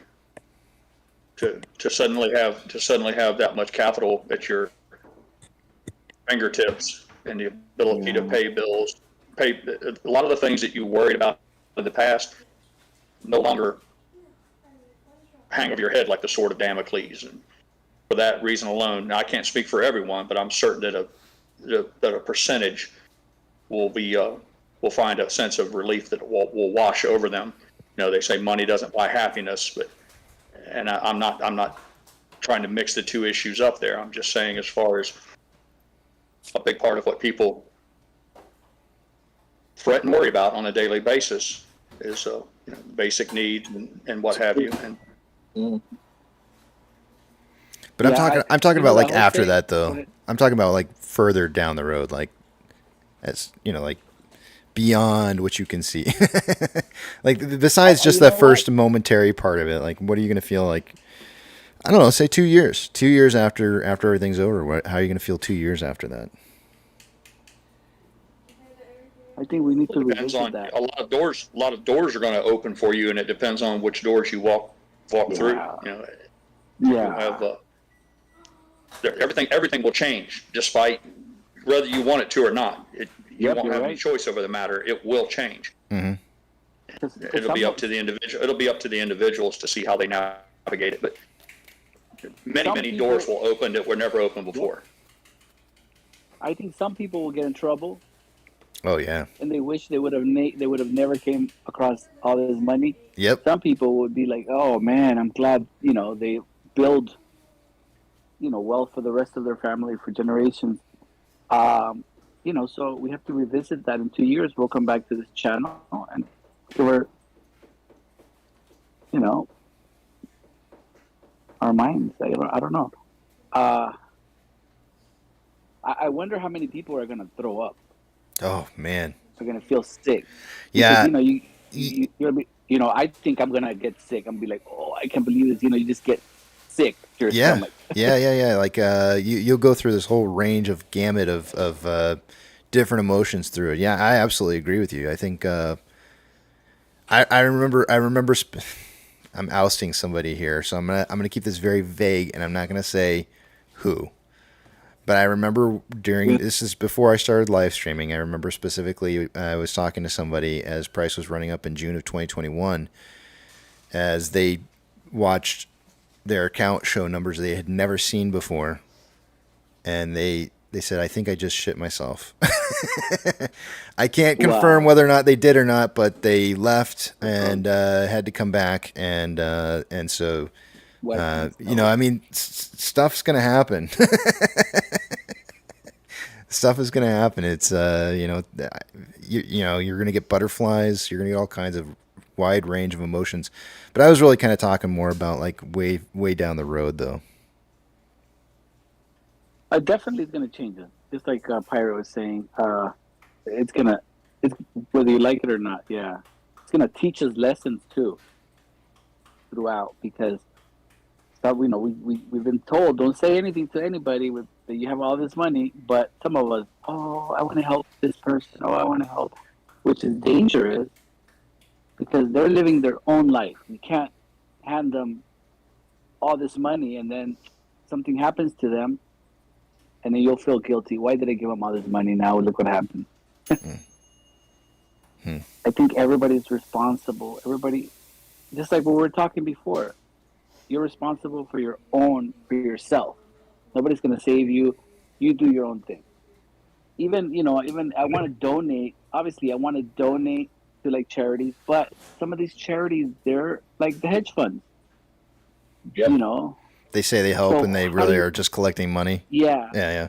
So the other thing is, do I want to build a business that is a charity? And then this way I can oversee it. It's a charity for, I don't know, kittens or like rescue dogs, animals, Food dogs. Or food dogs, I just want to read what Maggie wrote real quick here before it gets off my screen too far. She said, I think I will miss everyone and I hope there is a new channel for AMC millionaires. I will be involved in abundance of personal charity obligations. Yeah, it's kind of like Casey, you'll have to keep streaming. No, yeah. Oh, yay. There won't be there certainly won't be a shortage of soul searching. People will have to sit down and they don't have to. They're going to sit down and do a whole lot of reflection on how they want to live their lives. And again, all the rules will have changed because maybe dreams or aspirations that one had prior to this weren't conceivable for lack of funds or because of one's need to work or hold a 9-to-5 job, and all of that will change. And it'll be interesting to see how people's dreams and aspirations change with them. Many of those people, once they're freed from the shackles of whatever it is that's stopping them from following their path, it'd be interesting to see if they will continue on that path or if all along it was just a false dream to begin with. Glenn says, let's chip in to reopen butt drugs. I think that's really funny. I mean, or we can just look for the next company that's in trouble and continue it. I have a plan. I just want to buy the sign that the sign from in front of butt drugs. If I could just get that, and then I'm going to set it up like on the tourist trap down here by all the airbrush shops and the t-shirt shops. I'm just going to charge people to take selfies, $1 to take a selfie next to my butt drug sign, and I'm going to corner the market on it.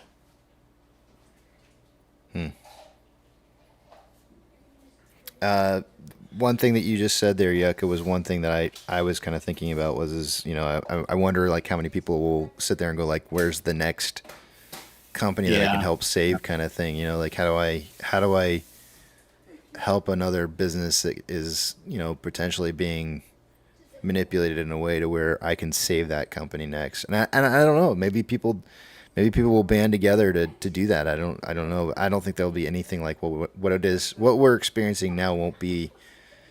I think when this is over, this market's going to change and how it looks and how it operates.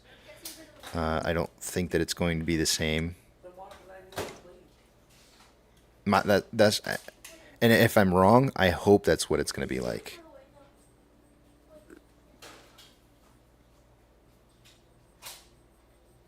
Pirate and I were talking a little bit about what Yucca was talking about yesterday, and I brought up Rod Stewart's daughter, and she had like a show or a documentary or something, and she was walking around the Stewart property, and of course it's really nice, as you might imagine, and she's a really attractive young lady, and she's walking around, and he's got his cars pulled out. So Rod Stewart's daughter? Yeah, Rod Stewart's attractive daughter? You might not think. All right, I got to look this up because I feel like this is subjective to an individual here. Let me see here. This is probably 15 Rod years ago. Stewart's daughter. Well, you might want to look up Rod Stewart's ex-wife. Okay, is it Renee Stewart, Sarah Streeter? It can't be Sarah Streeter. Ruby Stewart or Kimberly Stewart? That I don't know because I could really care less about their names. Neither Ruby or Kimberly are particularly hard on their eyes. What's noteworthy is he's got 8 kids, so the guy definitely didn't have a pullout game.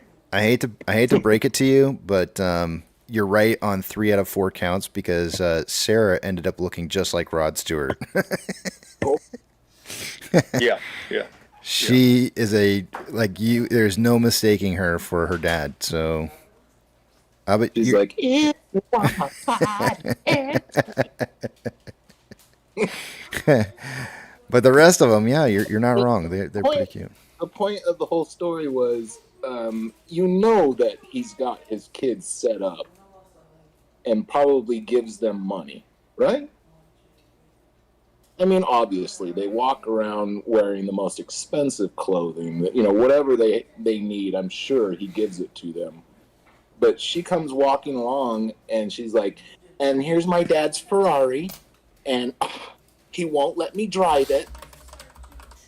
And it just kind of caught me off guard. I was like, there's a guy who, if she took his Ferrari and wrecked it, he could go and buy the same Ferrari the next day. And he won't let her drive it.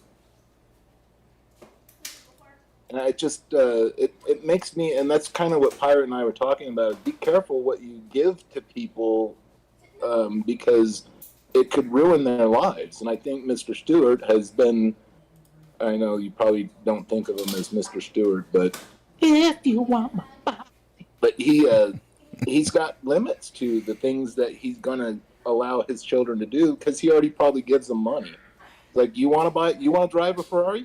Save up your money. No, they have to live their lifestyle and be the Stewart children and, all that kind of stuff. And it just kind of caught me off guard. And I never respected Rod Stewart until that girl started talking about he won't let me drive his Ferrari and blah blah blah, and I was like, oh, he's got some limitations for once in his life.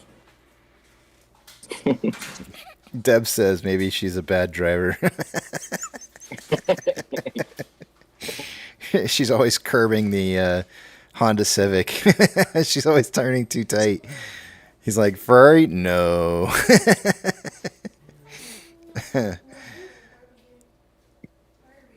I mean, I don't even know. I'm sure they are probably automatic. There's got to be. Are all Ferraris? Are manual and automatic, right? Or are they all manual?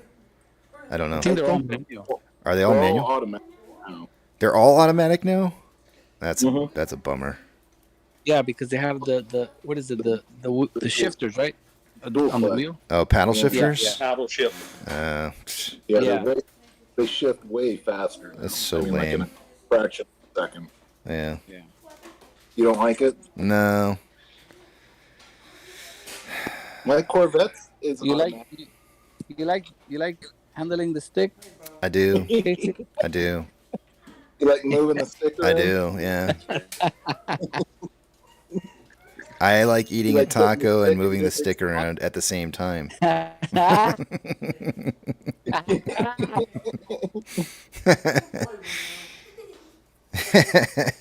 Oh my gosh.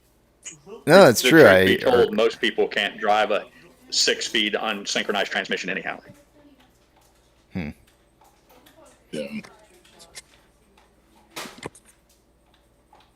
Yeah, that's why everyone's sad about the new Corvette, because it comes with a dual clutch, or maybe it's a single. But they're like, it doesn't have a clutch. It's not a sports car. It's like, my God, guys. Yeah, I like the new Corvette. I want to get one. That might be a purchase. That's definitely going to be a purchase. I'd rather get that versus a Lamborghini or a Ferrari. Oh yeah, 100%, man. It's so practical. It's a must-have. It's a must-have. They're fun, but they are not practical. Like, I had to go and get a freaking propane tank the other day, and I was like stressing because I was like, will it fit in my car? I don't even know.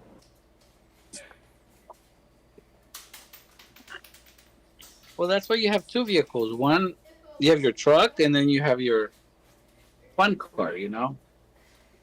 I mean, you could always throw down a blanket on the passenger seat and just throw it on the passenger seat. He's gonna get... Not that.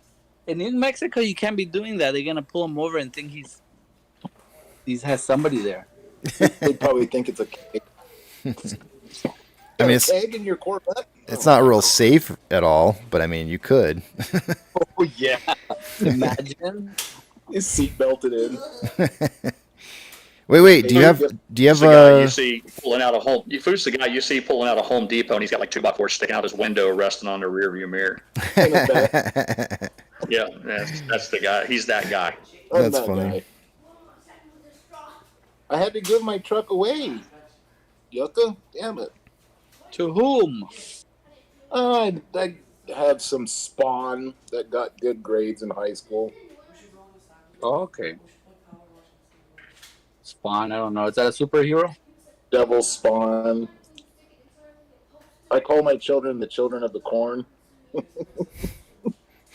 That's what our Wi-Fi. That's what our Wi-Fi used to be called. Really? Yeah. Oh, cool. Now it's called Pennywise. Come on in. I'm not even kidding. It really is. And then I thought about, at first I thought that it would be really funny to make my Wi-Fi named Pennywise, and then the day that I created it, I was thinking about going to the local gutter and attach a red balloon to like a brick and sliding it down into the sewer. So this like red balloon was just like hanging out of the sewer. I thought that would be really fun. I thought neighbors would enjoy that. Casey, You need to name it. You need to name it like FBI Surveillance Unit 1 or something like that. I've seen that. Casey, do you ever wonder if once AI takes off, and then your router is going to come back and say, "Hey, KC, you remember you named me Children of the Corn? I didn't like that." Imagine. I mean, is that possible? You'll be pleased to know no. that around here we refer to our children as the fuck trophies. Whoa! Wow. Whoa. Well, he's in the trophy. He's in the trophy business. So I mean, What do your kids say when you say that? They agree with him. it should surprise you that my children don't backtalk me in the least bit. They don't say anything. They just take it. Well, the alternative is, "Hey, dumbasses." Is it? I think I just lost you guys. I can't hear you guys. What? Wait, hold on. What do you mean? You muted us? There we go. I've been having some problems with this box that I'm using to AI, man. analog to digital transfer boxes giving me problems lately. So talking about AI. Uh-oh. Listening to you. Taiwan, I guess they're reporting a loss in chip manufacturing by 10%. Something to do with AI.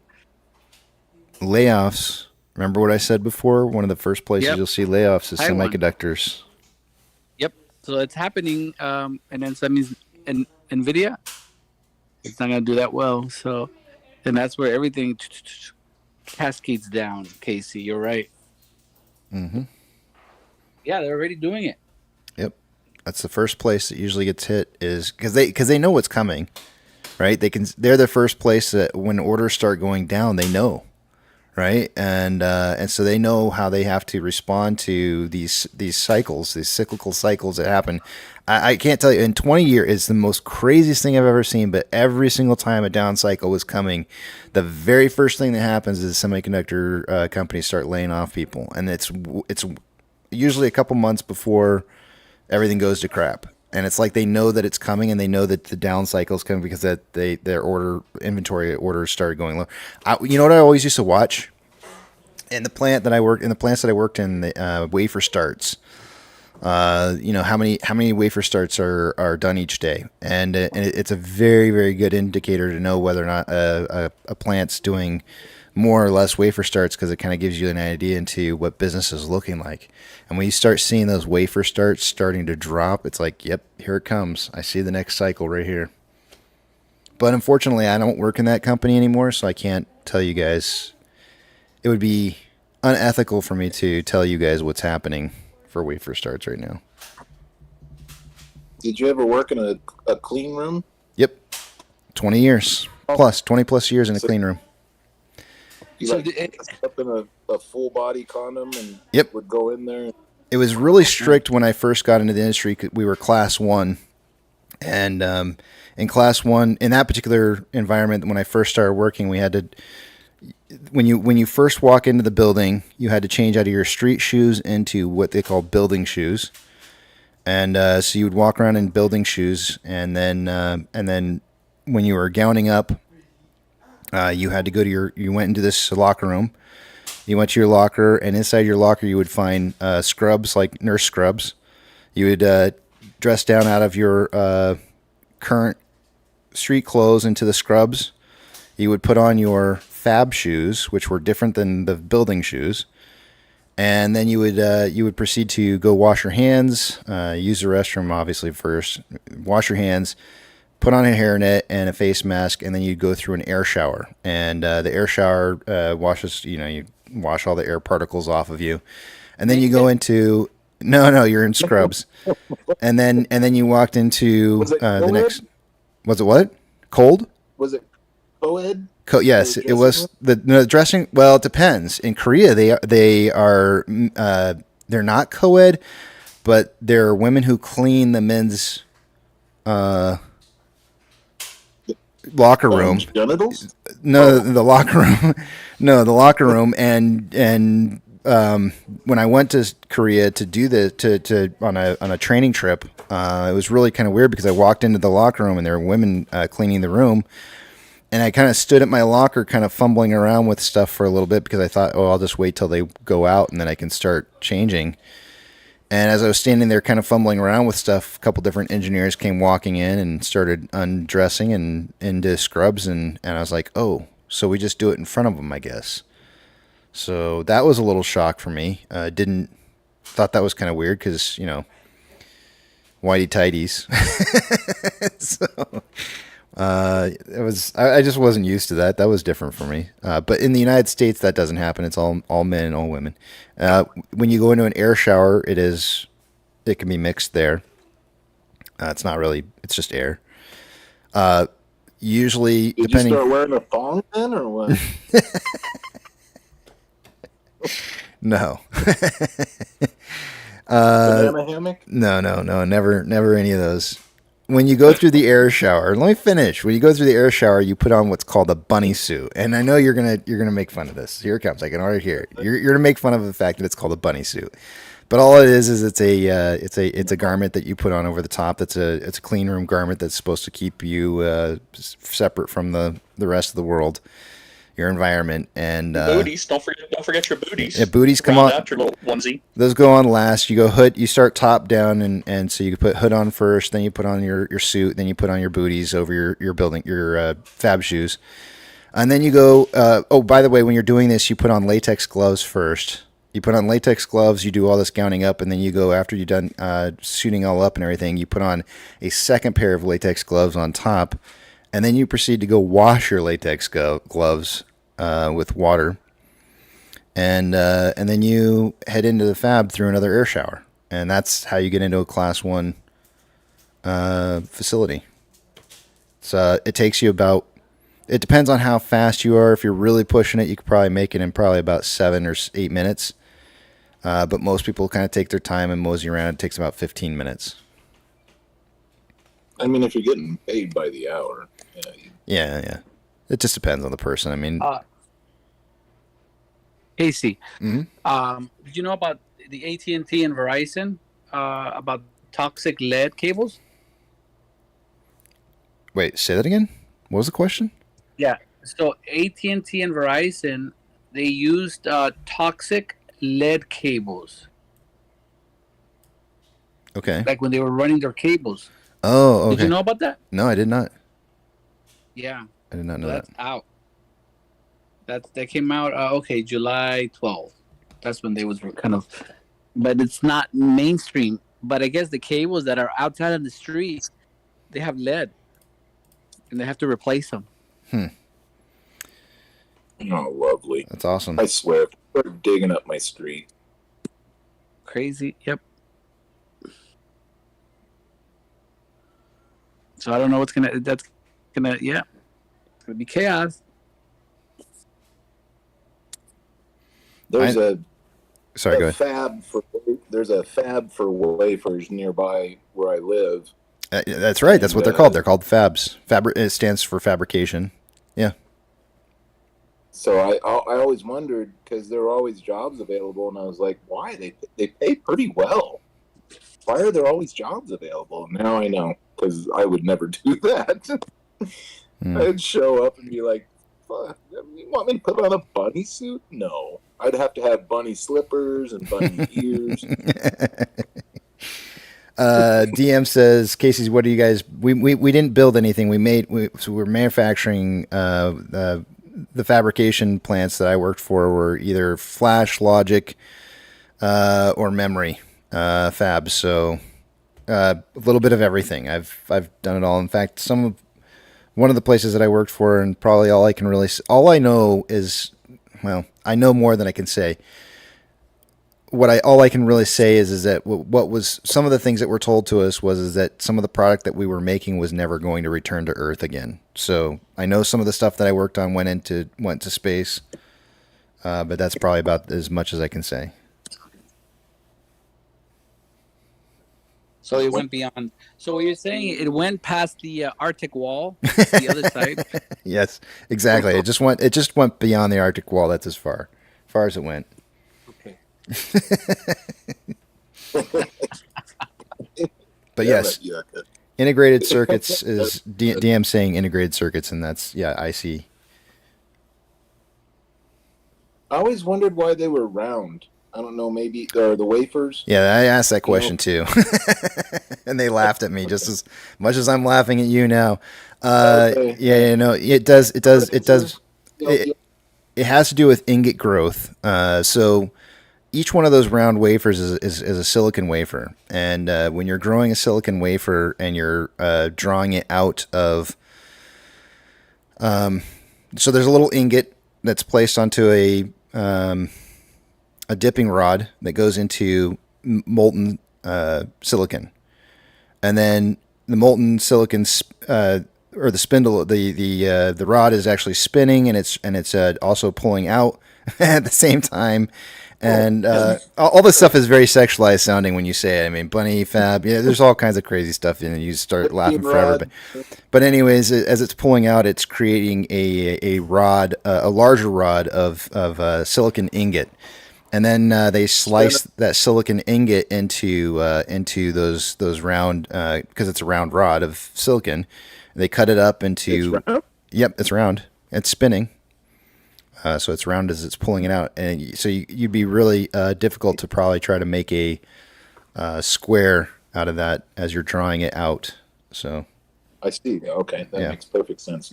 But it is actually a question that I didn't ask because I didn't know anything once upon a time either. So well, thanks for the clarification. Yeah, absolutely.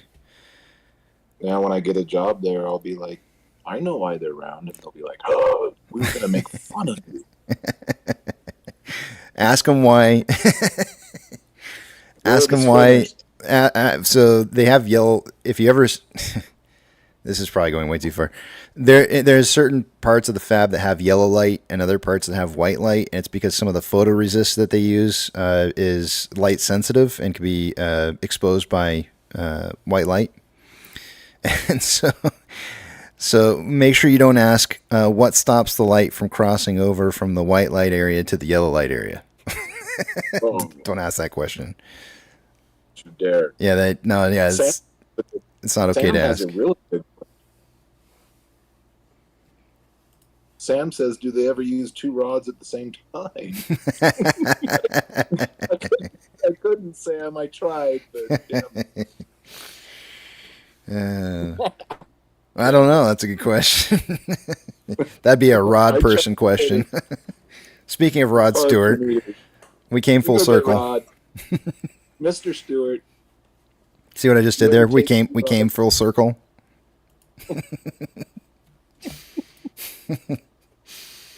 Yucca doesn't even have to chime in. We're already debauched.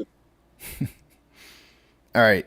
Glenn says, did we miss numbers? No, we didn't. I just got talking, and you got me monologuing over here. So, Sorry. You guys want a multi-rod? Yeah, multi-rods. All right, let's do this. Let's take a look at our numbers. I'm not going to be able to see what it is you guys are saying, so hold those personal thoughts, comments, questions, or concerns until you see the big tramp back up on the screen again. The rod has 8 wafers. No, this rod has more than 8 wafers. It's funny. They actually, I don't know, he's got me on a roll. There's 25 wafers in a boat. Just throwing that out there. Not that you really care, but there are boats that carry wafers, and they're not something you eat. I'm such a nerd. All right, let's take a look at these numbers. You guys, I know exactly what's going through your head right now. You guys are all envisioning like a real boat carrying what is going on in your head is probably like a wafer that you eat.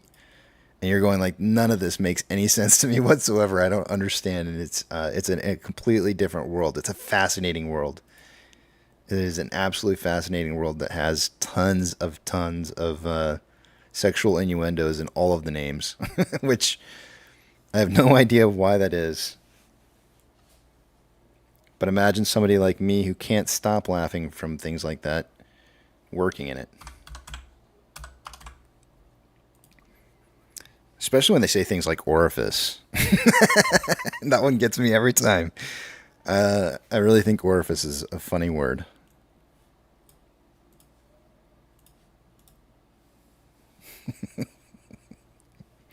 Two wafers walk onto a boat. All right, let's see what we got going here. Off exchange, by this time of the day, I would expect to see, what time is it? 1 o'clock? 64% going through off exchange and EDGX combined. On AMC, we've got 64.1% going through off exchange. EDGX is at 6.26. The combined total is 70.36%. So we're about 6.36% higher than I would expect to see. CHX volume is 1.01% of the total daily volume, which equates to about 124,000 shares. I only get excited over 300. On Ape, off exchange amount for the day today is at 55.07%. EDGX is at 5.86. The combined total 60.93%. That is 3.07% less than what it should be by this time of the day. CHX volume is 0.06, which is right on target with a 30-day average, but it's only 1,800 shares since volume is so low. CHX volume for GME, 0 shares still. It's kind of unusual to see 0. Taking a look at Ortex. What do we got going on there?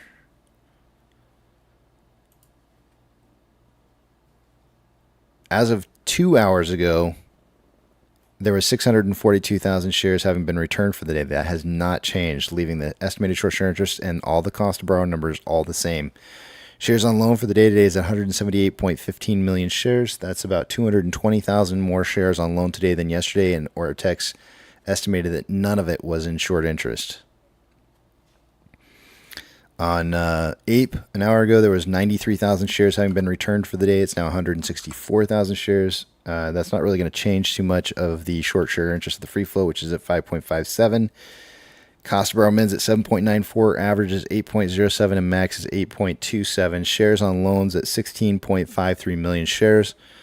That is 420,000 shares less on loan today than yesterday, or returned shares. Taking a look at the options.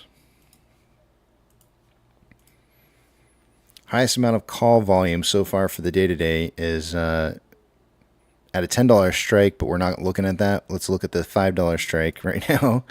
An hour ago at a $5 strike, we had 6.8 thousand contracts. There's 7.3 now. And on puts, highest amount of volume an hour ago on those was at a $4 strike. There was 12.1 thousand contracts. There's now 23.5. Market really suggesting a strong push, is expecting a strong push in the downwards direction of price, but still expecting a close between $4 and $5 by the end of the day. Combined price of AMC and Ape is at $6.11. I said that we may see a retest of... Did I say... What did I say earlier? I feel like I said a retest of something very close to 6 or 6.05, maybe like a slight drop below the rising level of support, which you can see is right here. We're almost at it. So hopefully we can get a bounce off of that. But if not there, I would expect it to probably be around this Fibonacci retracement that I've got in here at $6.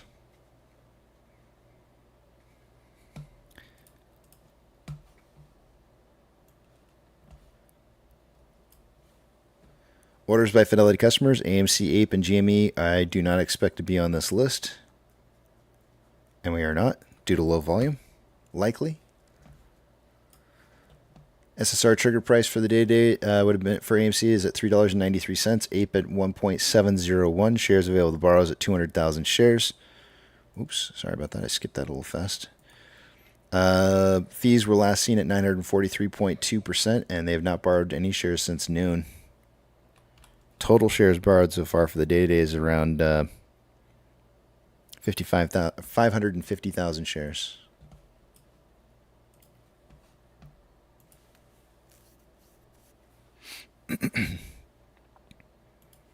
NASDAQ is down 1.78, Dow Jones is up 0.56, and the S&P 500 is up 0.54, or down 0.54 rather.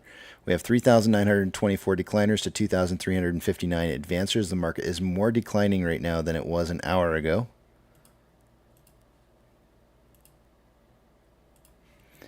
big bank movers for the day. Let's see what we got going on here.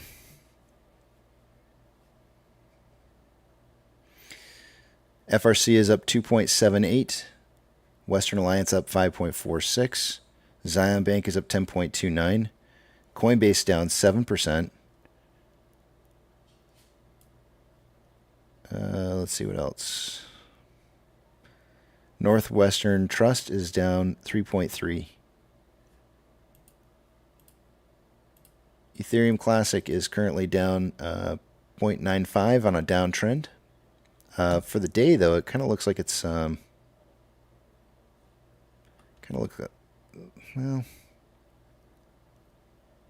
it's on a current downtrend. It's consolidating after the big jump down that it had earlier today. The US dollar currently is sitting at 100.86 on a current downtrend. WTI is down 0.73 and consolidating, which is oil. Mortgage-backed securities, BlackRock and Vanguard are down anywhere from 0.66 to 0.84 and consolidating. SPY is down 0.52 on a downtrend. VIX is at 13.85 on an uptrend. VBR is down 0.4 and consolidating on a slight uptrend, actually. VB is consolidating. Tesla is down 9.08 on a downtrend. Amazon is down 3.48 on a pretty strong downtrend right now. Cinemark is down 0.22 but is up on an uptrend. Doge is down 0.04 on a downtrend. Bitcoin is down 0.72. I'm going to call it consolidating. GME is down 1.25 on an uptrend. HYMC is up 5.76 on a downtrend currently. NCMI is down 0.27 and is consolidating. Hood is down 0.8 and consolidating. Ape is down 2.38 consolidating, and AMC is down 2.63 and consolidating. Inflow versus outflow, there's approximately $500,000 more outflow than inflow. 12.6 million shares traded so far for the day after 294 minutes of trading, putting us on a pace for 16.71 million shares traded by the end of the day today. On a 4-hour time interval, we've got more selling pressure than buying pressure on our side, 41.09, which is below average. Still trading inside that bullish triangle that I had mentioned to you guys from the past, and we're meeting the bottom of this. I think this is where I had said there was a chance that we might drop down to the about 415 range, maybe temporarily, and then bouncing off of that 415 range, and then perhaps back up into that bullish triangle again before retesting 448, which would probably be more likely going into next week. On a 1-hour chart here, we've got more buying pressure than selling pressure with an RSI of 39.62, which is below average. On a 30-minute interval, more selling pressure than buying pressure with an RSI of 40.7, which is below average. And on a 5-minute interval, more buying pressure than selling pressure with an RSI of 44.7, which is slightly below average. On Ape, they just brought up the premium seat thing again in the news. What the hell? What the hell? I can't believe that's so old. AMC drops plans to charge. Oh, they're saying we're dropping it. AMC drops the plans to charge for premium seats. Okay. Never mind. Sorry. I thought they were bringing up old news. I was like, are you kidding me? They're really trying to throw. That makes me feel a little bit better. Blood pressure's down now. Inflow versus outflow on Ape is roughly about the same. Just a little bit more outflow. 3.36 million shares traded so far for the day today. After, let's see here, 296 minutes of trading, putting us on a pace for 4.42 million shares traded by the end of the day today. That pace has actually been holding up really well, that 4.4 million share pace, which is really, really darn close to what we had for a pace yesterday, which was 4.3. And I thought we would see less volume today than yesterday, so I don't know. We'll see what happens. On a 4-hour chart here, we've got more selling pressure than buying pressure with an RSI of 41.31, which is below average. On a 1-hour time interval, equal amounts of buying and selling pressure with an RSI of 41.45, which is below average. On a 30-minute interval, more buying pressure than selling pressure with an RSI of 38.46, which is below average. And on a 5-minute interval, more selling pressure than buying pressure with an RSI of 38.2, which is below average. And with that, that is all I got for you guys. I think I'm going to go to break. Okay. Yeah, I know. I got to break one off? I got to... Huh? You're going to break one off? A piece of that Kit Kat? Yeah. That's what I'm... Hey, Sam had a really technical question earlier, and I can't let it go because it's about, the industry you were in. Hmm? And it was really important. He was talking about when you went into the air shower. Hmm? Shouldn't that be called a blowjob? I mean, it was extremely technical. I'll tell you, you learn your coworkers really quick on which ones you want to get into an air shower with and which ones you don't. And if you can try to slow or speed up your gowning process up to match who it is that you want to enter into a blow shower with, the better. Because there are guys out there that if you get into one of those showers, they will relieve themselves in there. And I'm telling you right now that is recirculated air in those air showers. Oh. Yeah, not fun. Not fun at all. Are you saying my computer chip could have fart air in it? No, they let it all. Well, see, there's laminar airflow. Out. There's laminar airflow inside the fab. So this is probably one of the coolest little pieces of information that anybody will ever take away from what it is that I did for a living. You can fart all day long and nobody ever knows.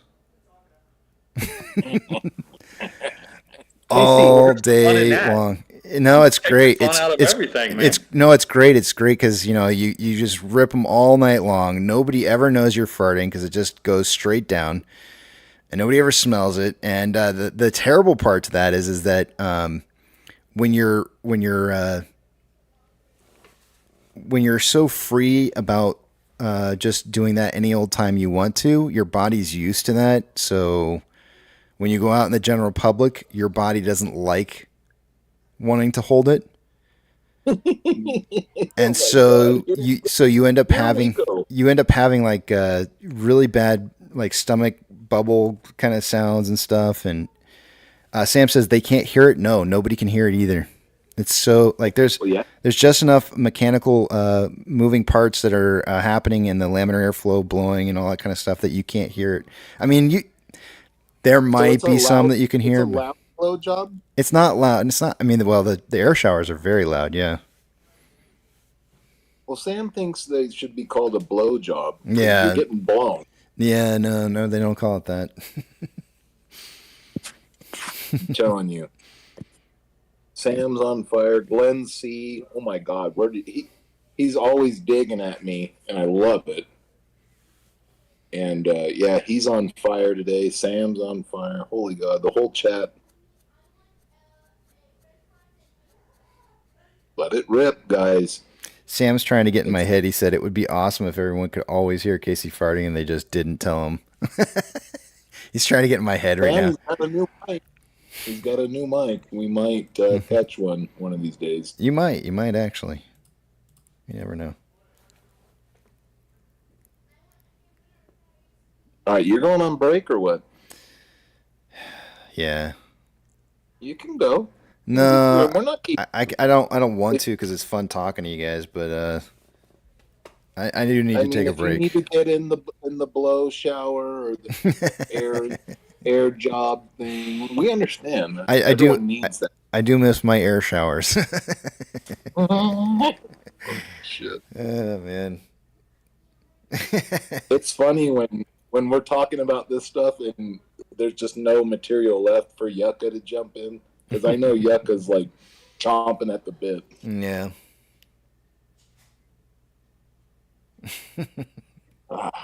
All my dogs are asleep, so you can take your air job, whatever you need to do. Emiliano says he's got to go fart.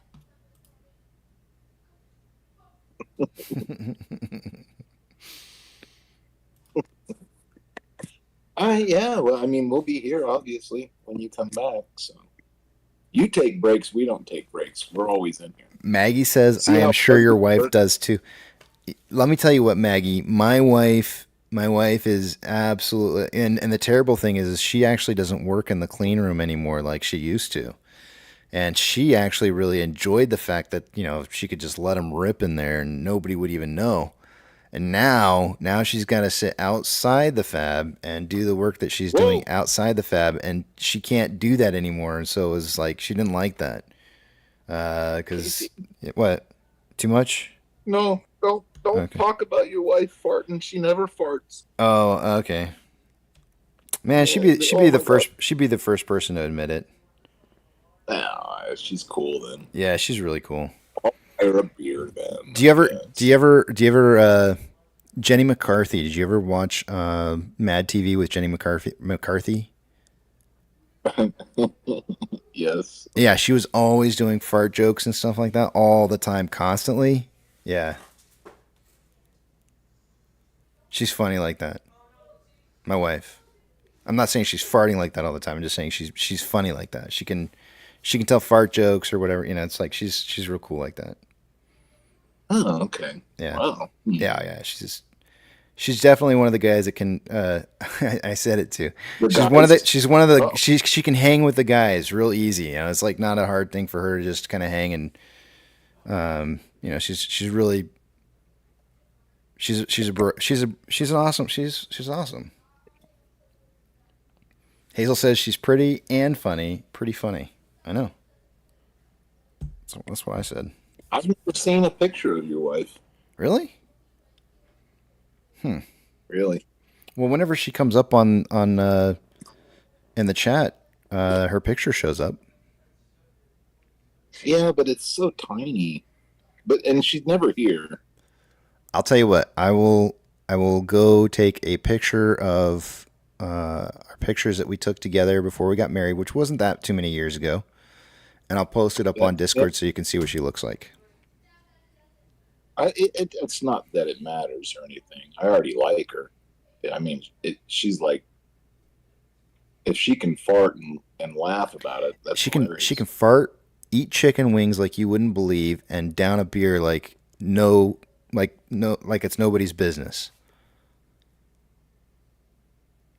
I remember my ex-wife. I remember she farted in her sleep, and I told her the next morning, "Hey, you farted in your sleep, so it's on now." Because we've been holding it because we were dating and stuff, and I was like, "We've both been holding it in, but now you farted in your sleep, so now it's on." So. She laughed and laughed. She was a funny lady. God, I miss her. She was so fun. Yeah. But she was a lunatic. I was just gonna say that's what I like about my wife. She's not a lunatic though. Oh, that's yeah. Hazel. Hold on a second. Hazel, send me a DM on Twitter or something like that, and I can send you a link. Absolutely. We need Hazel in here. Hazel's awesome.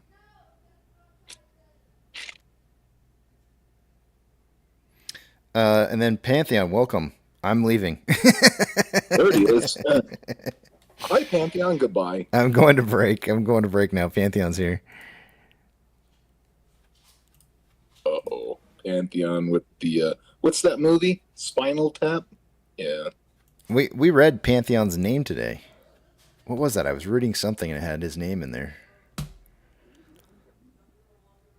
Oh, it was the Fed Now. It was the Fed. Wasn't it the Fed Now thing? Yeah. I think it was the Fed Now. Pantheon, Fed Now is now live. In case you didn't hear. That'll probably be my title for tomorrow. Sounds like a good Friday title.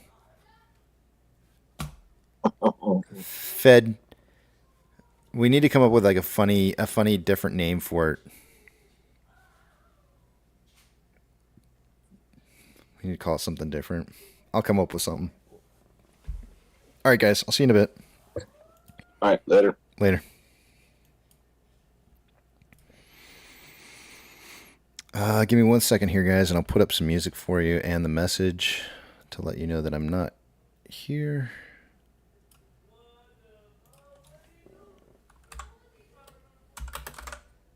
Oops.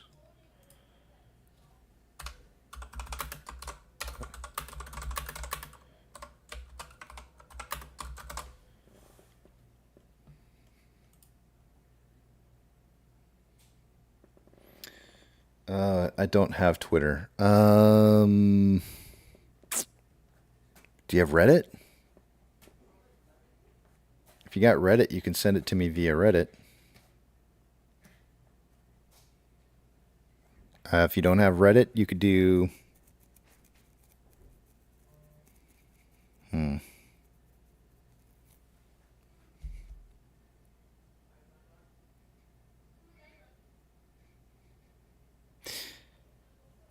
Tell you what, Hazel. If you're here in the morning tomorrow morning, I'll just put a link in the comment section in the morning tomorrow morning. Nice and early. Earlier the better. All right, guys. Let me take off to break here. Give you guys a little bit of music. See you in a bit.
All right, guys, I'm back.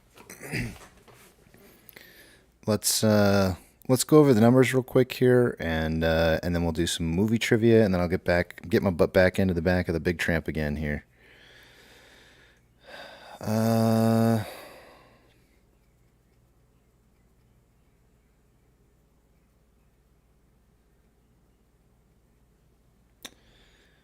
Let's see here. I'm getting a nice little run on AMC here. Up to 430 at a closing price for 432 for the day-to-day on AMC, and Ape I'm way off on.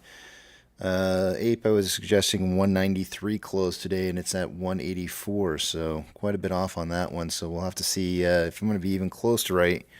We're going to have to see something much higher than 432 for a close. All right, let's take a look at the numbers and see what we got going on. I'm going to take you guys over the other screen here. I'm not going to be able to see what it is you guys are writing, so hold those personal thoughts, comments, questions, or concerns until you see the big tramp back up on the screen again.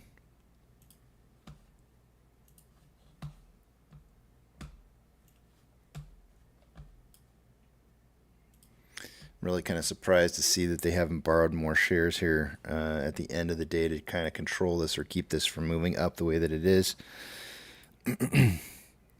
Off exchange by this time of the day, I would expect to see about 66% combined between that and the EDGX exchanges.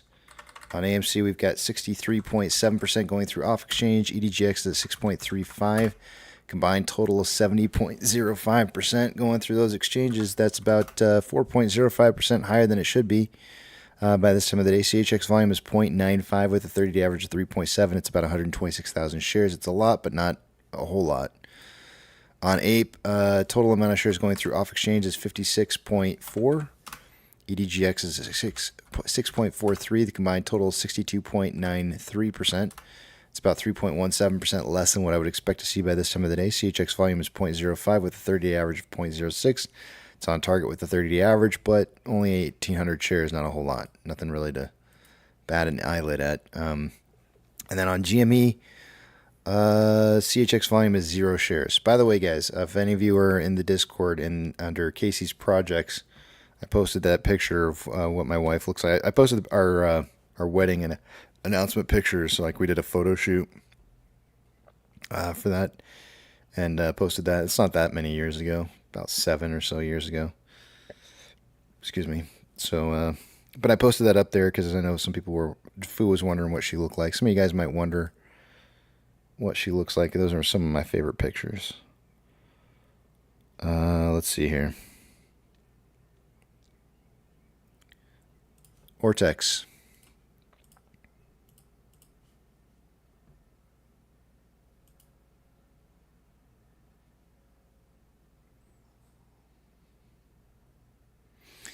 As of an hour ago, there was 642,000 shares borrowed or returned so far for the day-to-day on AMC. It's now 619. That's really not going to impact the estimated short share interest of the free float too much, which is sitting at 27.99%.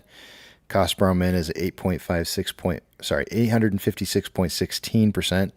Average 971.41 and max 1,040. Shares on loan for the day-to-day is at 178.15 million shares. That's 220,000 shares more today than yesterday. Ortex estimated that about 0 shares of that was in new short interest.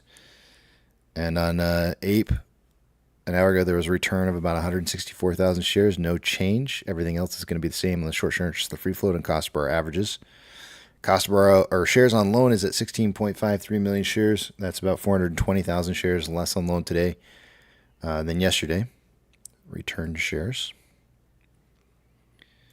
On the options, highest amount of call volume and put volume has all been at a $10 strike, but we're only going to be looking at the $5 strikes for calls. Actually, we're going to be looking at 4.5.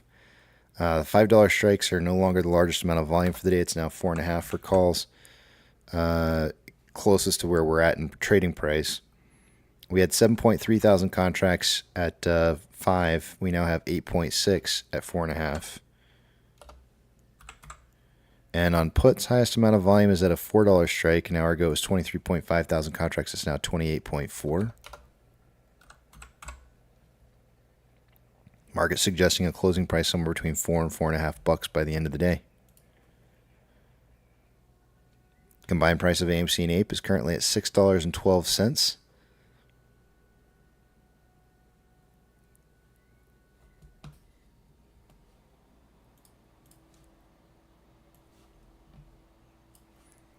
Orders by Fidelity customers, AMC, Ape, and GME are the only three I'm looking for. I do not see us on this list.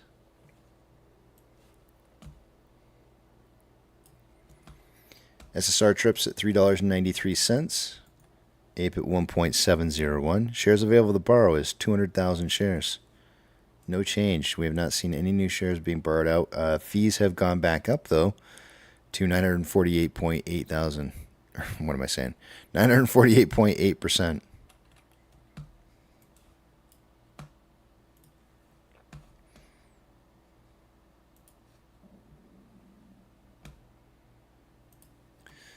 NASDAQ is down 2.21.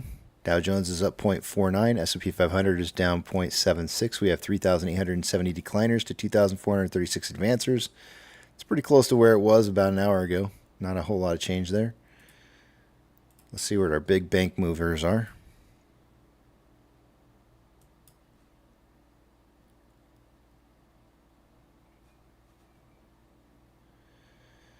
FRC is up 2.78. Western Alliance up 4.75. Zion is up 9.17. Coinbase down 7.93. Goldman Sachs is up 2.92, and Northwestern Trust is down 2.9. Ethereum Classic is down 0.95, but trending up. The US dollar is currently showing at 100.85, consolidating. Oil is showing down 0.49, consolidating. Mortgage-backed securities on BlackRock and Vanguard are both trending up. One's down as much as 0.6 for the day, the other 0.77. SPY down 0.75 and trending down.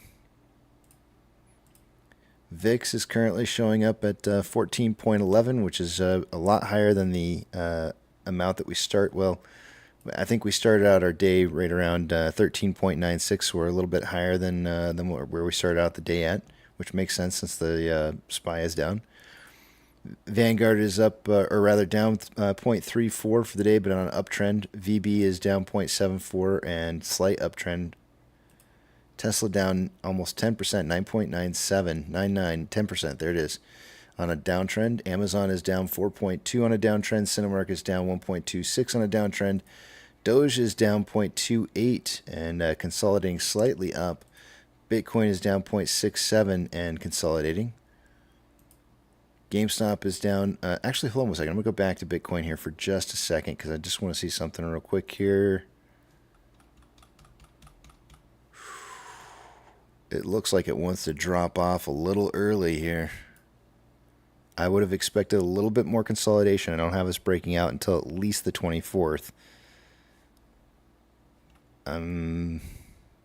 It's not gone down lower than any some other points that we've had down here just yet. It's testing those lower levels.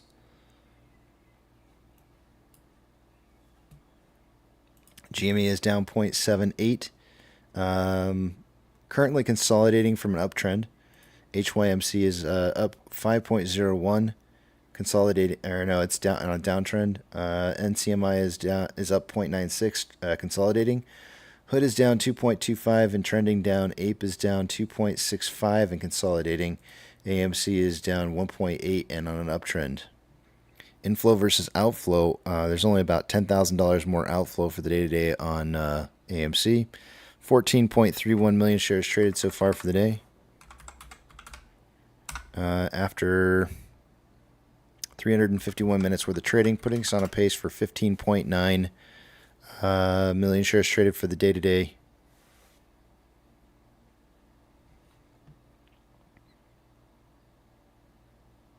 On a 4-hour chart, we have more selling pressure than buying pressure than RSI 44.6, which is slightly below average. On a 1-hour time interval, more buying pressure than selling pressure with an RSI of 46.15, which is slightly below average. On a 30-minute interval, more buying pressure than selling pressure with an RSI of 49.95, which is average. And on a 5-minute interval, More selling pressure than buying pressure with an RSI of 65.39, which is above average. On Ape, there is currently more more outflow than inflow by about $200,000. 3.7 million shares traded so far for the day today. There's a good chance we're going to break this the volume numbers. I didn't think we would hit 4.3 million today, but there's a small chance here that we do. Right now we're on pace for 4.09. But I think there is a chance, at the end of the day here, we see some more volume. So it's possible. On a 4-hour chart, we've got more selling pressure than buying pressure with an RSI of 40.93, which is below average. On a 1-hour chart, more selling pressure than buying pressure with an RSI of 42.28, which is below average. On a 30-minute interval, more buying pressure than selling pressure with an RSI of 40.08, which is below average. And on a 5-minute interval, more selling pressure than buying pressure with an RSI of 45.29, which is slightly below average.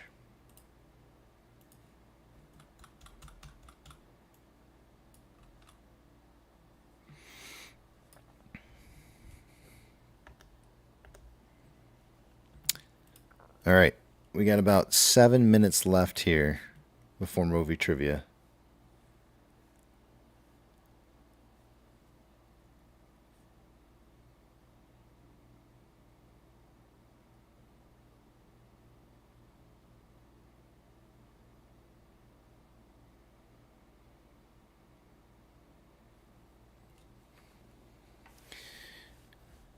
Do you really think they're paying the high cost to borrow? Everyone is corrupt. Yes, I do.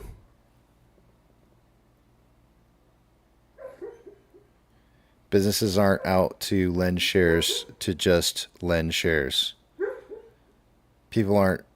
If you think institutions are just friendly like that, they're not. They're very, very extremely hostile, and they want their money.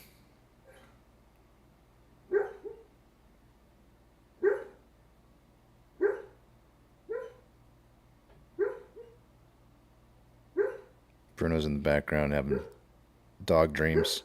Doggy nightmares. Dino Mike says, get him. I'm not sure if you're talking to me or Bruno. What is the movie, Maggie says? The movie's going to be Signs. You're welcome, Rocco. So here's the thing, Rocco. Those who are lending shares, a lot of those who would be lending shares would be our brokers, right? And what you have to understand is that, let's say, for example, that they're holding more positions for their customers than they actually hold. How are they going to make, when their customers decide to sell, if those customers are going to make money on their positions, how are they possibly going to pay out those customers if they're not making money on the front side of those payouts?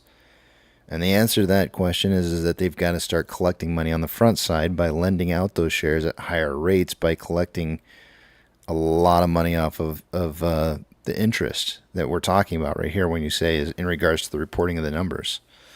So when I tell you that these numbers are probably very, very accurate or very close to being accurate, there's no reason for them to be fudging these numbers, because that's how they make their money. If they don't report what it is that they're charging, they can't charge more. In other words, if you were a business owner selling bobblehead Rosses, I had to look at my desk to find something to just bring up here. Speaking of which, let's get a little quote first. Anything that you try and you don't succeed, if you learn from it, it's not a failure. So you're selling these little bobblehead Rosses, and you're selling them for about $10 a piece. But then you have